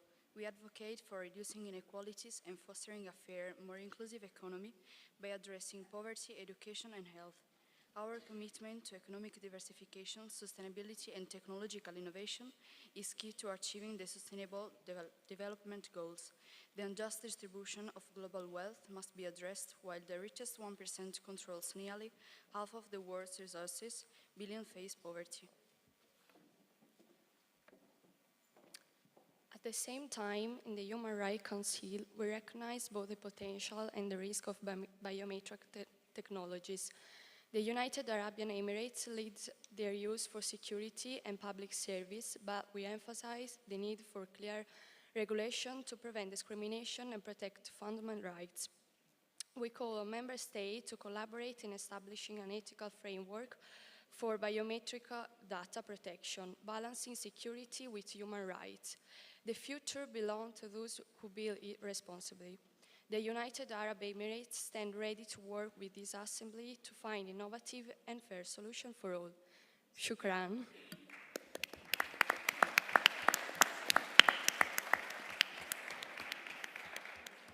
Thank you, delegates. Are you open to any points of information? No, we are not. Are there any points of reply? Spain, you've been recognized. Canada, you've been recognized. And Russia, you've been recognized. Spain may state their point. How hypocritical speaking about human rights when in your country people live in poverty and you are investing in buy and the poor one are suffering.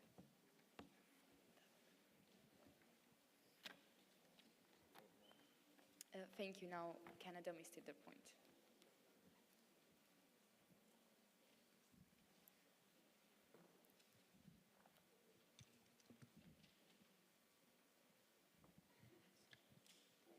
Canada supports the ideal of Unite Arab Emirates, and we are open to forming an alliance with you.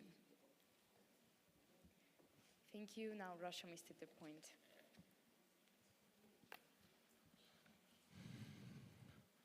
We are always open to cooperating with you, and we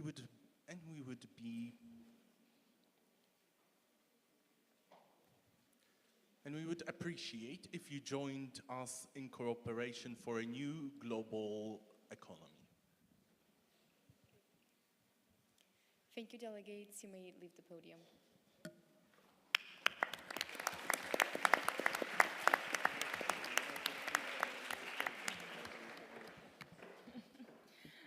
The delegation of the United Kingdom may approach the podium and deliver their opening speech, and the delegation of the United States of America may approach the stage.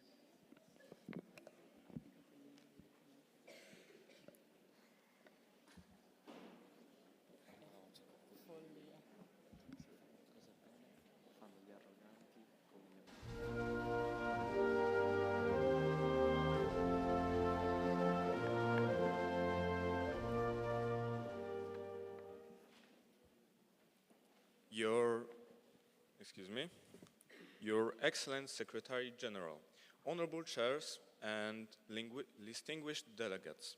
Hello everyone. We are untoldly pleased to be able to be here with all of you to have an opportunity to be a part of our meetings and listen to what everyone has to say. As a delegation of the United Kingdom, We are very open to share ideas with others as well as listen to and consider yours. We deeply believe that as human beings, as people, none of us are different from each other. We should all try and do our best to save and help every tiniest person living in this world, our world, as everyone matters equally. Thank you so much for your highly appreciated attention.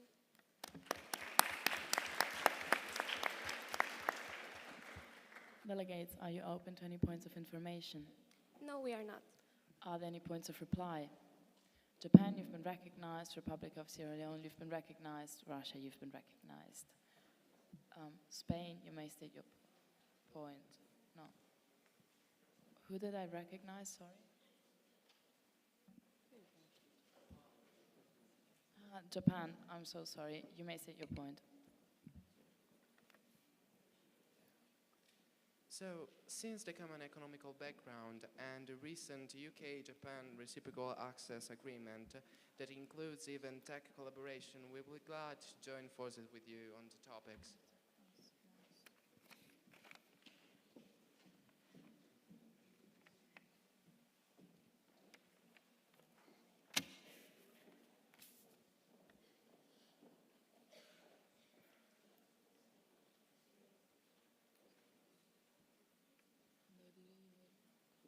To leave the house?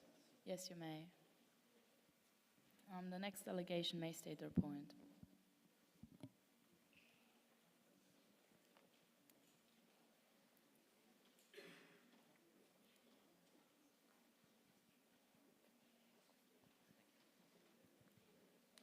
Given the Commonwealth alliance between our states and the UK opinion about the biometric technologies, the Sierra Leone would like to collaborate with your country. Thank you. And the delegation of Russia may state their point.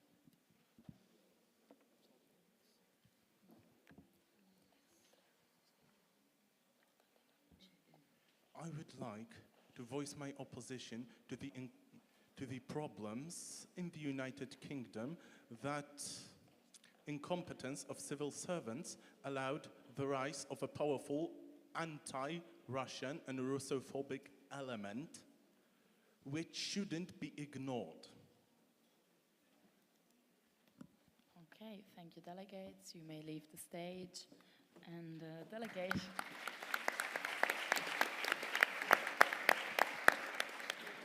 And the delegation of the United States of America may approach the podium.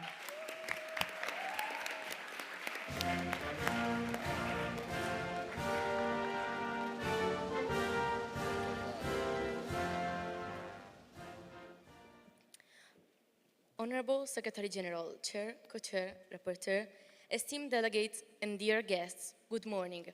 The delegation of the United States of America is extremely privileged to attend this conference. The rise of biometric technologies like facial recognition raises significant concerns about privacy, racial bias, and human rights. The US calls on all UN members to regulate these technologies carefully, ensuring they are used responsibly in order to protect individual privacy and prevent discrimination. Strict frameworks must be put in place to guarantee these technologies do not undermine the very freedoms they aim to protect. On the other hand, the United States believes it's time for a global shift that encourages inclusive economic models and equitable business practices. It's vital that government take active steps to redistribute wealth, ensure fair access to resources, and foster policies that empower all nations to thrive. The US urges all governments to work together to reduce inequality and ensure that the global economy benefits all nations, not just the wealthiest one. Together, we can build a future where equality and fundamental rights are the basis of both our economics and our technologies. Thank you.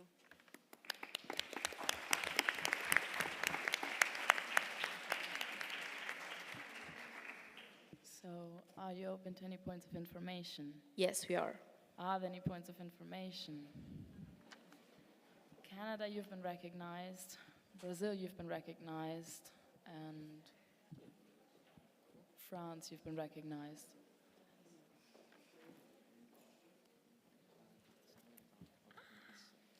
Delegates of United States, it's quite ironic that your country calls for reducing global inequalities while in the meantime imposing tariffs that harm the economies of the most vulnerable nation. How can the US claim to support a fair global economy when its trade policies continue to favor powerful economies at the expense of those already struggling? The United States understands the concerns, but our trade policies aim to ensure fairness, not to harm vulnerable nations. Tariffs are often target responses to specific practices, not general punishment. At the same time, we remain one of the largest contributions of global development and humanitarian aid. We believe in building a fair global economy through both cooperating and accountability, supporting growth while protecting fair labor and environmental standards. We welcome continued dialogue to find balanced solutions. Thank you. Okay, thank you, Delegate. The delegation of Brazil may state their point.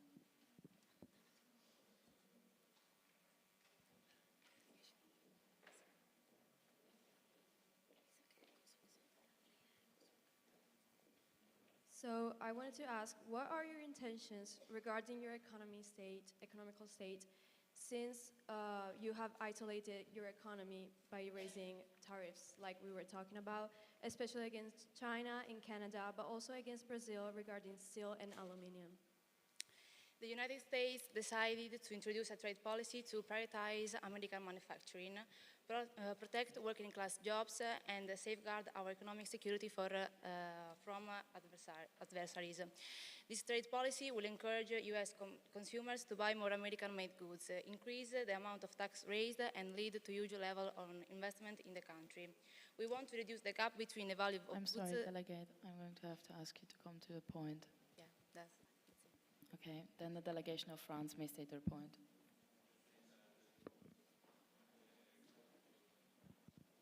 So, So you're not going to ask a question. So I'm going to allow 1 point of information. Republic of Sierra Leone, you've been recognized, and you may state your point.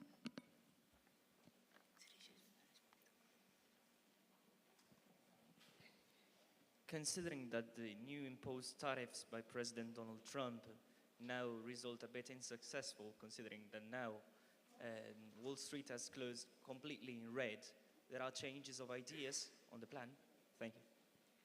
The United States is open to negotiate with all the countries that want. So the negotiation is always open. Okay, thank you. Are there any points of reply? Turkey, you've been recognized. Panama, you've been recognized. And China, you've been recognized.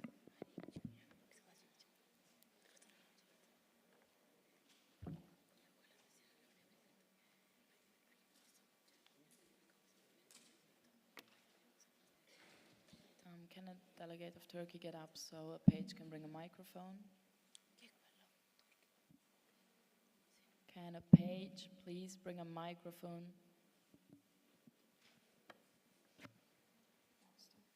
I hope we will discuss how global tariffs are an inclusive business model, as you said, and how they can help more than one country, which is the one who imposed them. Thank you, delegate. The delegation of Panama may state their point.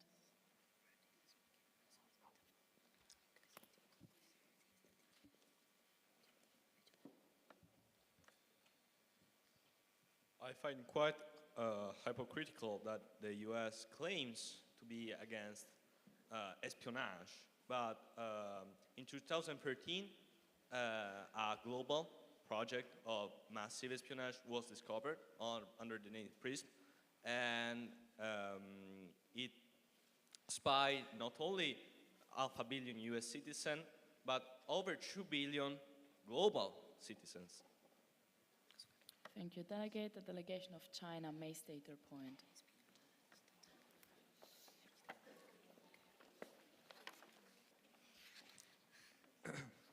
So, as we all know, the topic for the Economic and Social Committee, which highlights the importance of promoting a change to reach global equity while in the USA, some recent actions went completely against it. In recent years, significant tax cuts disproportionately benefited the wealthiest famous 1%, making it harder for the rest of the world and the developing countries to become richer. Then the American First approach, particularly under President Donald Trump, that disrupted the global trade system, making it harder for developing countries to participate equitably. And then the trade protectionist policies, such as reducing financial contribution to international organizations, such as the United Nations and World Health Organization, which prioritize unilateral action over cooperative approaches. So my question is America really interested in general economic growth and equity, or is it just another propagandist move? Thank you, delegate. You may leave the stage.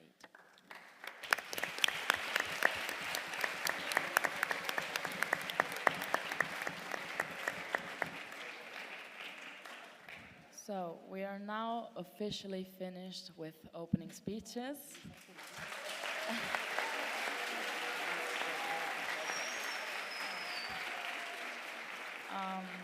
So we're going to have a late lunch at school where we will all go now. Two important things. The placards are to be left on your seats. Do not take them with you because we're going to collect them. And also to all people who have a water bottle with their name written on at the reception, please take it with you because if you don't, we're going to have to collect them and throw them away probably. So let's try. Delegates, please stay seated as long as I'm talking. Thank you. So please go collect the water bottles, check that you take everything, and you may leave.